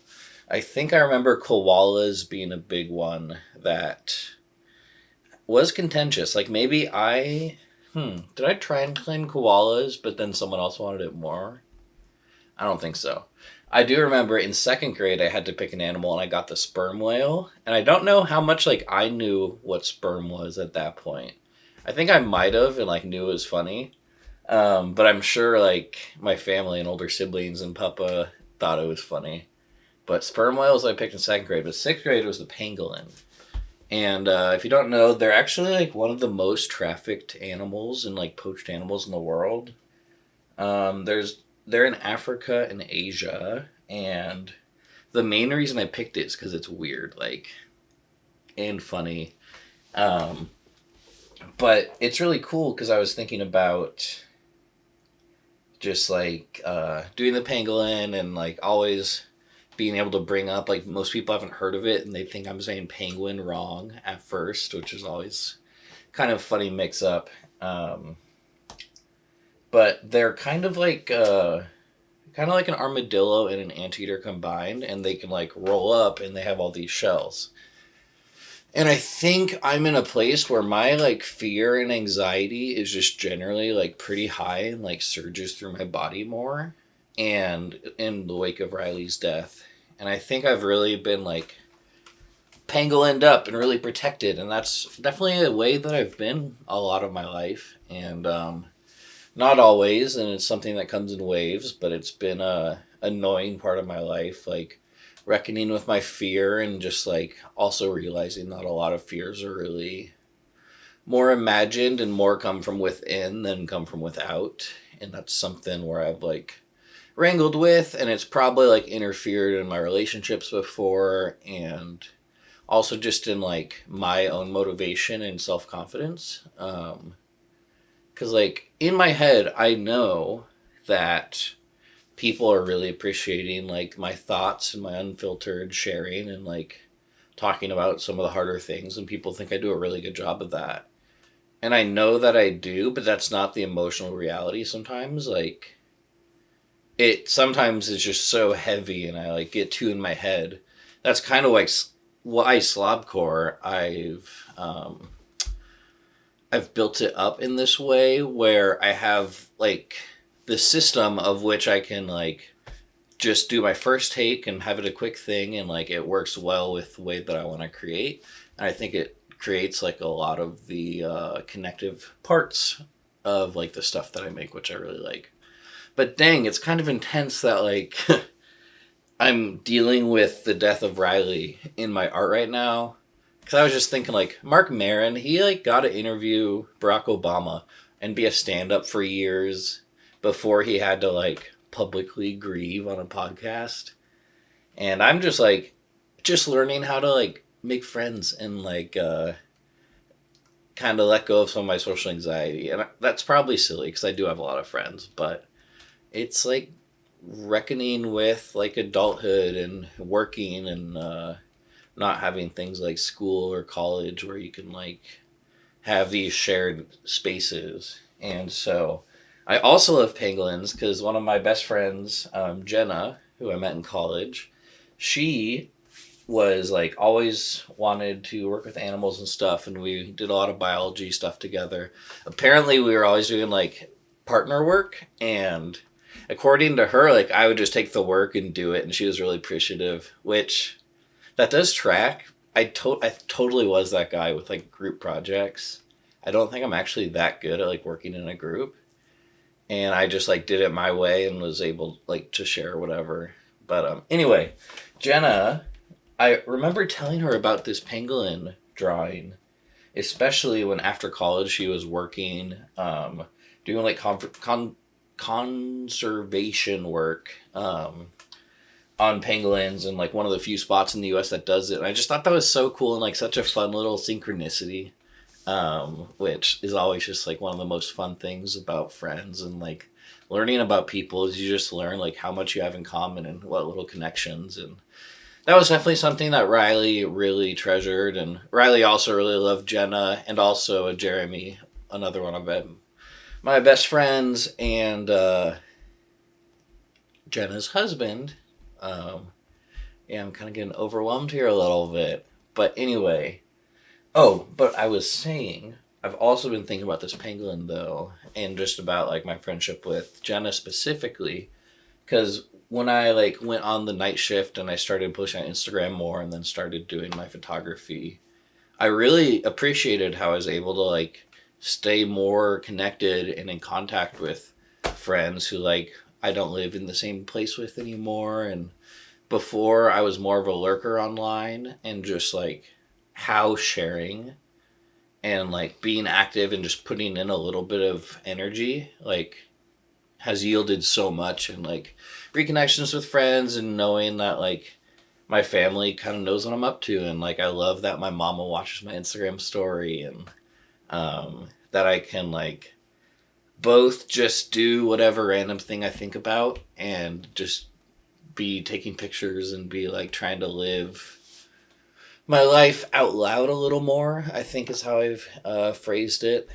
But anyway, so Jenna specifically is like, when I started doing it, I was like, oh shit, this is great because I can post something and like have a little convo with Jenna, and like, oh, it's fun like being active on social media, even though it is scary, and I think that's a lot of the reason like people shy away from it. And so in this time where I've kind of like been feeling like just crappy and down and like, oh, what the heck? Like, why am I even doing this slobcore or whatever? Like, if only I focused more on Riley than in doing slobcore, which is stupid because, like, as I've talked about, I was like making them for them in a lot of ways.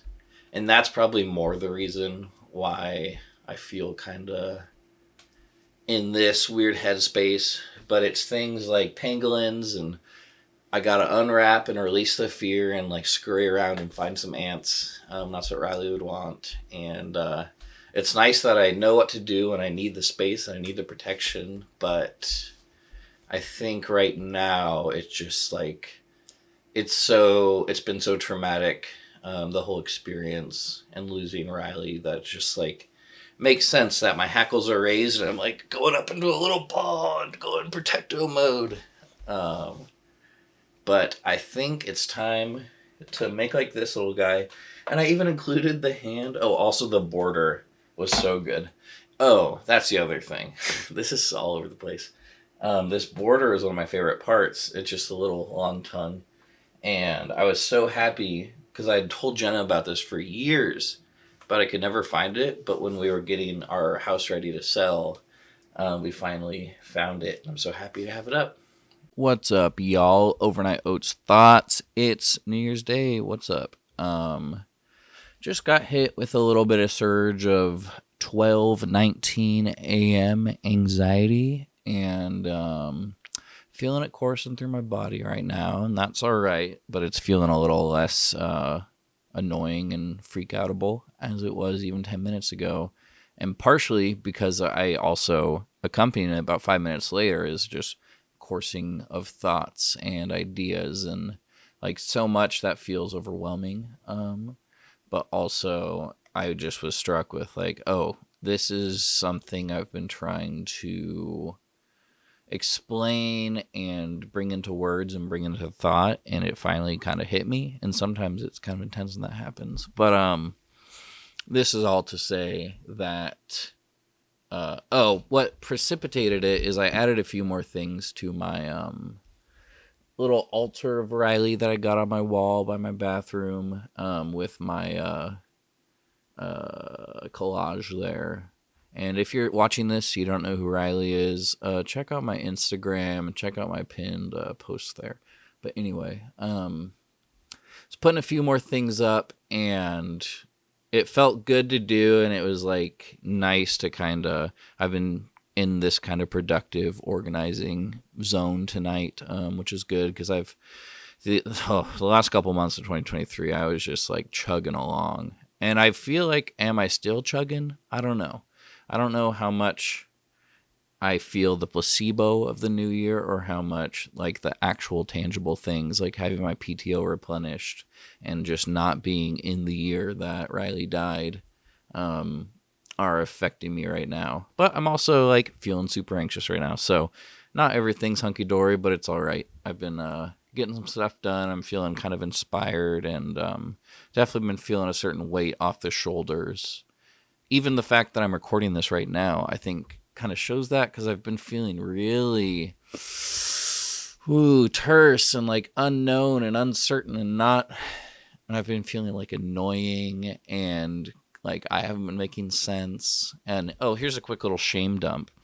One thing that I'm kind of a feeling that I'm kind of ashamed of having, but is also, I think, makes sense, is that there were a couple times when Riley was still alive, and I was kind of like noticing that their like grasp of reality was, it felt like not at the same place that it had been, and like also just being there for them, but being worried about them. And unfortunately, the thing that I feel shameful about is the feeling, I think it was being scared of someone else having the feeling that I was having towards Riley, towards me, of like, oh, I do not understand you right now. Like, you're trying to explain something, but it just does not make sense to me. And I think that's probably something that I really probably worry about and get anxious about. I think in doing some reflection just about myself and what I wanted a few years ago, I really just outlined like one of my main things in life is just to understand and be understood by other people. And it's something that takes work from both ends, but it's like a really important thing. And so I feel ashamed because like sometimes recording slobcores and talking about the more intimate, the more complex stuff like this can feel really scary.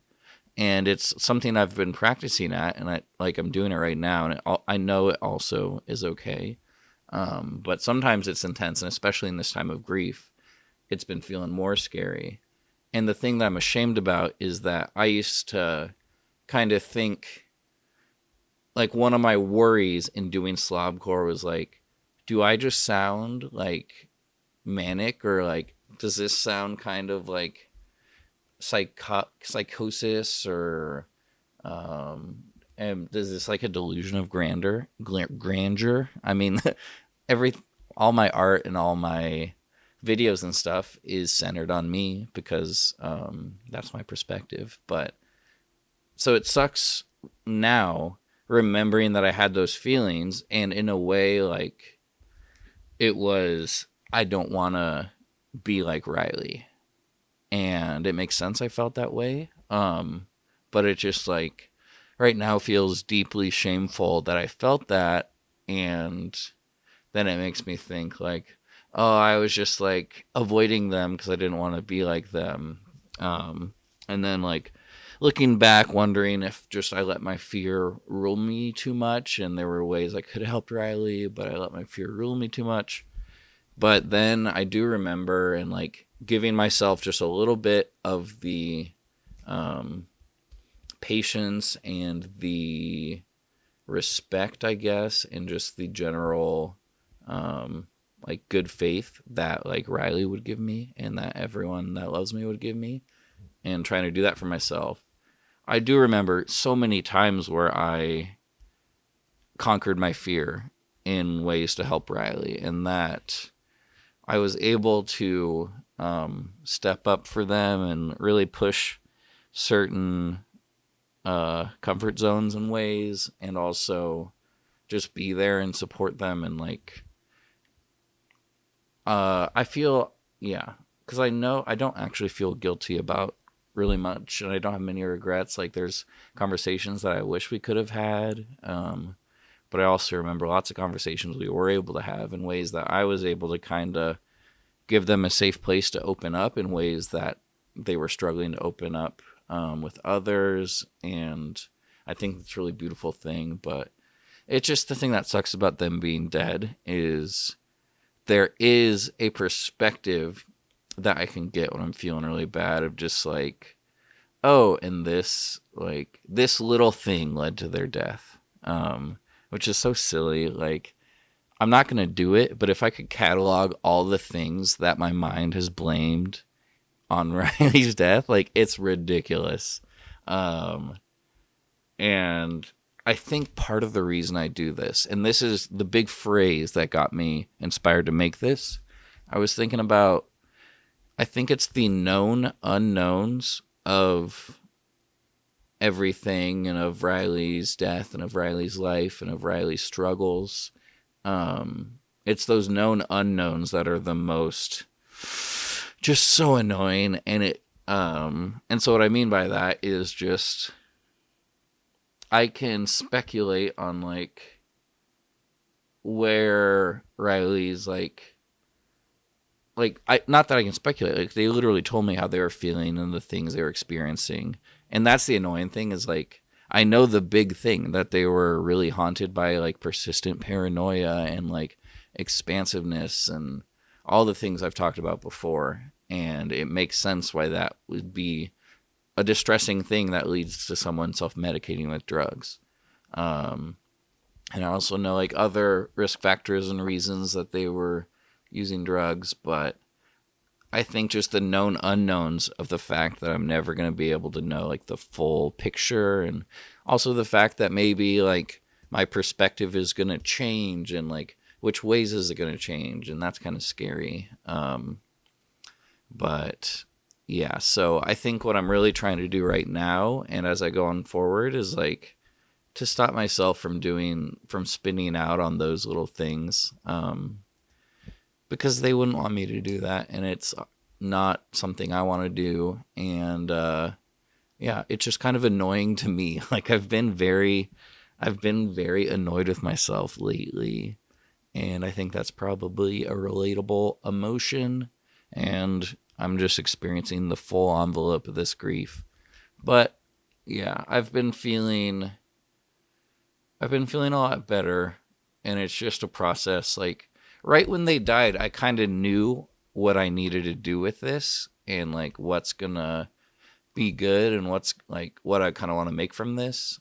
But there's just like the hard feelings and the sadness and missing them so much, and all the what ifs and shoulda, woulda, couldas, and yeah, just the hellishness of losing them. This was a 10-minute. I didn't mean it, but acknowledge those known unknowns and the things that hurt your heart, and also know that like we're never gonna figure out everything in this world, and there always are gonna be known unknowns, and we just gotta learn how to be okay with that, and to keep appreciating everything that we got. Bye. So I've been wearing these Blundstone boots of Riley's for the last few months and really like them, but they were already beat up. Like, I think these might have been boots that Riley walked miles and miles and miles in. I mean, over the time, but there were also, they had a couple manic episodes, I think, where they really like walked a very long distance, and just kind of like had a destination to get to. And so been thinking about that with wearing these, and also I think kind of just what I've been trying to do emotionally since they died. Actually, since the memorial. I think since October, I've maybe been really trying to understand them better, and in ways like trying to understand their pain and understand their frustrations to my best ability. And it's been good. It's been hard, and I think I'm also maybe like self-flagellating a little bit, and I'm feeling that lifting off of me. And maybe I've been doing that because I knew that Riley did it.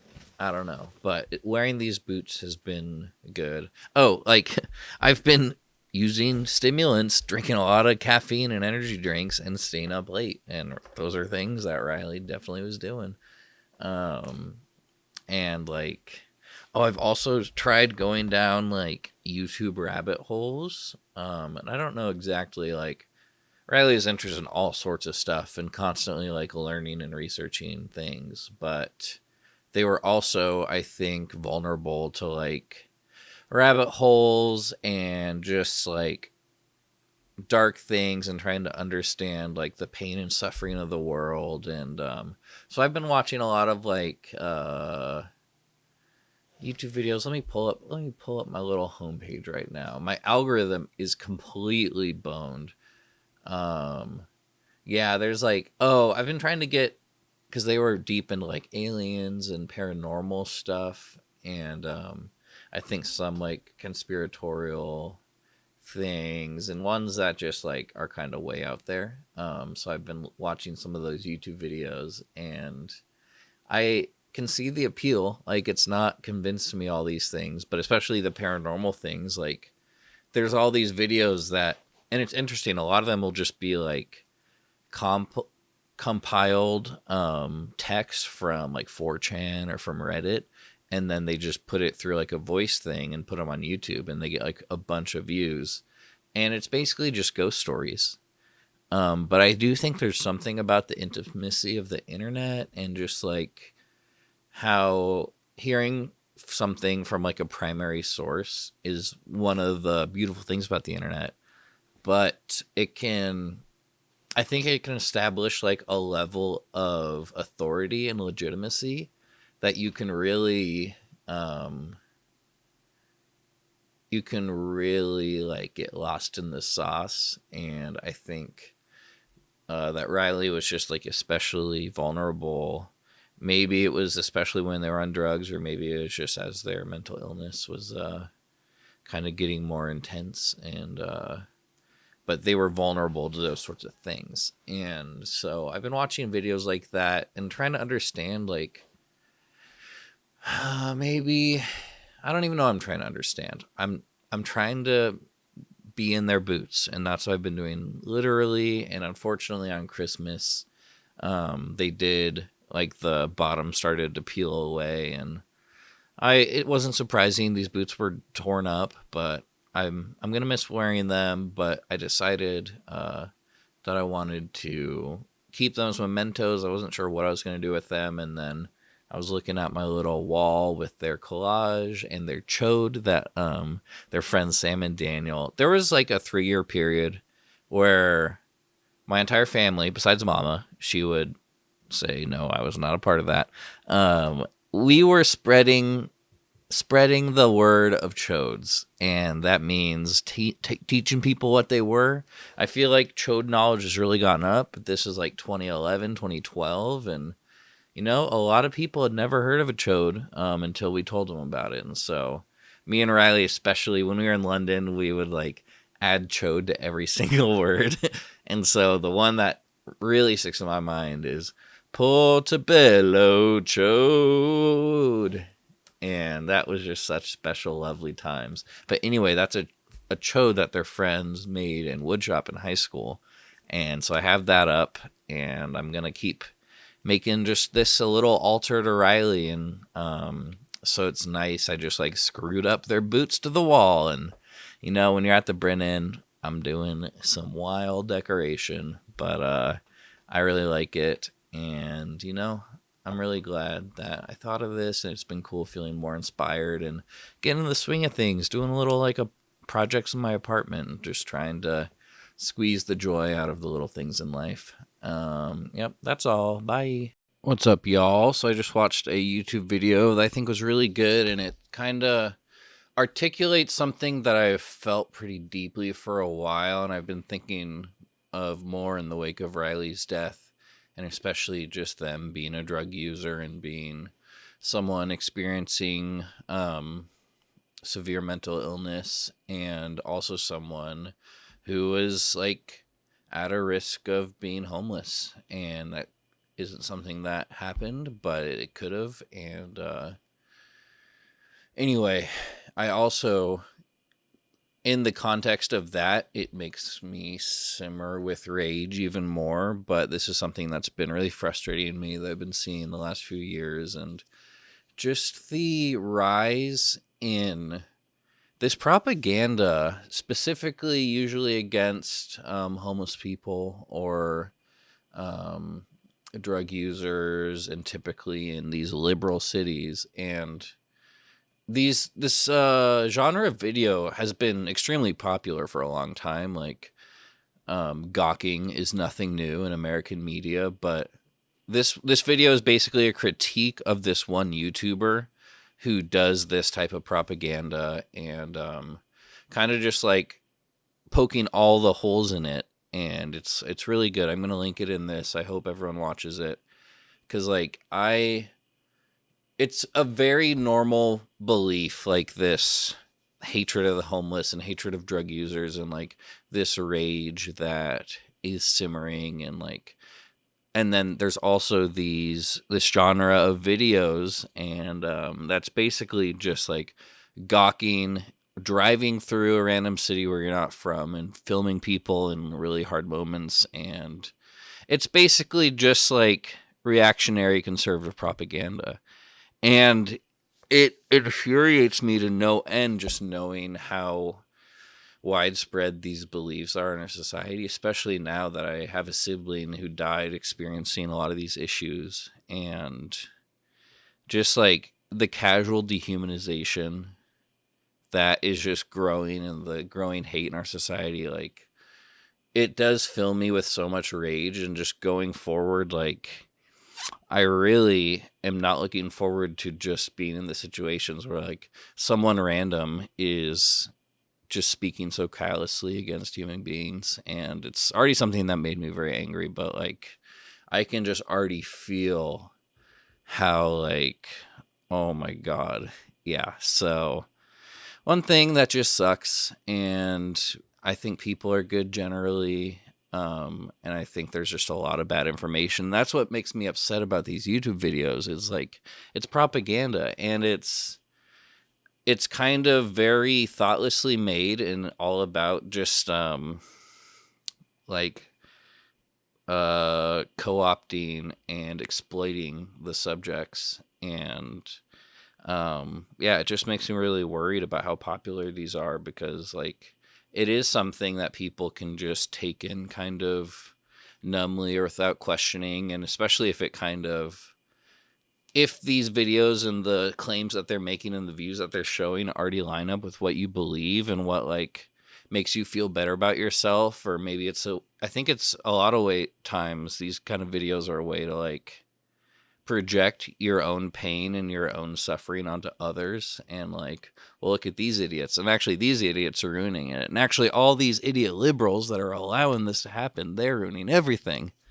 And this honestly isn't even fully politicized. Like, there are plenty of liberals, there are plenty of Democratic voters who like have the same sort of complaints and do the same sort of dehumanization.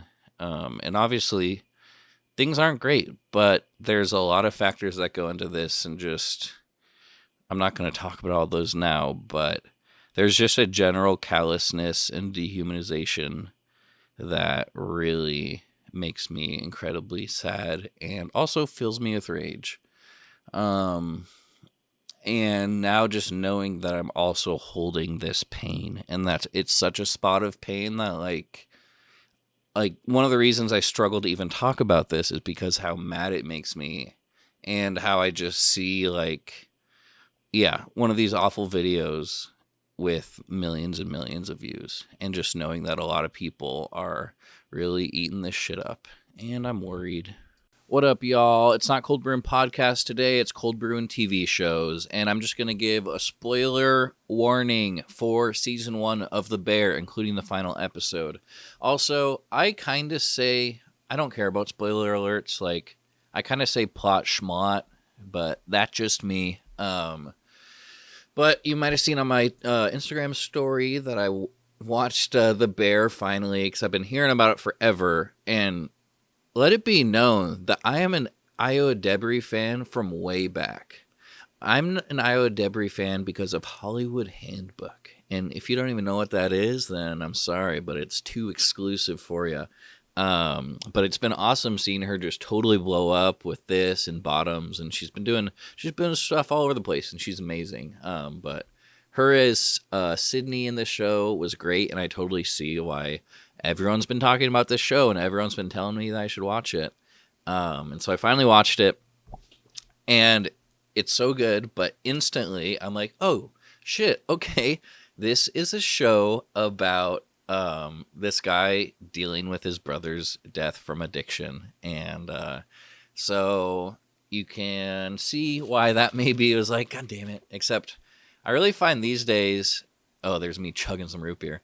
I really find that these days, like, oh wait, every show is about like pain and addiction and trauma and like relationships and love. And I'm like, oh yeah, that's just because like that's what art is, and that's what life is. And of course, in this time where I'm like grieving Riley and trying to make some sense of everything and try and just like find some sturdy ground to stand on, that pretty much every piece of media that I take in, like I'm really thinking about Riley through it. And it really helps. Like at first I was like frustrated, like, oh my gosh, this show's really hitting heavy. And then I ended up binging the entire thing, which I'm not normally a TV binger. Like, I just watched True Detective Season 2, and I kind of just mainly had it on in the background. But even when I was paying attention, I couldn't tell you, like, what happened. I couldn't tell you the plot. But it was still enjoyable. But Season 1, Season 3, and the new one's looking good, too. Apparently people don't like it. But this is cold brew time. I'm talking pop culture, and I liked it. About to watch episode 2 tonight, Anyway, the bear, the way that it ends. Oh shit, I haven't even gotten into this yet. The way that it ends with the letter, and it's the letter from his brother, and his brother basically had been like saving up money, and he did believe in him to take over the restaurant. And it just says, "I love you, bro. Let her rip." I think that's what it says. But that piece just hit me so hard, and just like a lot of times I've even been feeling like, it was kind of annoying because whenever Riley would come over, I'd just like talk about what I'm doing, or like talk about slobcore, talk about my photography. And part of me worried that I'd been just like not a good listener, and like Riley didn't feel like opening up, and I was being annoying. That's not true. Riley fucking loves slobcore. And maybe one of the reasons it's hard is because how much I did do it for them, and they're not here anymore. But also just, I think I've just been beating myself up over that when, like, no, I was talking about that stuff because that's what I'm doing and what I'm talking about. And also sometimes, like, trying to talk to Riley was kind of hard, and I kind of had to put in a lot of effort just to keep the conversation going.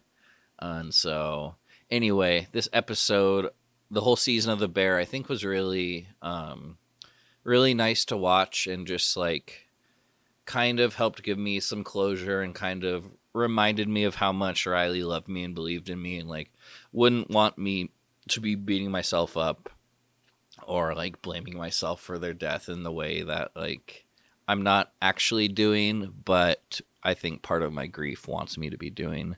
And so check out The Bear. I'm starting season 2. It's looking great already. But yeah, I'll see you later. Cold Brew and TV shows out. What's up, y'all? We got a Griefcore Overnight Oats Thoughts. I'm just going to say this right out. I completely screwed up this batch. I don't even know what I did wrong. Maybe it was the normal milk, or it wasn't sweet enough. And I didn't even try and save them. I just ended up doing like energy bars for breakfast the week that I made this. But I'm not 100% on my game. That's all right. I come to you with 14 minutes left in the 6-month anniversary of Riley Faye Plus's death, and yeah, let's just say the grief course haven't been coming out as much, but the thoughts of grief are still there, folks. Don't worry. Don't you worry none. Those haven't gone anywhere. Frankly, I've been maybe feeling like I've still been keeping up slobcourse and doing the videos, but I've kept them pretty contained in the nice little structure that I've built, which I do love having. And just like the premise is I'm going to watch a video of me cooking fast for a minute and talk about whatever. And a lot of times that's just kind of me reacting to the food, and I like that. I do love when I can just go off and onto my little ramblings and whatever random thing I'm thinking of, and just feeling comfortable and just sharing feels great. In my mind, I've kind of likened slobcore and just this process of using my first take and just kind of pulling the ripcord and just letting it go wherever. That is something that I fluctuate in comfortability with, honestly. And like lately I've been really I've had so many thoughts of like the first thought of some sort of thing that I want to express, which usually those become videos. But probably the last 3 months, maybe, I just like, there's lots of reasons for me to tell myself, no, I don't feel like doing that. I don't want to share that. Or just like, I don't know if I'm pulling this across, and just like putting a lot of like internal pressure on myself, which is interesting. And I think it maybe has to do with this point of grief where like I've been thinking about Riley every single day, all the time, like for 6 months now. And the constant like pull and pang and hardness of difficulty of the grief is like, it's not surprising how heavy it is, but like actually living through it, it's like, oh yeah, this still, like, I feel sick still just from the grief, and there's been lots of different stages in it, and kind of just letting my mind be wherever it's at. But it is interesting though, because even though it feels like we're still on that day 6 months ago, and there's still like this feeling of shock and numbness still, I definitely am in a different place. And one of the reasons I figured this out is was watching Twisted Metal, the show on Peacock. It's a great show. It has Mike Mitchell, who's one of my favorite podcast hosts, in it. And so I was watching that, and I remembered, like, I was watching that first episode, which I'd seen maybe the first 3 or 4 before, and there were so many things that I didn't recognize. And then I was like, when did I watch this? And I remembered that it was literally like 4 days after Riley had died. My friends Evan and Lennon, like, we had made the plans to watch this show on the night it came out, and we kept those, and it was good. And I'm really glad, like, it was really good to see them and just be with them. And I just was constantly talking about Riley, and just like in this really wild headspace. But this most recent watch through of Twisted Metal 6 months later, I was laughing my ass off because I remember how much I couldn't remember of the show because I just was so distracted and in so much pain. And then also, the show is kind of like hyper violent. And I remember just being so affected by like the violence and the death. And then, spoiler alert for that first episode, but it kind of ends with like one of the protagonists' brother kills himself in order to save her life. And I was just watching this. I'm like, oh my gosh, this is like, it's like hilarious now, 6 months later, at how truly like triggering that show was to watch. And it wasn't like, I chose to watch it, and it was honestly fine. I wasn't like freaking out. But in hindsight, like remembering that event, I'm like, wow, my mind was just in such this immediate place of pain and just like, oh my God, like death and all of that. And it really hit me then 6 months ago. And then it really tickled me like last week when this happened, and I was watching it and enjoying it.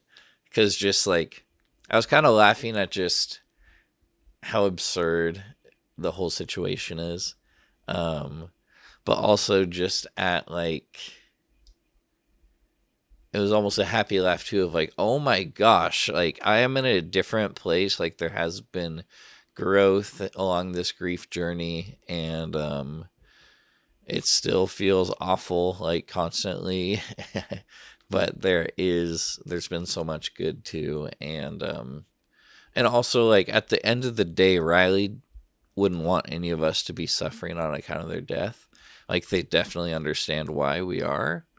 But I've just been feeling more of like energy and inspiration to not like move away from Riley and move away from grief. But a lot of my grief has just been like very negative and a lot of pain and suffering and processing. And, I think I want to better honor Riley by, moving forward and feeling those feelings when they come up, but really trying to embody their pursuit of joy and connection and love, and just knowing that like how much they cared for everyone around them and everyone that they loved, and trying to embody that for myself, because like they're not here anymore, they're not suffering anymore, and I'm always going to think of them. But it doesn't, like, I think at times I've been kind of very self-critical and harsh in my processing.